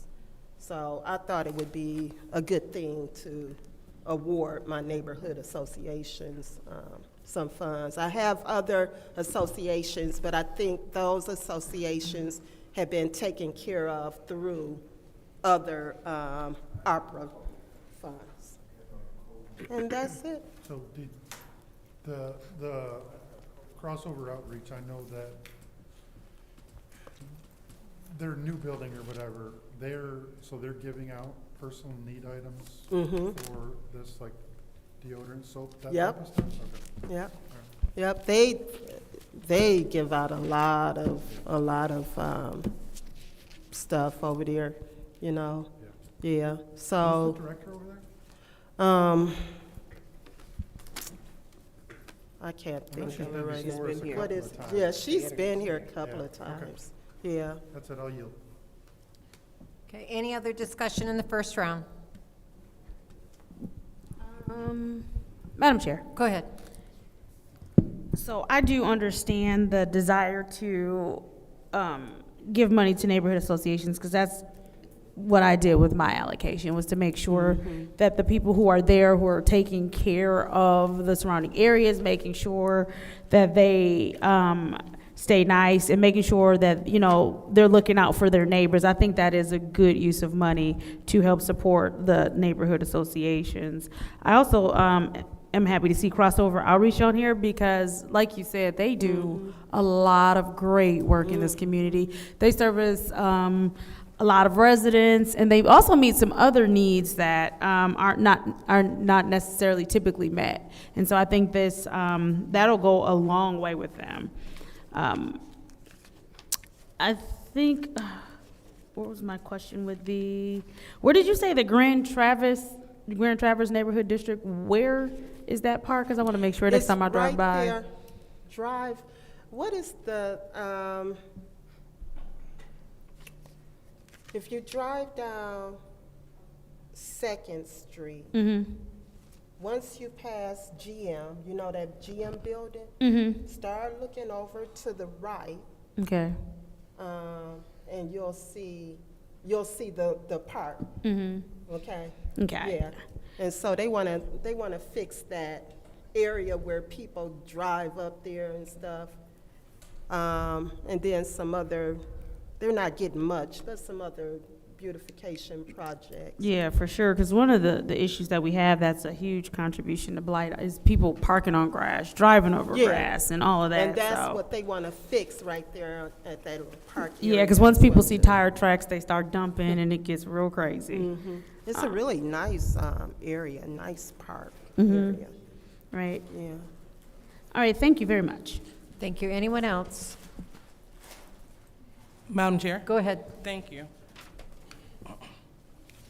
So, Ms. Winfrey Carter, did you vet all of the money through the compliancy firm? Yes, I did. Nick did too. And Nick also did that as well. Okay. All right. Got it, okay. Well, the colleagues, they asked the questions that I had, and those were some of the concerns, because I wanted to hear exactly what the monies were being used for, so we could hear what they're being used for, see if we can replicate some of those things in our ward. And, you know, I see that we have neighborhood associations in the 5th Ward doing great things. The Grand Traverse District Neighborhood Association, the University States Homeowners Association, neighborhood associations really do help the community.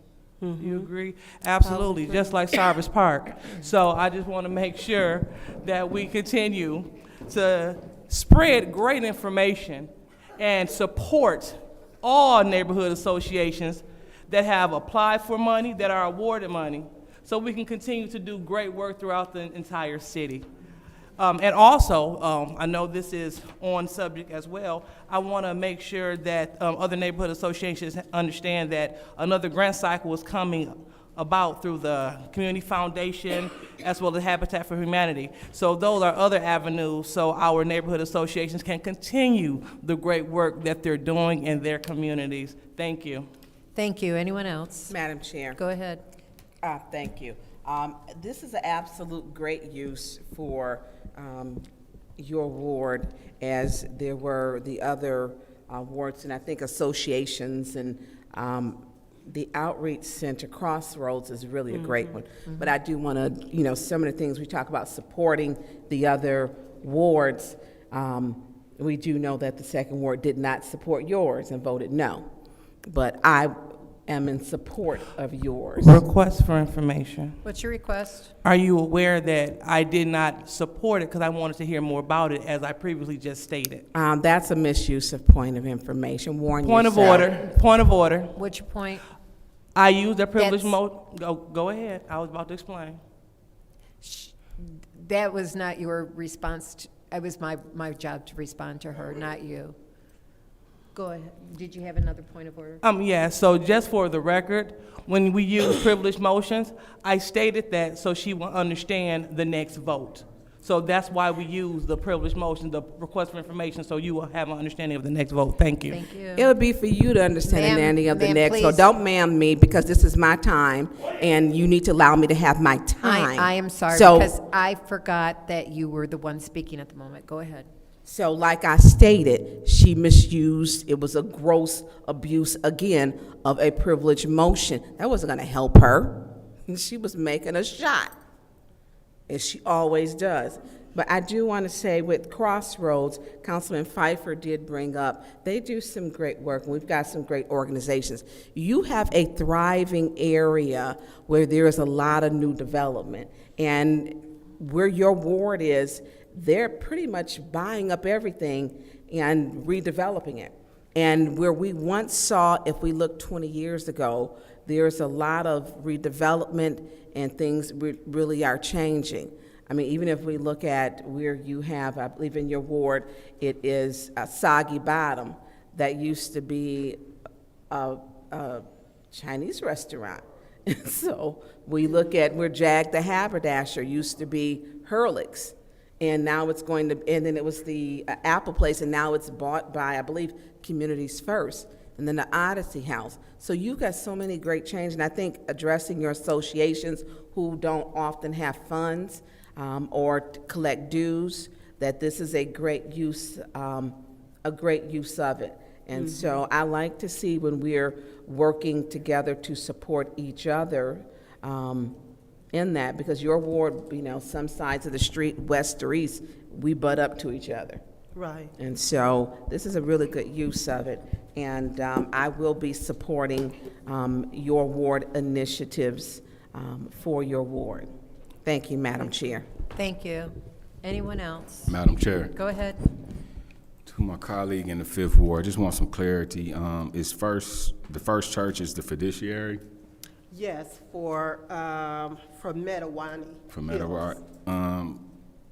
It's usually, I know, like, usually when individuals are fiduciaries, they like charge like 10%. Is it a cost for them being a fiduciary, or? Well, they have the option. Yeah. They have the option to manage the funds. I don't think they're charging them to, To be to the be the fiduciary. fiduciary, but, Administration fees. yeah. All right, thank you. Thank you. Any other one? Anyone else? I have one more. We're still in the first round. Okay, you got it. Okay, I'm going to take a few minutes, and you've spoken, Ms. Jerry Winfrey Carter, you've already spoken to these neighborhood associations, right? Yes. I think it's great that you are separating them between your associations. And one question, Metawanani, where is that at? It's right there. It's from Welch Street. If you drive down ML King, you'll see a sign that says Metawani Hills. Okay. Right there. Okay. On the going north. And look over to the left, you'll see a sign. I've So it's that whole never seen that area. whole area, that whole square. Okay. Okay. A lot of times we drive by signs and don't read them. Yeah. Yeah. Yeah. I know where you're talking about. Okay. Well, thank you very much. That was my time. Anyone in the second round? Madam. Go ahead. Okay, so going back to what you just said, you did mention that one of the organizations that they were still going to be short money. So do you know their plan to, although you're going to front them some money, do you know their plan to fill the rest of that gap? They do have, I think they do have some of the money already, but they were trying to get more, so I gave them the more. They did do they did get a couple of quotes for like the signage and everything. But that they're gonna get that money because of their association. Yeah, their fees, through the fees. Request for information? What's your request? Neighbor, university. Does the, Is the HOA 501c3? I don't know, because it's to Yeah. her, but it's her turn to speak, so I have to talk to her. Nick Is checked that all out. Is the speaker stating that because it is a homeowners association and there are fees that are attached to keeping up like the perimeter in the neighborhood, that you are covering what the rest of what the fees do not cover? Or what the fees cannot cover because they have fees associated with upkeep and lawn? Okay. Yeah, yes. They just didn't have enough money to do what they wanted to do, yes. Okay, Yes. it's still your time. All right, yeah, not a problem, because I know our councilman in the Ninth Ward, one thing that he stressed is, okay, so what's the plan for the rest of it? So you're saying that your money is filling in the, pretty much filling in the gap and there'll be nothing left? Right, right. Okay. Yeah, I think their stuff probably came up to, they've been trying to get money. They even tried to get money through the planning department, our planning department and everything. And so once they came to me, I said, well, just hold up. Let me see what I can do as far as neighborhood initiatives. So, Okay, thank you. yeah. But so with this being said, and you voted no on my stuff, so do you see the important, I mean, I'm gonna vote yes, because it's just good work. I You know, voted and yes so- on some and- of your things too, as Pardon me? well. I voted yes on some of your things. Yeah. And so, So I let's mean, not get it's not a into back that. and forth from Mr. Mitchell. You're being brought to order. Stop yelling out. Mr. Mitchell, Crazy. please. And so again, Ms. Winfrey Carter, through you to the Fifth Ward Councilwoman, no one was blocking your resolution. I wanted to hear more about it because whenever we approve the funds, just like when Mr. Pfeiffer asked you more questions, he got to it before I did. We just want to know more. So again, so we can replicate. And so it was unfortunate that you chose to rush to your seat and vote no for mine. And I would like to thank my colleagues for voting to send it forward. And so I just want to make sure that you hear on record that, Ms. Winfrey Carter, we would love to move forward as a body. And we would love for everyone to support everyone's initiatives. Thank you. Thank you. Anyone else in the second round? Madam Chair. Go ahead.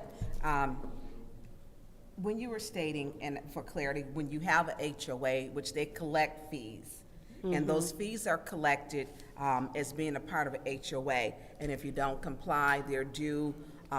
You can pay monthly, you can pay semi, depending on the terms. And so they have those funds because they've been in existence since 2000, I believe. Yeah. I think, that's when it yeah, was. because I had bought a lot over there, but they were moving slow. And so with that, to maintain certain things, it is time for upgrades. And so it is time for some landscaping to update their signage as your neighborhood, as is improving, and housing is improving, along with housing values in your neighborhood, which are really improving. A house was selling over $175,000 on Chippewa. And so with that, you're doing I like seeing this, and you're aware, and you live in the area, you've been there, and you know what's going on. And this is a good use of funds. So again, I will be supporting this. And I think the hypocrisy of some of the things, when people try to admonish, it needs to stop with the negative energy and the toxicity. It needs to stop. Thank you. Thank you. Any other discussion in the second round? Seeing none, this is the vote to send 240577T to council.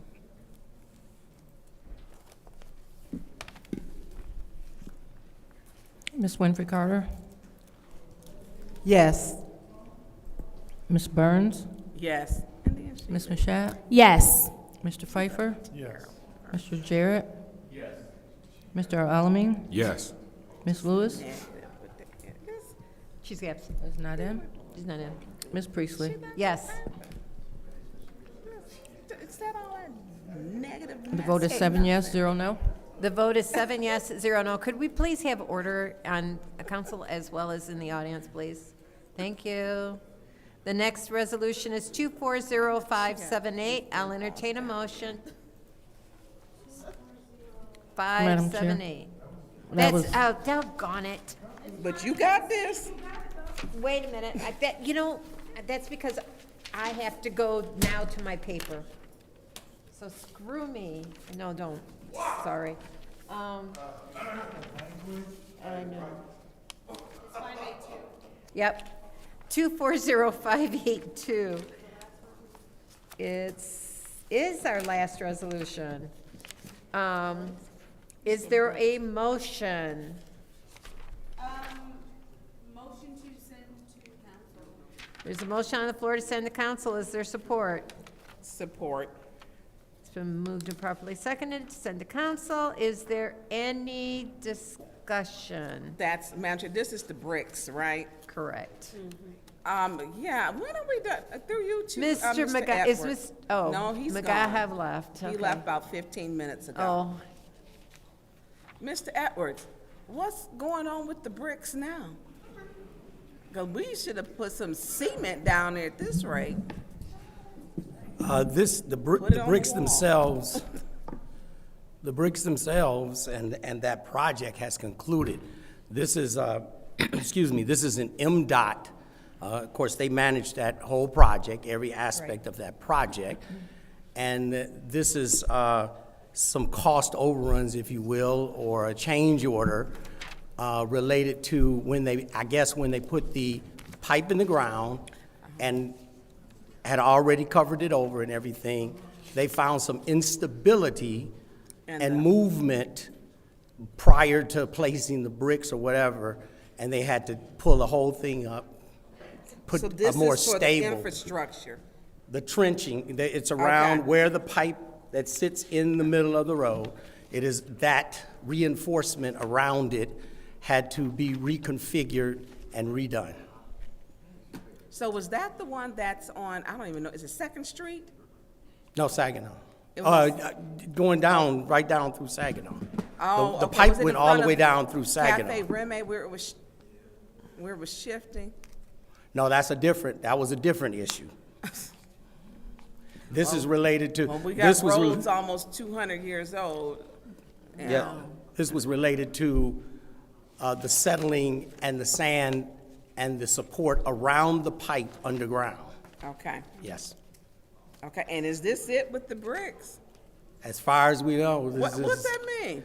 as far, this is MDOT, you know, I believe this is How far are we on the the, bricks now? Did we finish everything? everything's done, everything's done. Okay. Okay.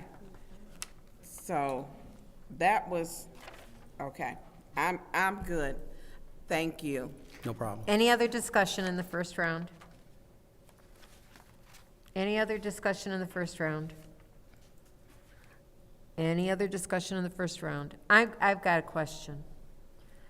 So there was no change for us when they had to pull all the bricks up because they had the wrong underlayment, or is this the same thing? That's what I'm confused about. No, this, if you look at the material that was provided with this, And I this read it. strictly deals with the fact that the trenching Okay. of the pipe Okay. and the stability of the sand and materials that were placed around it. All right, I just wanted to make sure that, because I thought that, because when they had to pull all the bricks back up and relay them, that we weren't going to have to pay for that. This is because, that is not a cause of this trench, correct? No. Okay, that was my question, thank you. Is there any discussion in the second round? Any discussion in the second round? Seeing none, this is the vote to send 240582 to council. Ms. Burns? Yes. Ms. Mashat? Yes. Mr. Pfeiffer? Yes. Mr. Jarrett? Yes. Mr. Alamin? Yes. Ms. Lewis? Yes. Ms. Priestley? Yes. Ms. Winfrey Carter? Yes. The vote is 8 yes, 0 no. The vote is 8 yes, 0 no. That will be sent to council. I'll entertain a motion to adjourn. Motion, Madam Chair. It's been moved by Ms. Burns, supported by Mr. El Alamin to adjourn. Vote, please. Ms. Mashat? Yes. Mr. Pfeiffer? Yes. Mr. Jarrett? Yes. Mr. Alamin? Yes. Ms. Lewis? Yes. Ms. Priestley? Yes. Ms. Winfrey Carter? Yes. Ms. Burns? Yes. The vote is 8 yes, 0 no. The vote is 8 yes, 0 no. This meeting is adjourned at 10:03.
This must be government ops.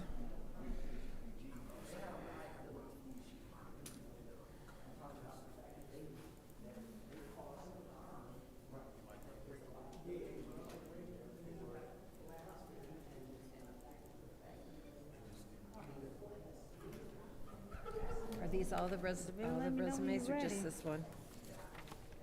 Ain't him aboard everything, ain't he?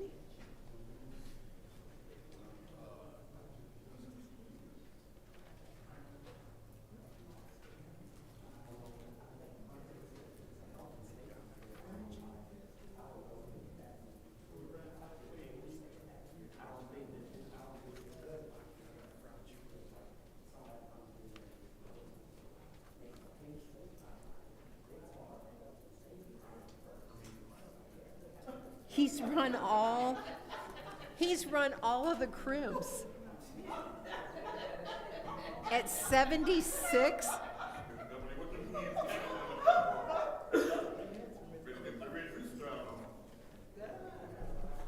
The time is now 10:06 p.m. on Wednesday, January 8th. I hereby call this legislative committee meeting to order. Roll call, Madam Clerk. Mr. Alamin? Present. Ms. Lewis? Present.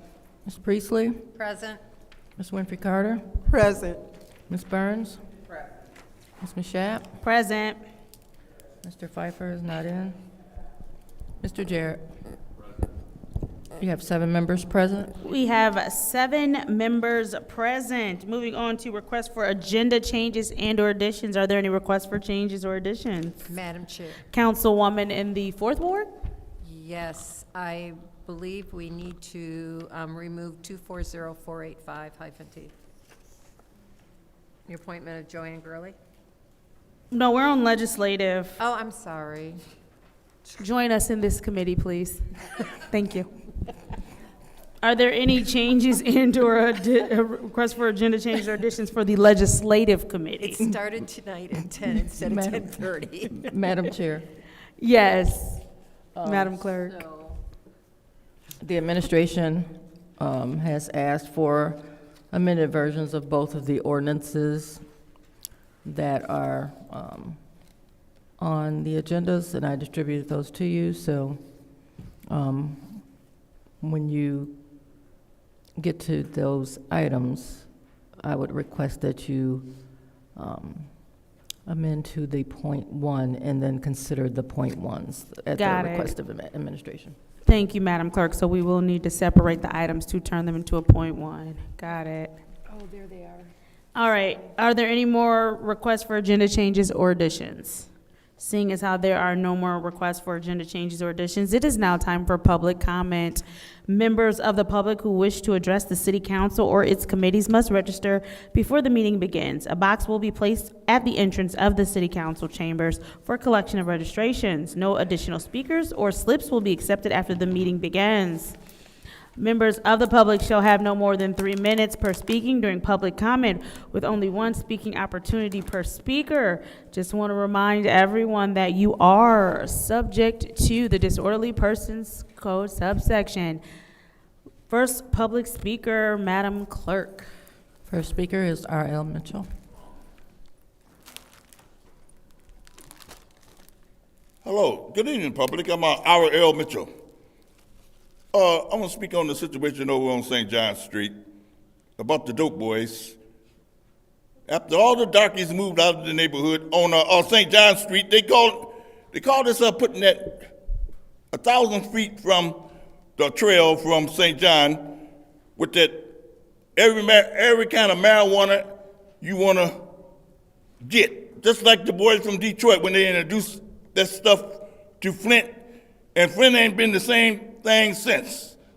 And now they still messing up the whole city by letting the Vina city clerk not calling the shots over the second ward lady trying to keep somebody from addressing the city in the proper way. And another thing I want to say about the school over there on Southwestern, the only school in Flint, ever since 1863.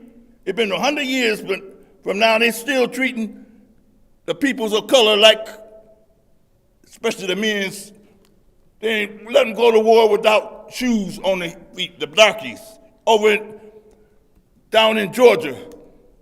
And just like, and I happened to be born right in the next generation to go to Vietnam, and time we go to Vietnam, they're doing the same thing, and I'm a victim of that right now.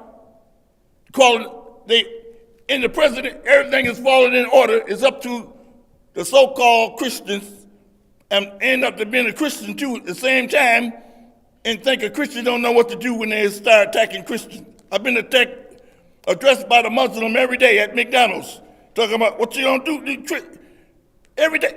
I just barely got out of a shootout yesterday at McDonald's, Pasadena Street in Clio. They said, "Why come you didn't get hit, Mitchell? You was there." And they had to shut down McDonald's for 3 days in a row. And I don't know why coming on the news don't report it. I see what Trump talking about. Fake news, and the fake news is they don't report the news. And when they report it, they say another thing and let you figure it out. And when I start talking like this, anybody can interpret what I'm coming, like I'm Area 51 when I start speaking. Then only thing they say, what you doing in the streets? Say, go home. What you doing out here? You old school, get the stuff. And I like it on sometimes I be thinking what's wrong with me because I don't I make it worse. Because they end up getting popped their own self I think they be thinking the other dudes is mean to ride by shooting and the people Top Gun disappeared, talking about the kids disappeared, what we gonna do about it? And Thank you. Next public speaker, Madam Clerk. Stupid. Next public speaker, Madam Clerk. The next speaker is James Moore.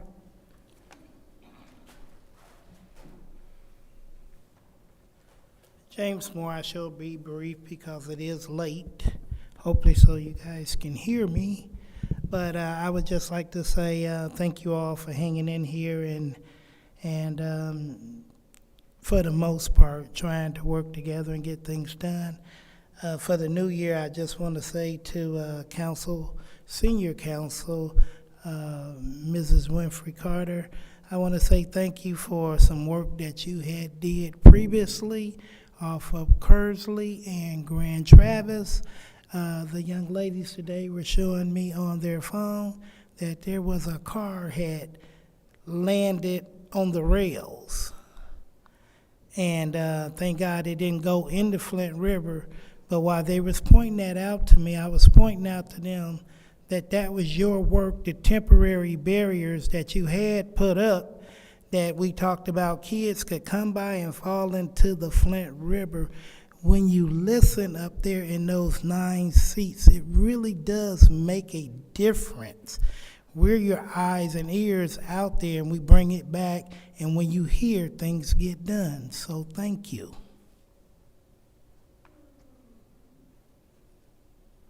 Thank you. Next public speaker, Madam Clerk.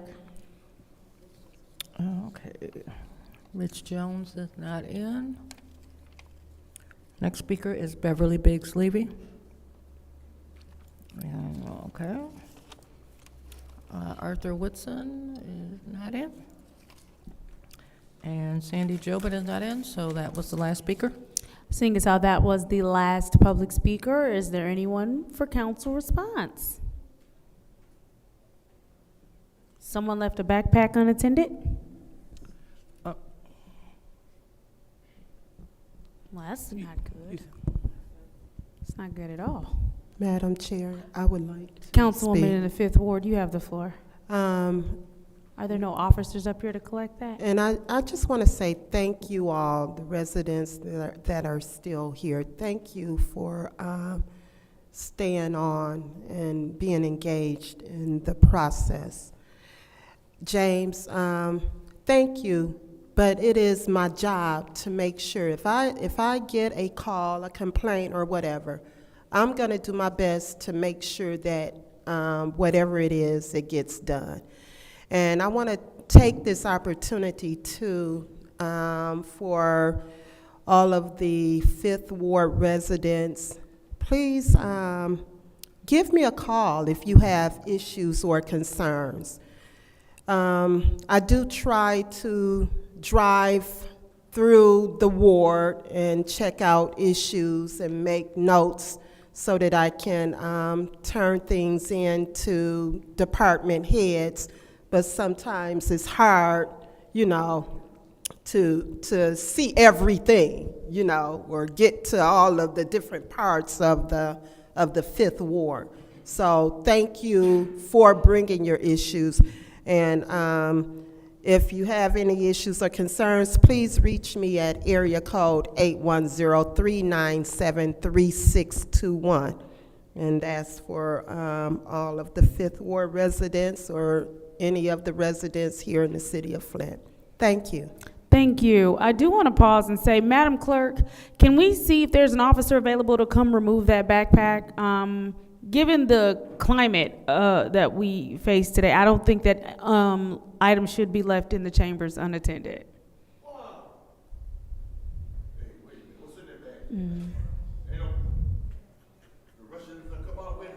All right, is there anyone else who wishes to speak during council response? Madam Chair. Councilwoman in the second ward, you have the floor. Thank you. And so I would like to give a special shout out again to the Land Bank for collaborating with the second ward to knock down the Merrill Street units. We know that, again, they have so much memory, rich history. I went to the Merrill Street units. However, they have been dilapidated for a long time. So it looks like everything should be knocked down within a couple of days so we can start something new in the area, especially since the school been closed down for several decades. And so, yeah, so it's definitely a win in the second ward, and it's a win via the ARPA money that was allocated from this body.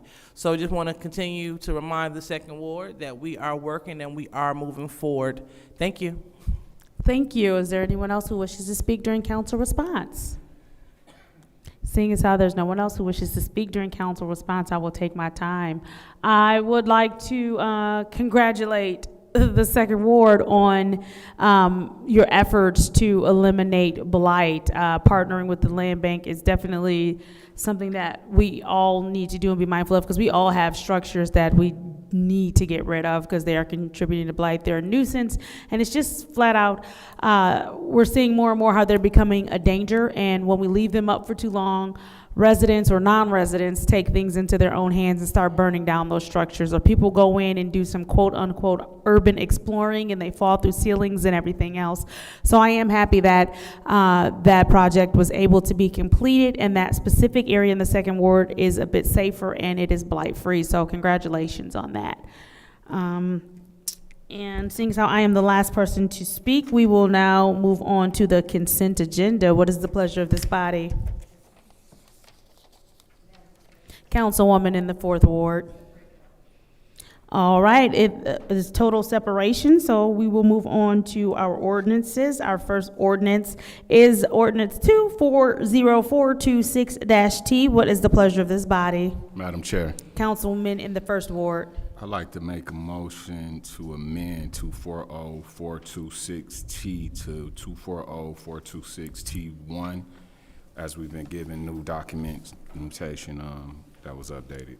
There's a motion on the floor to amend 240426-T, which is the code to amendment ordinance chapter 24, housing, article 4, fair chance access to rental housing, sections 24-114 to 24-127, and to amend that to 24026.1, as we've just received an amended version. Is there support? It's been moved and properly supported by the councilwoman in the fourth ward. Roll call vote, please, Madam Clerk. Thank you. I'm chairing. I got it. Roll call vote, Madam Clerk. Mr. Alamin? Yes. Ms. Lewis? Yes. Ms. Priestley? Ms. Winfrey Carter? Yes. Ms. Burns? Ms. Mashat? Yes. Mr. Pfeiffer is not in. Mr. Jarrett? The vote is 7 yes, 0 no. The vote is 7 yes, 0 no. That is now Resolution 24026.1. What is the pleasure of the body with the amended resolution? Councilwoman in the 4th Ward. Support. What has happened? There's been a motion to send to council. It's been moved and properly supported. Is there discussion? Councilwoman in the 4th Ward.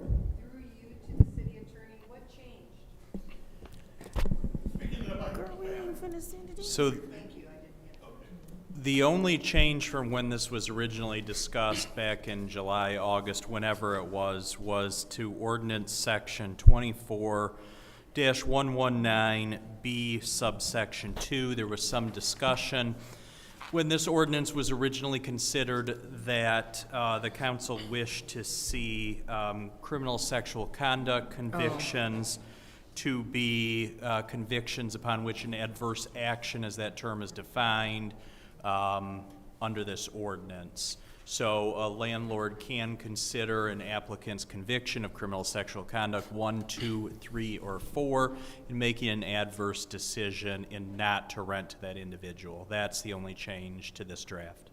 I didn't notice that things were underlined in blue. I see that now. Okay, thank you. That was my question. Is there any more discussion? And Madam Chair. The first round, Councilman in the 1st Ward. Through you to the attorney, just want to say thank you for making that correction. Can't stress enough the importance of housing, and we have a homeless issue in the city, the county, and throughout the nation, but in particular for those who are returning citizens and so forth, the great need for fair housing. I know we had a presentation by Nation Outside. I also had an opportunity to work with you on making some corrections on this resolution, and I think it's a great resolution with the change given to it, and I really hope to get the support of my colleagues, seeing the great need for individuals with backgrounds to have housing. And so definitely want to hope that my colleagues can see the benefit as you read through this resolution. And now that we made that correction from the last discussions that we was having that everyone had concerns about, I think this is a great resolution that should be supported. So I'll definitely be supporting. Thank you. Thank you. Is there anyone else who would like the floor in the first round of discussion?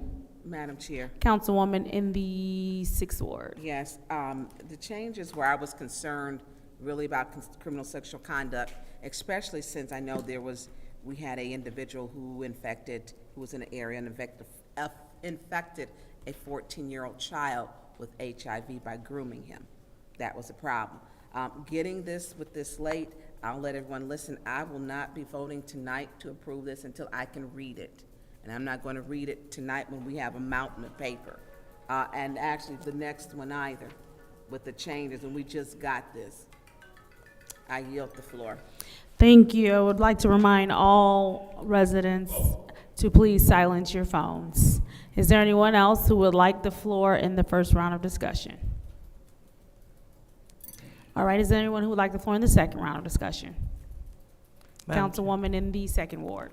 Thank you. I think that it'd be a good idea if we were to move this to special affairs, because we've been trying to get this passed for quite some time.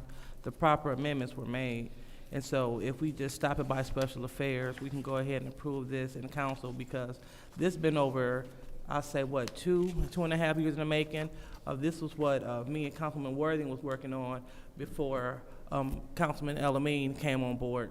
And so it's something that the community needs, especially Genesee County, the north side, because it has been stated we have a high percentage on the north side of returning citizens. And so a lot of individuals could benefit from this. So I don't want to hold it up and leave it here and have to wait an additional month just to get it done. So if we just stop this by special affairs, then we can definitely pass this in council and give everyone the time that they need to read through the ordinance.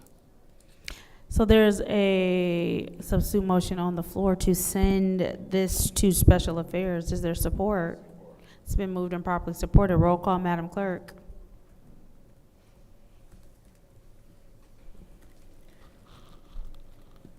Ms. Lewis.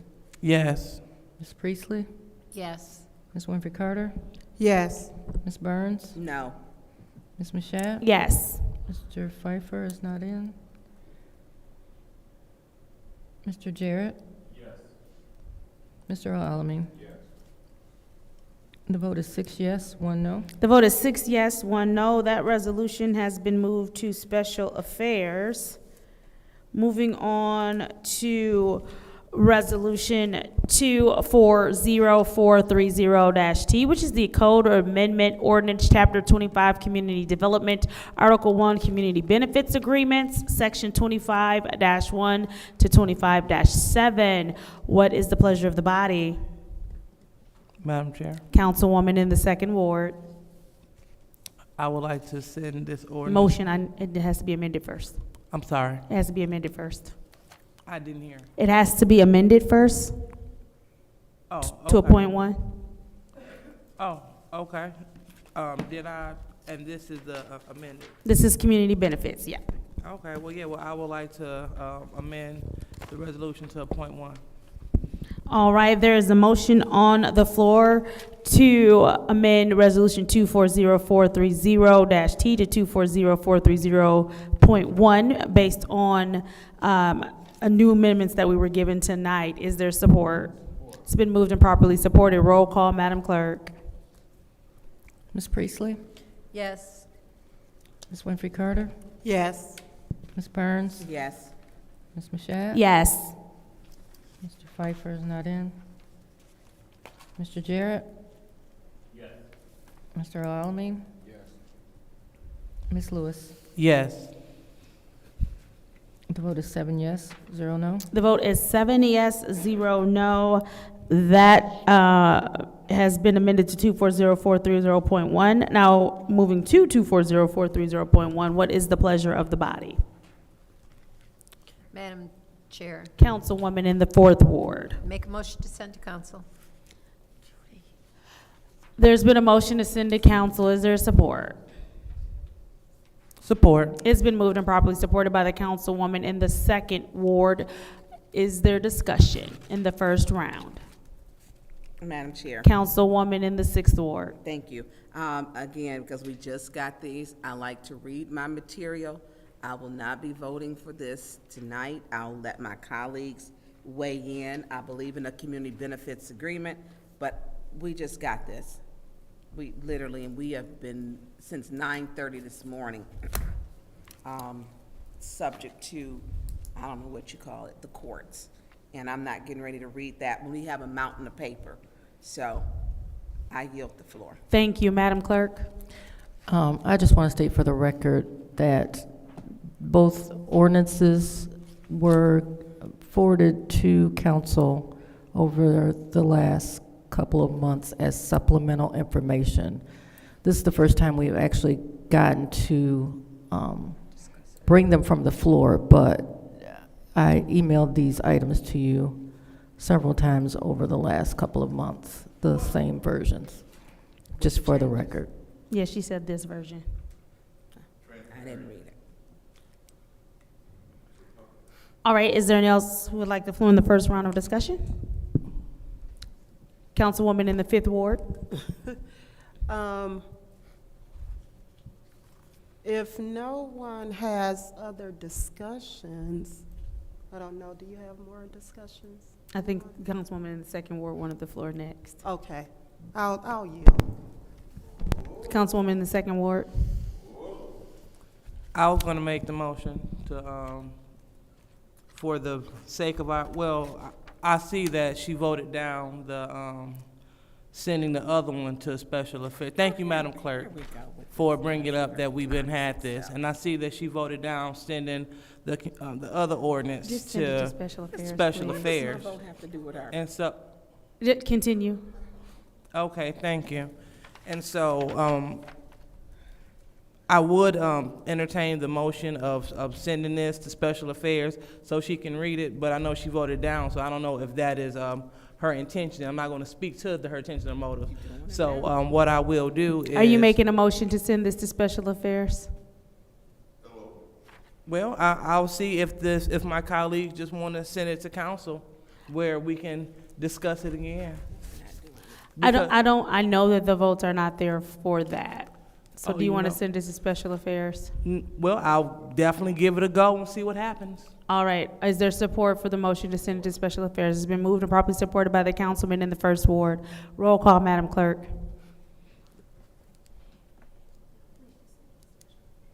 Ms. Burns? No. Ms. Mashat? Yes. Mr. Pfeiffer is absent. Mr. Jarrett? Yes. Mr. Alamin? Yes. Ms. Lewis? Yes. Ms. Priestley? Yes. Ms. Winfrey Carter? Yes. The vote is 6 yes, 1 no. The vote is 6 yes, 1 no. That resolution 240430.1, which is a code amendment ordinance, chapter 25, community development, article 1, community benefits agreements, section 25-1 to 25-7, has been sent to special affairs. I will entertain a motion from this body. Adjourn. There's a motion to adjourn. Is there support?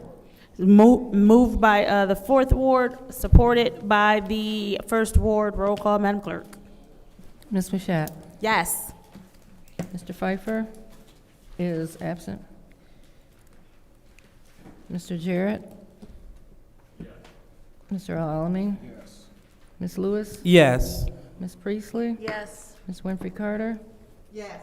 Ms. Burns? Yes. The vote is 7 yes, 0 no. The vote is 7 yes, 0 no. It is 10:31 p.m. Wednesday, January 8th, 2025. I now call this legislative committee meeting. It is adjourned. Moving on to governmental operations. The time is now 10:32 p.m. Wednesday, January 8th, 2025. I now call this governmental operations committee meeting to order. Roll call, Madam Clerk. Mr. Alamin? Ms. Lewis? Present. Ms. Priestley? Present. Ms. Winfrey Carter? Present. Ms. Burns? Present. Ms. Mashat? Present. Mr. Pfeiffer is not in. Mr. Jarrett? You have 7 members present. We have 7 members present. Moving on to request for agenda changes and/or additions. Are there any agenda changes and/or additions? Okay, I will make, okay, there we go.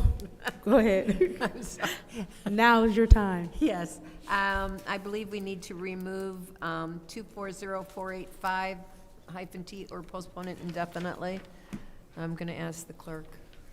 Yeah, because she's now the city. Because she's been, it's been. So, sorry, 240485, you need to vote to postpone indefinitely. Okay. That, you All right. still have to, drop it, basically, you're dropping that, right? Okay. Okay. I'm going to not have any.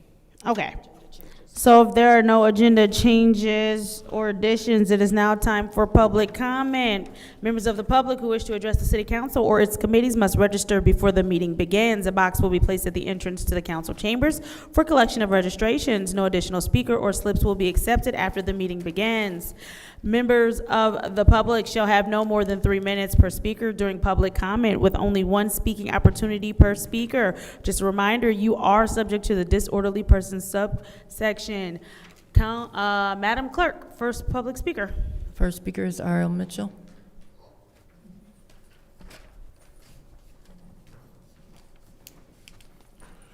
Good evening, Council. I'm Ariel Mitchell. And speaking on the situation of our houses in Flint, Michigan, this Flint, Michigan, where we're at right now, was the darkies couldn't get a house unless they fight for it. Can you please pause his time? And, Mr. Mitchell, I notice you like to keep saying darkies. That has a racial connotation. Would you please use something that's a little less racially charged, or choose not to use those words? Thank you. Yeah, okay, like for instance, the people's on the outside, like for instance, the 2 ladies was in here a little while ago. They said he can't move forward for looking at us. And we peoples of color had to protest to get fair housing in Flint. And that's what Ms. Burns doing. She ain't had time to read them papers. They always give it to at the last moment, hoping that we make mistakes where we don't get nowhere. And people like the 5th Ward, Salem situation, on Welch Street and all that stuff, and you got to look to the left coming from your neighborhood, Mount Morris, to look to see the sign, and we gotta go forward for we the people can transfer the money towards us, where we can move on. And like the man in Ward 1, sum up, you see the work.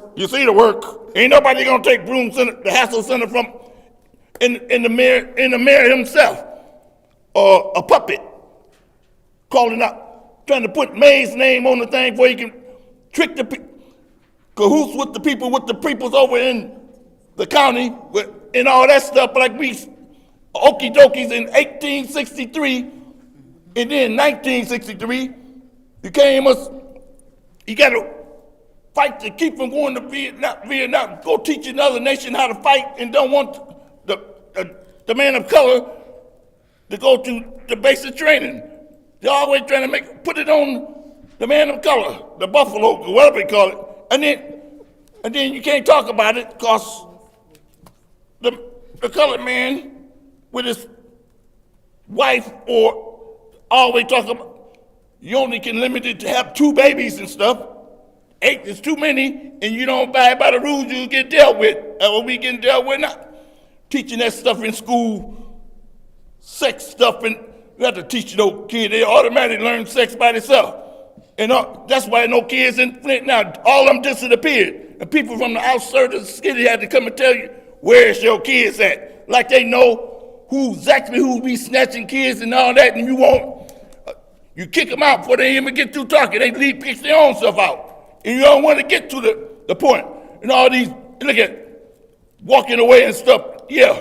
And then all that stuff in there, and think somebody don't know that. And can't even go to McDonald's and eat a decent meal because about what you doing. Ain't nobody but old folks and kids. I'm supposed to be all Next that public stuff. speaker, Madam Clerk.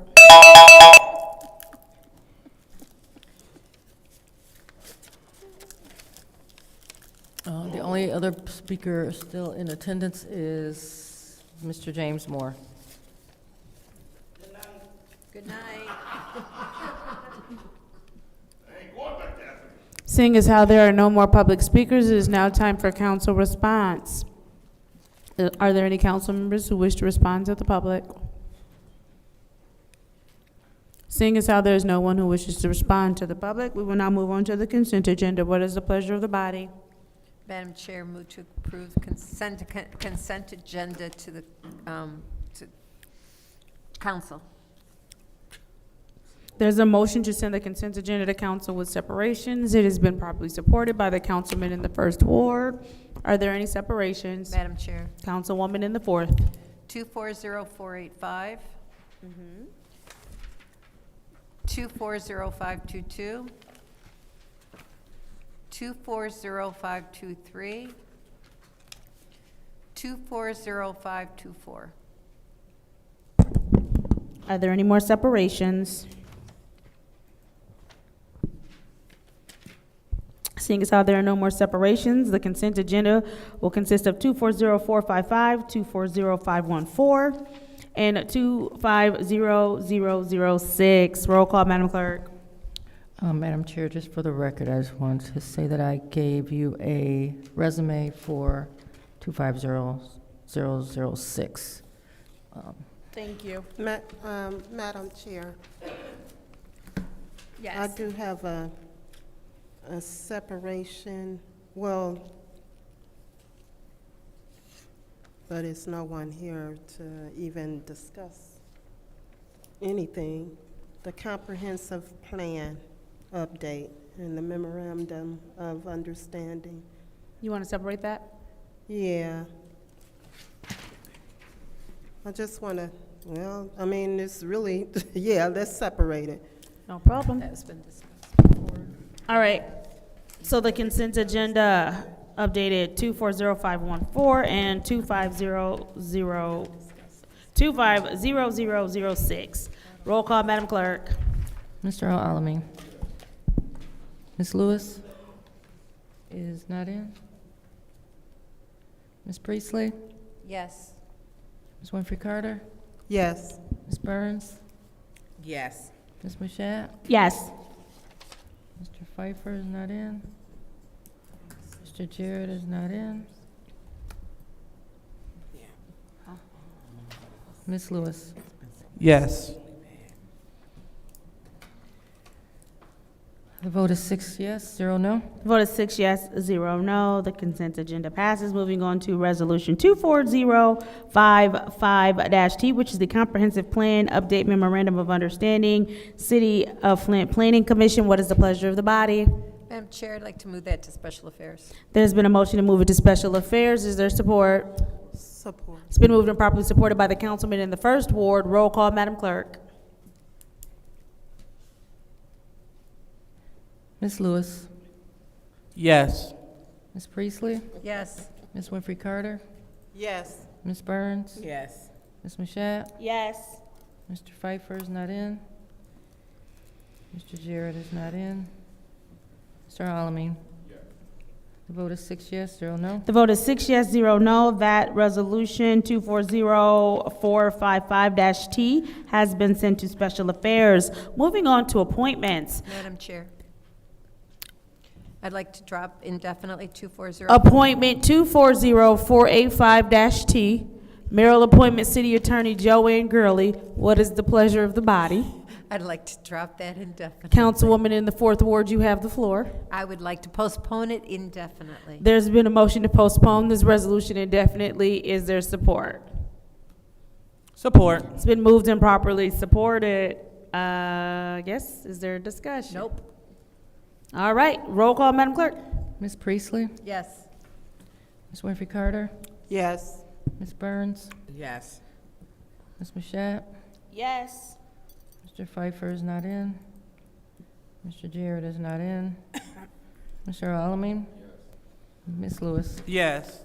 The vote is 6 yes, 0 no. The vote is 6 yes, 0 no. Resolution 240485 has been postponed indefinitely. Moving on to appointment 240522-T, which is the appointment of Marsu Hussey, Flint Housing Commission Resident Commissioner. What is the pleasure of the Madam body? Chair. Councilwoman in the fourth ward, you have the floor. I'd like to keep 240522, 240523, 240524 in of government ops. There's been a motion to keep resolution 240522-T, which is the appointment of Marsu Hussey, Flint Housing Commission Resident Commissioner, 240523, which is the appointment of Tredell Kennedy, Flint Housing Commission, 240524-T, which is the appointment of Bob Brown, Flint Housing Commission, here in this committee, and has been properly supported by the councilwoman in the sixth ward. Roll call, Madam Clerk.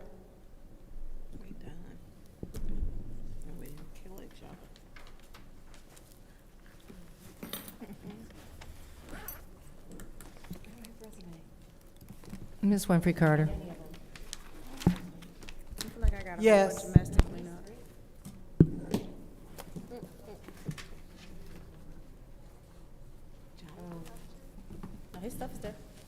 Ms. Burns? Yes. Ms. Mashat? Yes.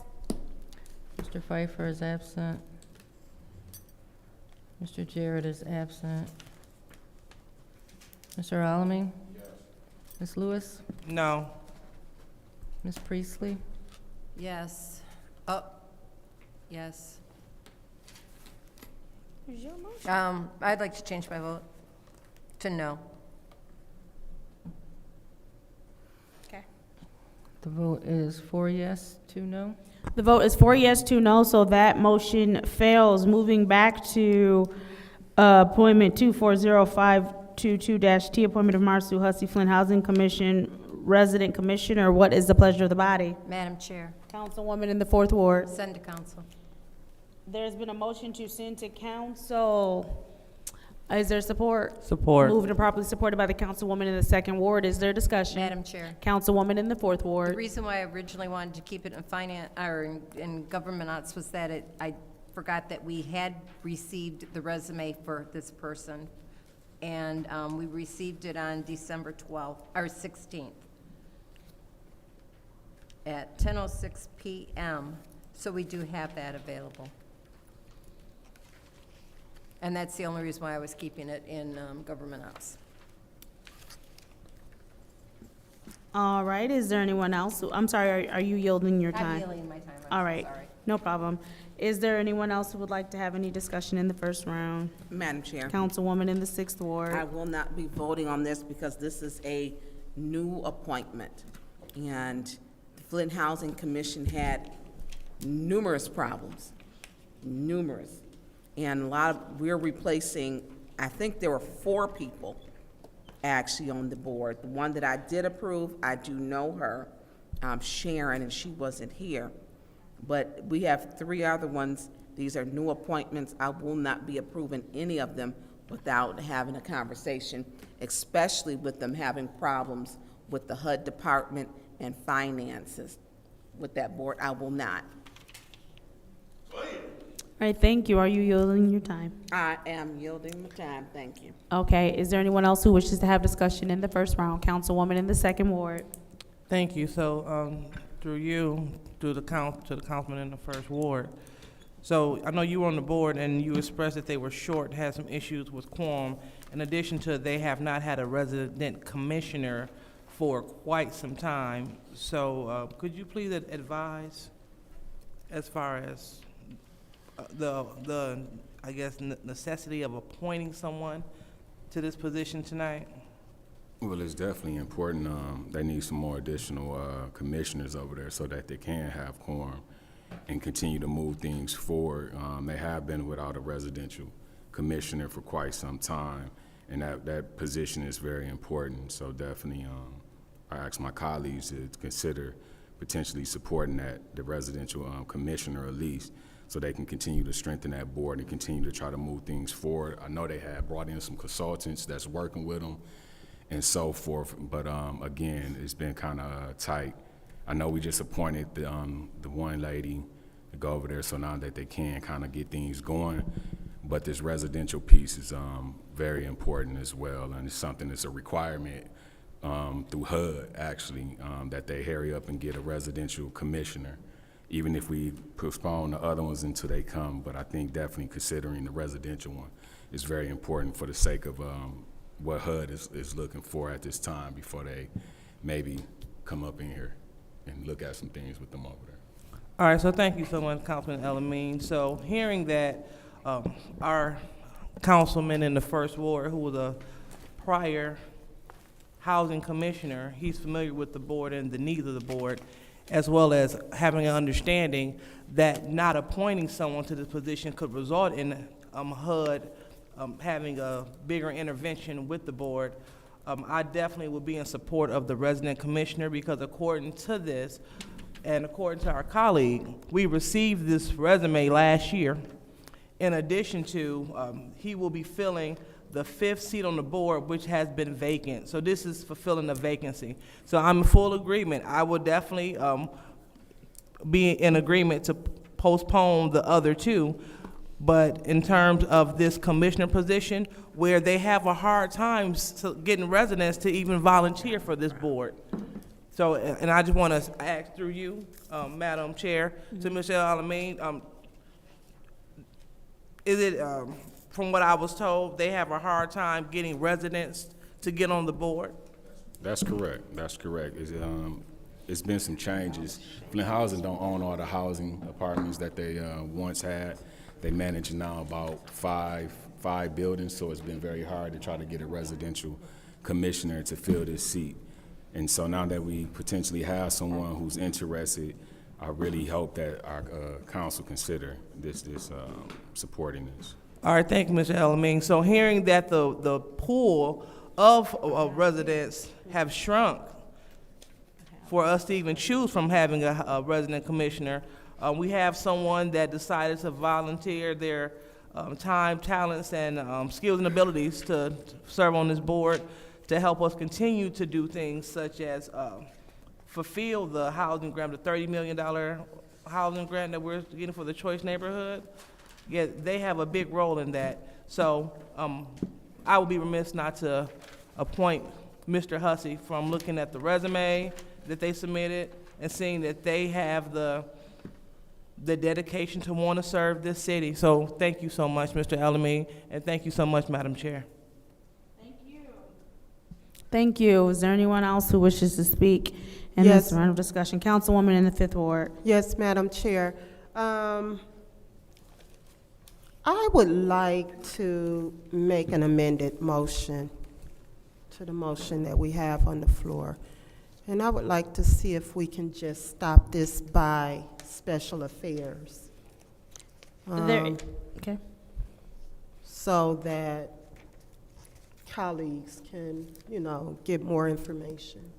All right, there is a substitute motion on the floor, sending this to special affairs. Is there support? Support. I'm sorry, I believe that support came from Second Ward. Yes. All right, it's been moved and properly supported. Roll call, Madam Clerk.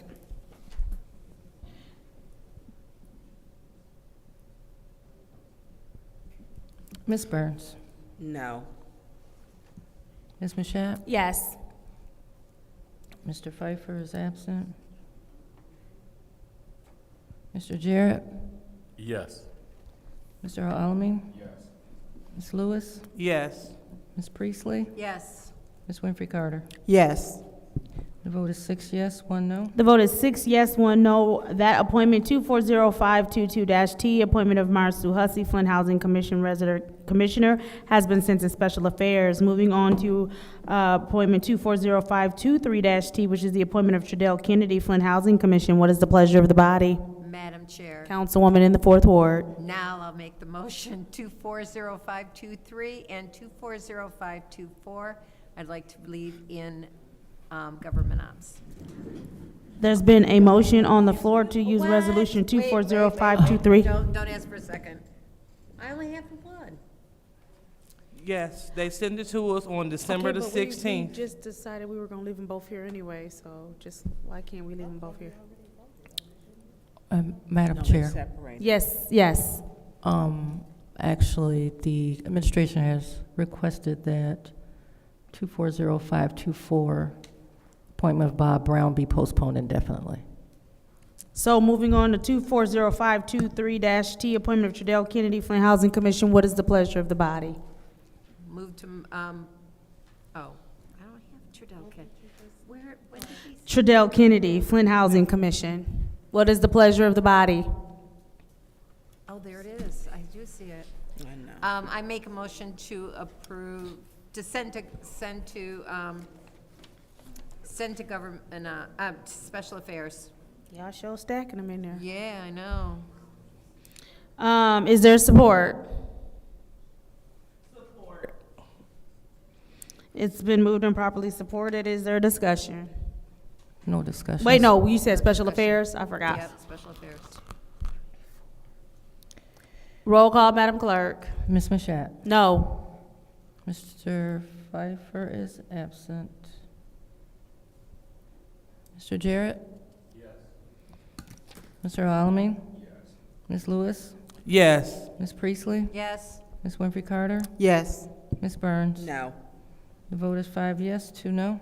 The vote is 5 yes, 2 no. That appointment 240523, Tredell Kennedy, Flint Housing Commission, has been moved to Special Affairs. Moving on to appointment 240524-T. What is the pleasure of the body? Somebody still has to do it.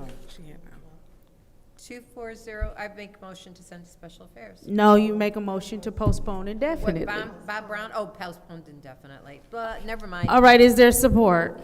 Support. It's been moved and properly supported. Roll call, Madam Clerk. I was too busy writing this comments.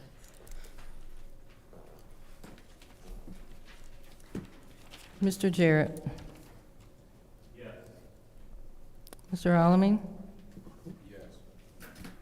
Ms. Lewis? Yes. Ms. Priestley? Yes. Ms. Winfrey Carter? Yes. Ms. Burns? Yes. Ms. Mashat? Yes.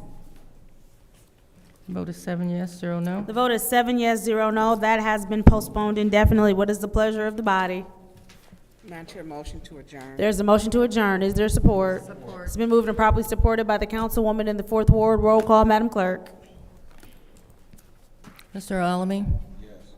Ms. Lewis? Yes. Ms. Priestley? Yes. Ms. Winfrey Carter? Yes. Ms. Burns? Yes. Ms. Mashat? Yes. Mr. Jarrett? The vote is 7 yes, 0 no. 7 yes, 0 no, 10:55 p.m. Wednesday, January 8th, 2025. This Governmental Operations Committee meeting is adjourned. I'm going to bed.